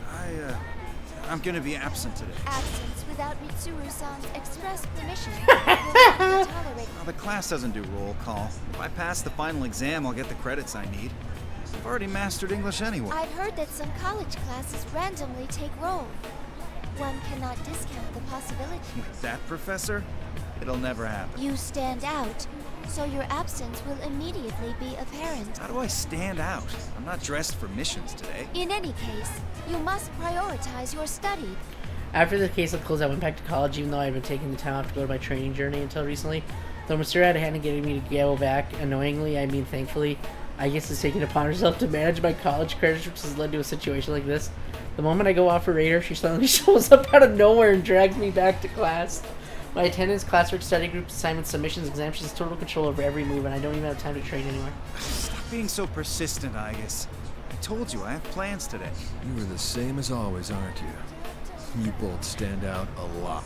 Kurosawa-san. Kurosawa-san appears out of the crowd with a resigned expression. Yes, I was here to meet him today. He's currently a detective with the Metropolitan Police Department and is a trustworthy man who's been helping us secret. Even now, he caught on to the Public Safety Department's moves before anyone else was able to warn us. I wasn't told that you had class today.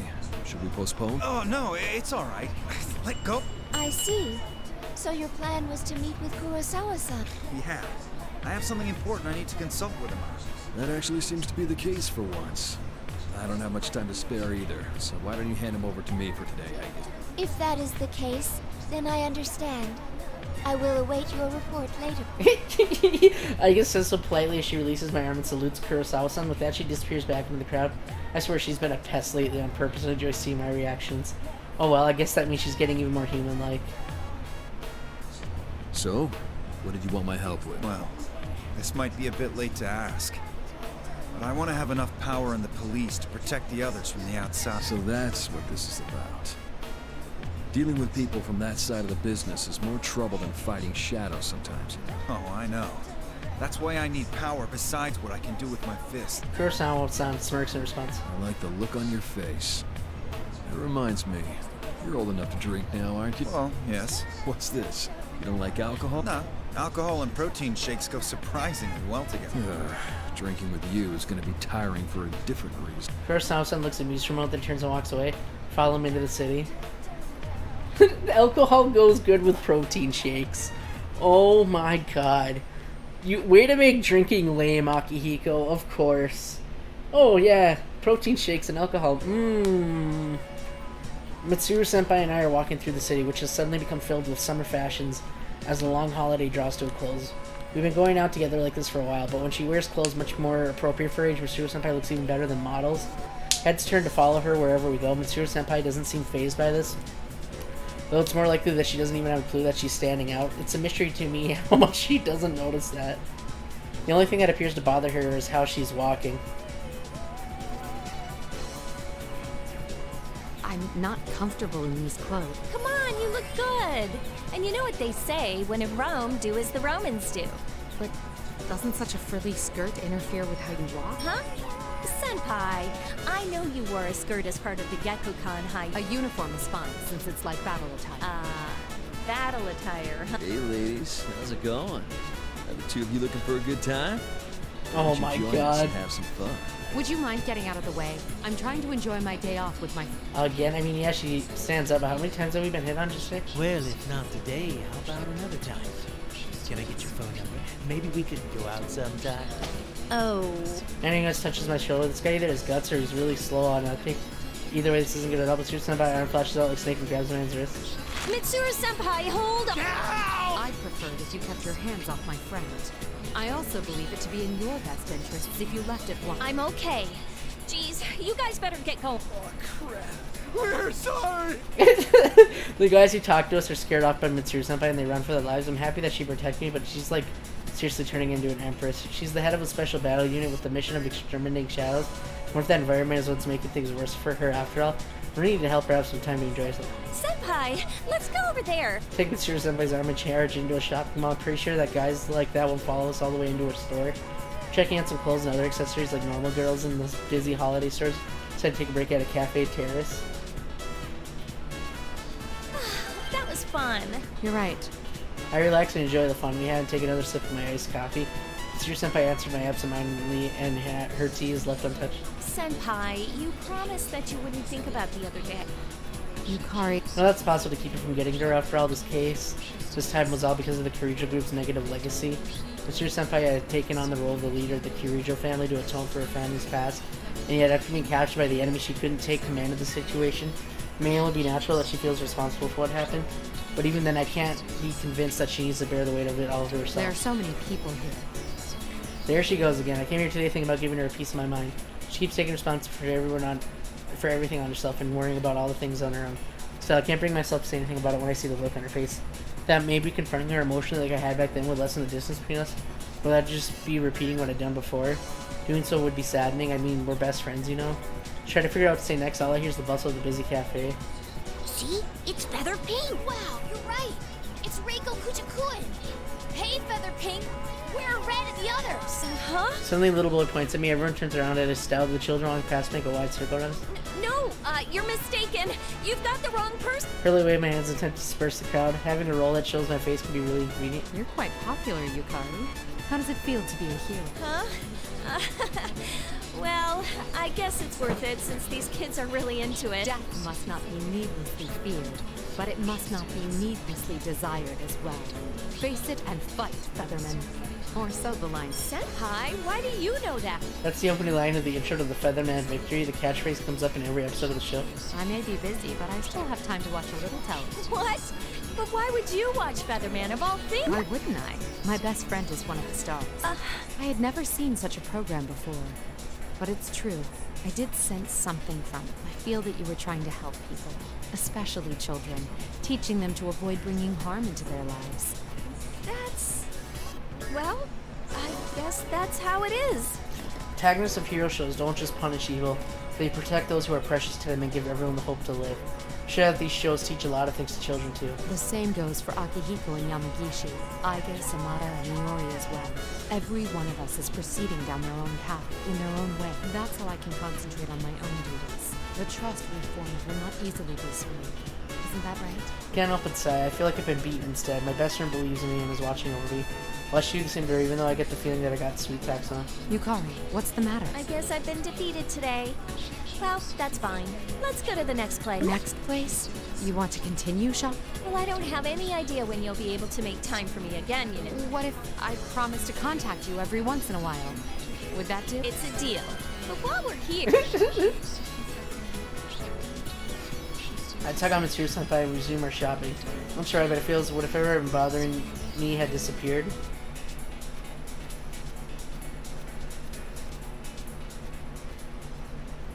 I think that's everybody, right? Oh, Labris, I guess. No, we saw Labris. Who's left? Even before we complete the follow-up investigation of the case Minazuki caused, I was summoned by public safety to the government office building. I would have liked to ignore this meeting, but when it's sure to be nothing more than an interrogation, it's better that I go for them to get their hands on Labris or Minazuki. I also want to make sure that no trouble comes to Yukari or Mata's daily lives. Oh, we recognize your achievement in recovering Labris. Wasn't it your own blunder that led to you, the leader of your organization, being captured? There are also reports that you involved underage civilians in this matter as well. What do you think your organization is? If there were people there, then they must have acted on their own to protect their town and their companions. Also, with regard to the members of the auxiliary staff, the emergency suppression unit, they became concerned for me after my disappearance and came after me as individuals. That is all. It is absolutely unrelated to the Shadow Operative. You're just playing semantics. Furthermore, when the second case occurred, the Shadow Operatives were forced to begin an investigation based on a lack of evidence. Since you were the ones who ordered the investigation, I believe you would know whether or not they were able to go on duty or not. Also, even though it may have been merely an intimidation tactic, I received a report that my people were fired upon during the incident. I laughed it off at the time, since it's impossible that this organization could have been so stupid as to send my people into danger unprepared. You little... But as you pointed out, it was due to my own lack of preparedness that I was captured by the enemy. The report says that your capture was nothing but a ruse, though? Excuse me. What is it? We're in the middle of an inquiry here. I was ordered to bring these documents the moment they arrived. Man enters the room, hands a binder full of documents to the men interrogating me. While they're distracted by the moment the newcomer glances at me, I feel as if I know that man somewhere, but what was that about? What is this? As you can see, it's the report from our undercover investigation of the Kirijo. You fool! These are not the kinds of details we asked for. This deliberation is temporarily suspended. You will be notified of our further decisions at a later date. Your sudden sourness makes me think this case is coming to an end. I think that someone would be able to turn in a report that would instantly suspend an investigation from these sticklers. It would seem that there are some people, even in public safety, who do not respect their higher-ups. Also, that undercover investigation report must have been made by Shirogane. It seems I'm in or dead. When I leave the conference, I see that the other shadow operatives have gathered here. Mitsuru-san! What are you all doing here? These guys insisted on at least trying to testify in person, since they failed you on the mission. I had no choice but to come. Seeing that our friend, who had gone missing, was immediately summoned to the government office on her return, we were worried it was a conspiracy. Indeed, as your friends, it's only natural that we'd rush to your side, because we... I guess, why are you speaking with such an over-exaggeration? What are Yukari and Iori even doing here? Yeah, we were all worried about you. After all, we're all your friends. The best of friends. Yep. Yes, sir. You realize I won't be able to stick up for you if they come down on you, but... It'll be fine. Look, I'm in the middle of a shoot right now. I'm just out walking Koromaru. I'm just going out for a run, you know? You're training, Junpei? You should have told me sooner. I'll come along. That's okay. I mean, can't you see what we're getting? Seriously, all of you... Can't help but laugh with amusement. Though this makes me happy as their friends, I have mixed feelings as the leader of our organization. The higher-ups that gave themselves away this time are the only tip of the iceberg. There must be many people in the police and in political realm who don't think well of the Kirijo group. Those troublemakers will pounce immediately if we leave even the slightest vulnerability unguarded. Leaving the shadow operatives will continue to protect and serve. We won't let anyone be forced to be alone. We can create a world where everyone will have the strength to deny the fate of destruction. Let's go. Yes! And we will continue moving towards the future for the sake of granting our own wishes. The end.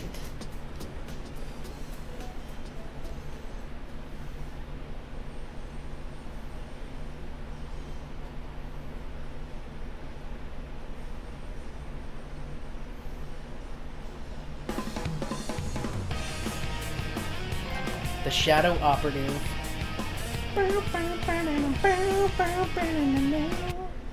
Alright, now, if I'm correct, there should be a quote-unquote true ending. The true ending for Persona 4 is now available. Oh boy. The true ending. What do you guys think that means? Whoa. Awakening. So, yeah, I didn't want to tell you guys, but you have to make certain dialogue choices at the end of the game to unlock this thing called the true ending.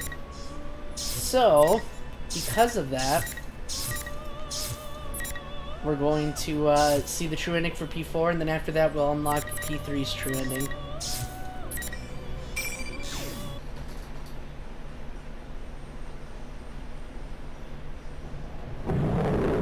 I'm actually not really sure what this entails. I just knew that you could unlock it. Impossible! What power is this? How can one human's power alone be enough to best me? You know, Kagutsuchi, that's what holds you back. The power I wield. The power we wield. We'll never succumb to someone like you. Silence, pest! I will not lose! I am stronger than anything!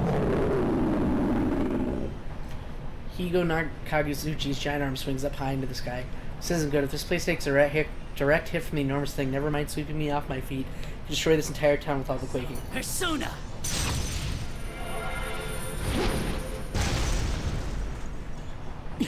Faster than I can call my persona, the other Izanagi flies towards Kagutsuchi from behind, slashing and staring on him, knocking it back. Adachi-san? What are you doing? I set everything up perfect for you, and you still didn't finish it off before I woke up. The way he scratches his head and rolls his eyes, without a doubt, that's the Adachi-san I know. Did he save me? Up until now, he's just dropped hints for us here and there, never doing anything to help us directly. Seeing me surprised at this small change noticeably, only to those who know him, Adachi-san furrows his brow. He's displeased and ever so slightly embarrassed. Hey, what are you spacing out for? I don't have time to waste either. So let's hurry up and put it into this! Right.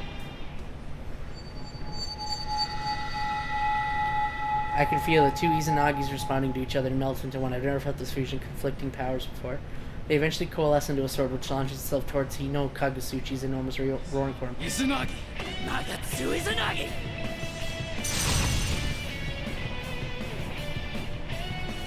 Nagatsu Izanagi!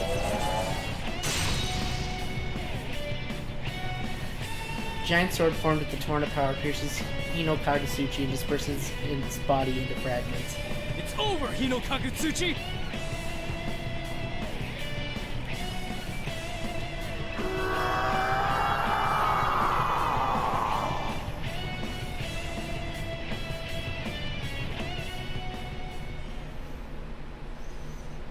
So I wonder how this will differ.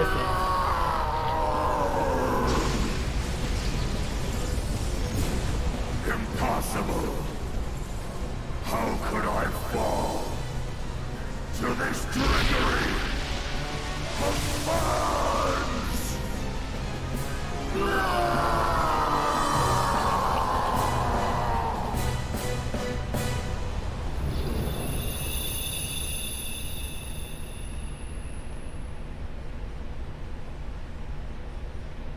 Oh, this is The different. malice has been defeated. This is new. But your true battle begins here. After all that has happened, I'm eager to see what you will do. Forgive my insolence, but the fight about to transpire piques my interest. I wish to witness its outcome.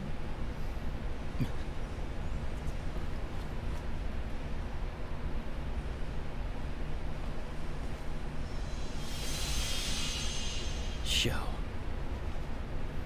What? What? What the fuck is going on?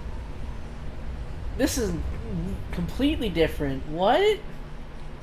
What's going on? Frenzy that was raging only a moment ago is unbelievably quieted down. There's only the cold and calm moonlight in the air. The red fog has disappeared somehow, and I feel that time has stopped. Uh-oh. Where is he? I don't have to ask who he's talking about. It's easy enough to figure out. He's talking about Minazuki, the other self within him. I don't know. He was trying to protect you from Kagutsuchi. Let me see. He's different. Until now is all but gone. And now he's just standing there with an air of quiet, icy menace. It's like he knows everything that happened when he was Minazuki. When I woke up, I was in the hospital. I didn't know anyone there, or even how long I'd been out. Is it going to be a fight? I don't know. Sho starts to talk. His clear voice is missing the intimidating quality it used to have. My care was paid up for basically forever. I had a pretty good idea where the money came from. Yuji Ikutsuki. Yeah. The same goddamn bastard who tampered with an orphan kid and threw him away like yesterday's garbage when I blacked out. Sho Minazuki was one of the orphans collected by the Kirijo Ergonomics Research Laboratory as a test subject. Shuji Ikutsuki, the man in charge of the research, implanted a mysterious artifact known as a plume of dusk into his body. That lab was everything to me. I did everything I could when I was a kid. I was happy to see that rotten bastard smile. Sho. It doesn't matter. Anyway, all that was left for me when I woke up was a shit ton of money and a world I never knew. You get it, right? All I know is fighting. I don't have a damn clue how to live in this world. I think back to what Mitsuru said. By the time Sho was old enough to think for himself, he had been taken in by the research lab and placed in confinement, cut off from all contact with the outside world. The only other person Sho knew was Shuji Ikutsuki, who was in charge of research at the time. And when Sho lost consciousness because of Ikutsuki's experiment, he was sent to the hospital. I can only imagine how the world must have looked when he woke up all alone in that hospital bed. I left the hospital and went out into the world. Yeah, that's right. Into your Inaba. What? You were in Inaba? Yeah, and it sucked. It was so boring I thought I was gonna die. That's when the murder case broke on that foggy day. Don't tell me. That's right. I saw it all. I saw what you did, what you fought against, and how you solved the case. Good lord, Sho knows known about us for longer than we've known about him. He's been observing us all this time. It was fun. It got my blood pumping. I got the scent of battle. And I thought you were just like me. Then right when that case was just about closed, that thing spoke to me. It asked if I wanted to destroy the world. You're talking about Kagutsuchi? Yeah. And Nazuki came up with the plan, and I went with it. And then, you know the rest. It's just as I thought. Sho doesn't really want the world destroyed. What he really yearns for is a world he can live in. Sho, don't be afraid to bond with people. You're like Labrys, someone who was made to fight. So that's all they know. But she's one of our good friends now. It's just like when Yosuke, Chie, and my other friends accepted their shadows. It's an obstacle Sho must overcome as well. Still, the only way I can relate to you all is by fighting. All right then. If fighting is the only way you can form bonds, then I'll fight you till the cows come home. Just don't drag anyone else into it. Just like that, life returns to Sho's eyes. Along with the scars forward and eyes shines a pure bluish white, and I could sense the fire of life much stronger than before, surging through his entire body. Not only that, but something rises behind him. It's the persona that Minazuki was using. So this just shows true unbound strength. Oh well. Looks like the strategy was a failure. I can't go easy on at this rate. Here goes. Oh shit! The final fight. Dun dun dun dun dun dun dun dun dun dun dun dun dun dun dun. Final. I'm scared. I'm probably gonna get my ass handed to me. Maybe not. Oh my god. Oh god, he's really tough. He doesn't even take that much damage. I'm just gonna try to spam him in the corner. Yeah, this is definitely the secret boss. I mean, you can't tell because I'm just wailing on him, cheating, you know, using a cheat strategy. But look how much damage he takes. Like, I have to do so much damage just to hurt him. And even at that rate, if he hits me, I guarantee you it'll take like half my health.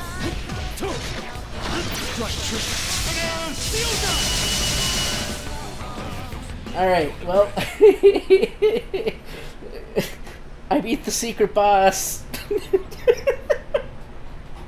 It's over. Show me Nazuki. To think he'd take so quickly to the persona passed down from the self-born of that plume of dust. It's been a while since we've had a guest with that much power. I presume Sho will be a rather dreadful underclassman for him. I truly look forward to what develops of this. Ah, so that red-haired young man has reached an epiphany. Yes. The many encounters he had here have brought about a change within him. He'll surely have many more experiences and battles on his journey from here on, as a new guest of the room. Elizabeth, will you not return to us? Theo was worried about you.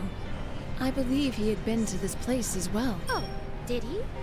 I hadn't noticed at all. Not even a raindrop's worth. Is that so? Well then, it seems the time has come for me to take my leave. Please tell my incompetent brother this. My journey has just begun. Ah, Elizabeth. I sense that you may become a guest of our room someday yourself. You're so mean to Theo. Compared to Shao Kahn, at least he stays in the corner, but I was just spamming. Like, this game is really forgiving with auto combos, but I guarantee you if this was like the secret optional boss in like a Mortal Kombat game, I probably would have gotten my ass beat. That was close. My blood ran cold many times through that battle. I fought with all my might without holding back at all.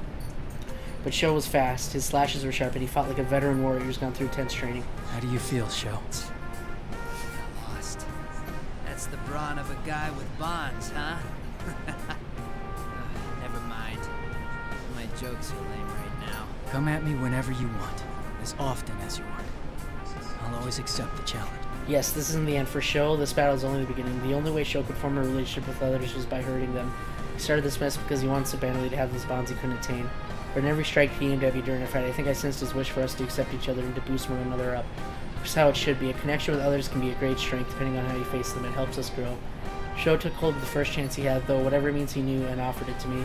I intended to accept the challenge with all my might. I wonder if that got through to him. So what are you gonna do now? I meant it when I said that the others would. That's enough. I'm tired of all your lectures. I'll kill you for sure one day. You better be ready when I come for you. Shul makes a smirking valid and disappears, flying far away from here. All I can do is smile at his rather smug attitude. Seeing Shul leave, Margaret approaches me. It seems it's over. And that was a wonderful battle. It even made my heart skip a beat. I'll look forward to your rematch with him. I'd be fine if he didn't show up for a while. Is that so? This encounter between you two will one day give way to something irreplaceable. I don't know your desires, but that may be the nature of the power you hold. Who knows? It's true that I made wonderful friends here in Idba, and it's those friends who allowed me to overcome my trials so far. But that's not because I'm special or anything. I'm sure the same thing will happen to Shul from here on out, too. By the by, now that the red fog is gone, this place will disappear shortly. Shouldn't your friends evacuate more urgently? That's right, I completely forgot about that. This tower is only an illusion that came out of the red fog, so now that the fog is gone, the place will turn back to regular old Yasugami High. Margaret, I have a favor to ask you. Oh? What is? Could you please send all my friends here in the tower somewhere safe? Margaret falls silent thinking for a moment, then turns a smile towards me. Since you did entertain me somewhat, I suppose I should show my appreciation. Very well. I shall send you all to a safe place. Thank you. May we meet again in the Velvet Room. Do do do do do do do do do do do. After those parting words, I'm enveloped in a white light. My vision begins to fade. I see the open space I was just and start to peel away from the edges and crumble without a sound. What's this? Oh, it seems I was a moment too late to think I missed an opportunity to see two tremendous powers clash. Oh, how I wish I could have witnessed it with my own eyes. Are you satisfied yet? Sister? Why are you here? Is there some irregularity with my presence here? No, that wasn't what I meant. So, did you see Elizabeth? I wasn't out to find her. Rather, I was scouting the area in search of this cola you were... It's true.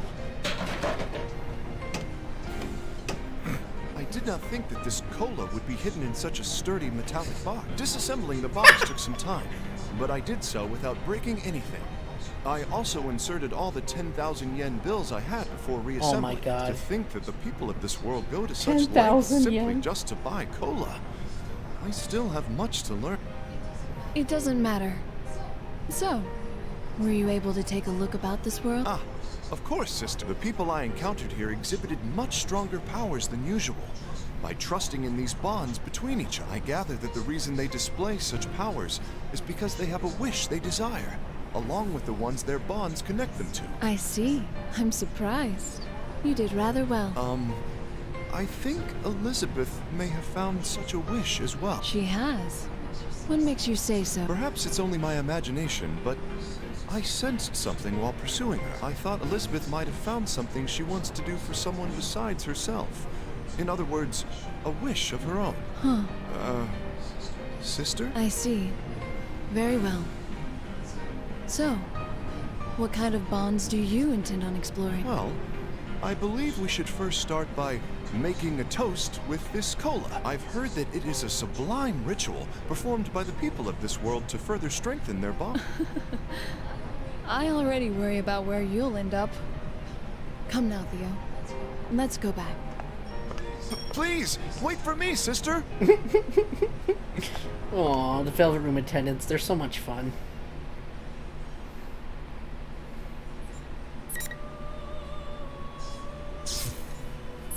Today?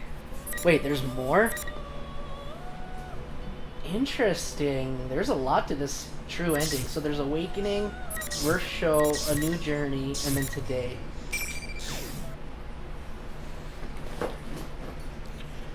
Interesting.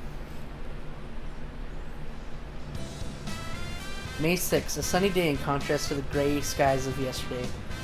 Even though this is the last day of Golden Week, the Junes food court seems pretty quiet. Normally it would be even more crowded than usual, but the reason it's empty is obvious at a glance. The people fled into the stores like a receding tide, afraid of bizarre crew just showed up. That includes a man covered not much except a cape, a costume hero, a woman in thick fur despite the summer heat, and 2 robots. Well, it looks like the place is all ours. Is management gonna be okay with this? It's usually more crowded. My dad's gonna kill me if he finds out about this. Wait, is this my fault? You and Yosuke seems at his wit's end as he answers Junpei-san. Teddy is his usual costume rather than the normal clothes, but thanks to the idiosyncrasies of the Shadow Operatives, he doesn't stand out much at all. After the night we solved the case, we decided to take this opportunity to throw a celebration party. Oh, they did get to throw a party with everyone!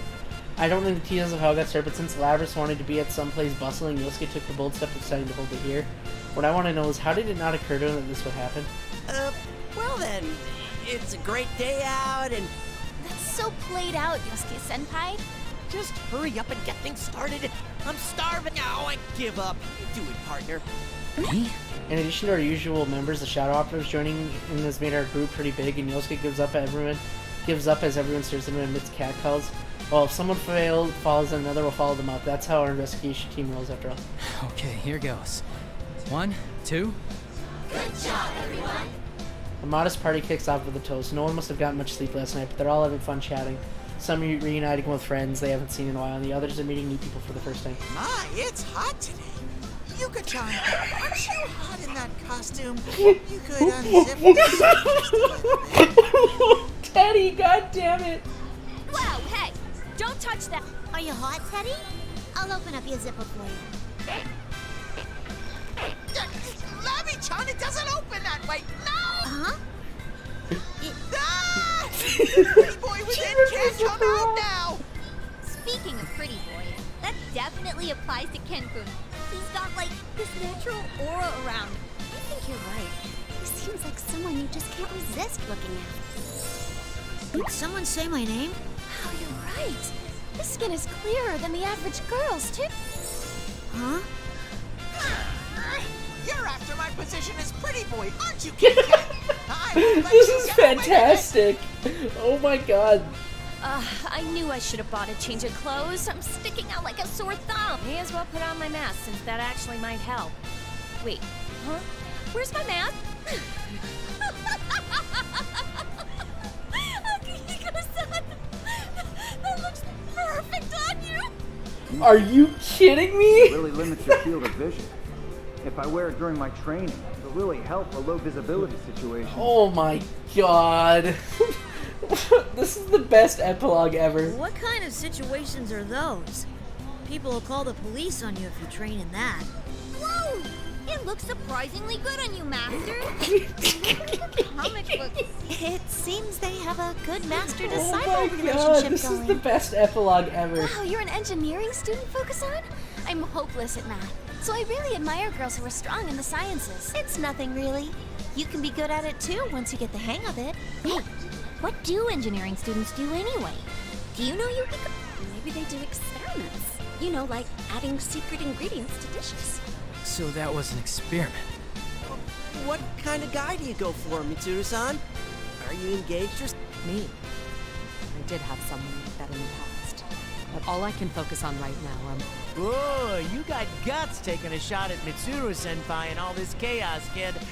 She's a tough one, so be You're so funny, Junpei-san. I think you might be one of the top 2 funniest people I know. What's this? Is the lovely Rosette actually complimenting? Oh my god. She's not complimenting you at all. So who's the other? Why are you all looking at me for? Kind of rude, don't you think? Hey, Yukiko-senpai. Can I pet him now too? He says he wants to stay here a bit longer. Right, Gangaro-maru? At least learn his actual name. You understood that? That's why there are some cases where one can't help but to take drastic action. I see. Impressive, Naoto-san. You really live up to the Shirogane name. Well, it's a bit of a dirty tactic, but in certain pressing circumstances... Impressive. Pressing? Naoto-san, was that a pun just now? It's well over the phoneme threshold. Huh? Of course not. It was just a coincidence. We've been fighting all throughout Golden Week, and we're only just now getting a moment to catch our breaths.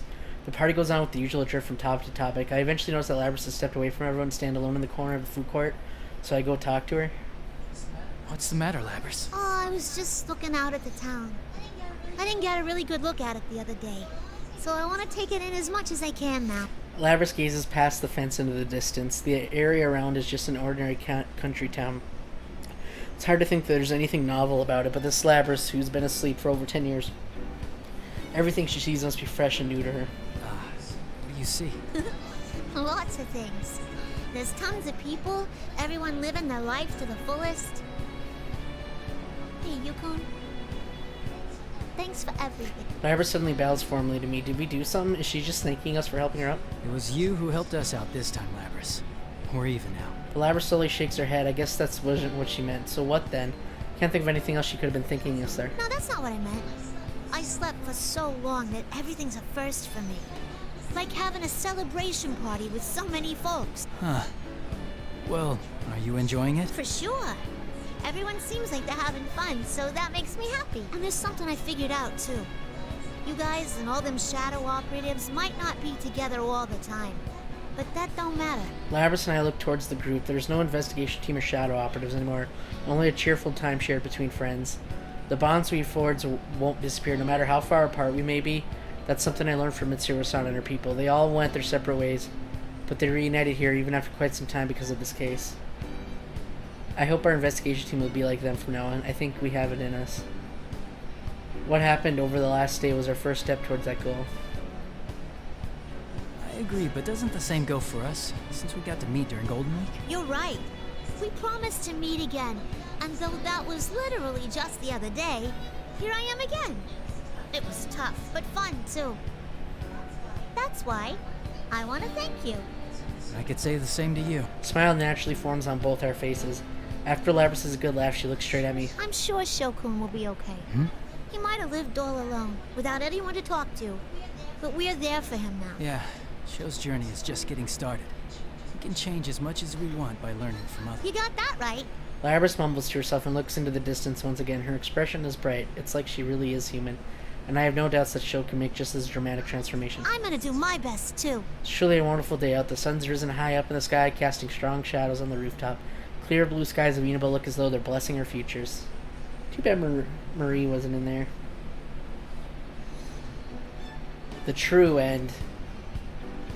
Now, I think P3 has one, but I don't know if it'll be as long as this.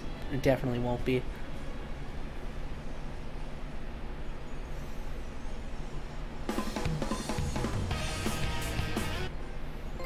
Oh, never mind. A new journey. Oh, I see. It's at 99% because you have to choose the other dialogue option. Okay. Nope, that's the end for sure. Okay.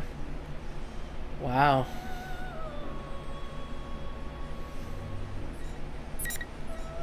Alright, well. I guess that's it. We'll start on episode Adachi, which will be the final story for the arena games, and then we'll be done. Now, I don't know how long this Adachi game is. I think it's about 2 to 3 hours. So we're going to get one more stream of Persona 4 Arena Ultimax, and we'll have completed all the arena games and learned everything there is to know about you and the Shadow Operatives adventures. And then after that, like I said, besides the Q games, which I guess are considered canon, but they don't have an overarching like effect on the characters in the long run, so it's kind of just more like filler and like fun stuff that could have happened. But besides that, yeah, this is the farthest we've got from learning about all the other crews interacting. Hopefully, Atlas, before they make Persona 6, we get another Persona 5 spin-off where they get to meet the Persona 4 and 3 cast that's not in Q. But yeah, so like I said, we'll finish episode Adachi tomorrow, hopefully, if I'm not too tired by the end of the day. But, thank you guys so much for coming out and watching the stream. I really appreciate your guys' support. It was a lot of fun.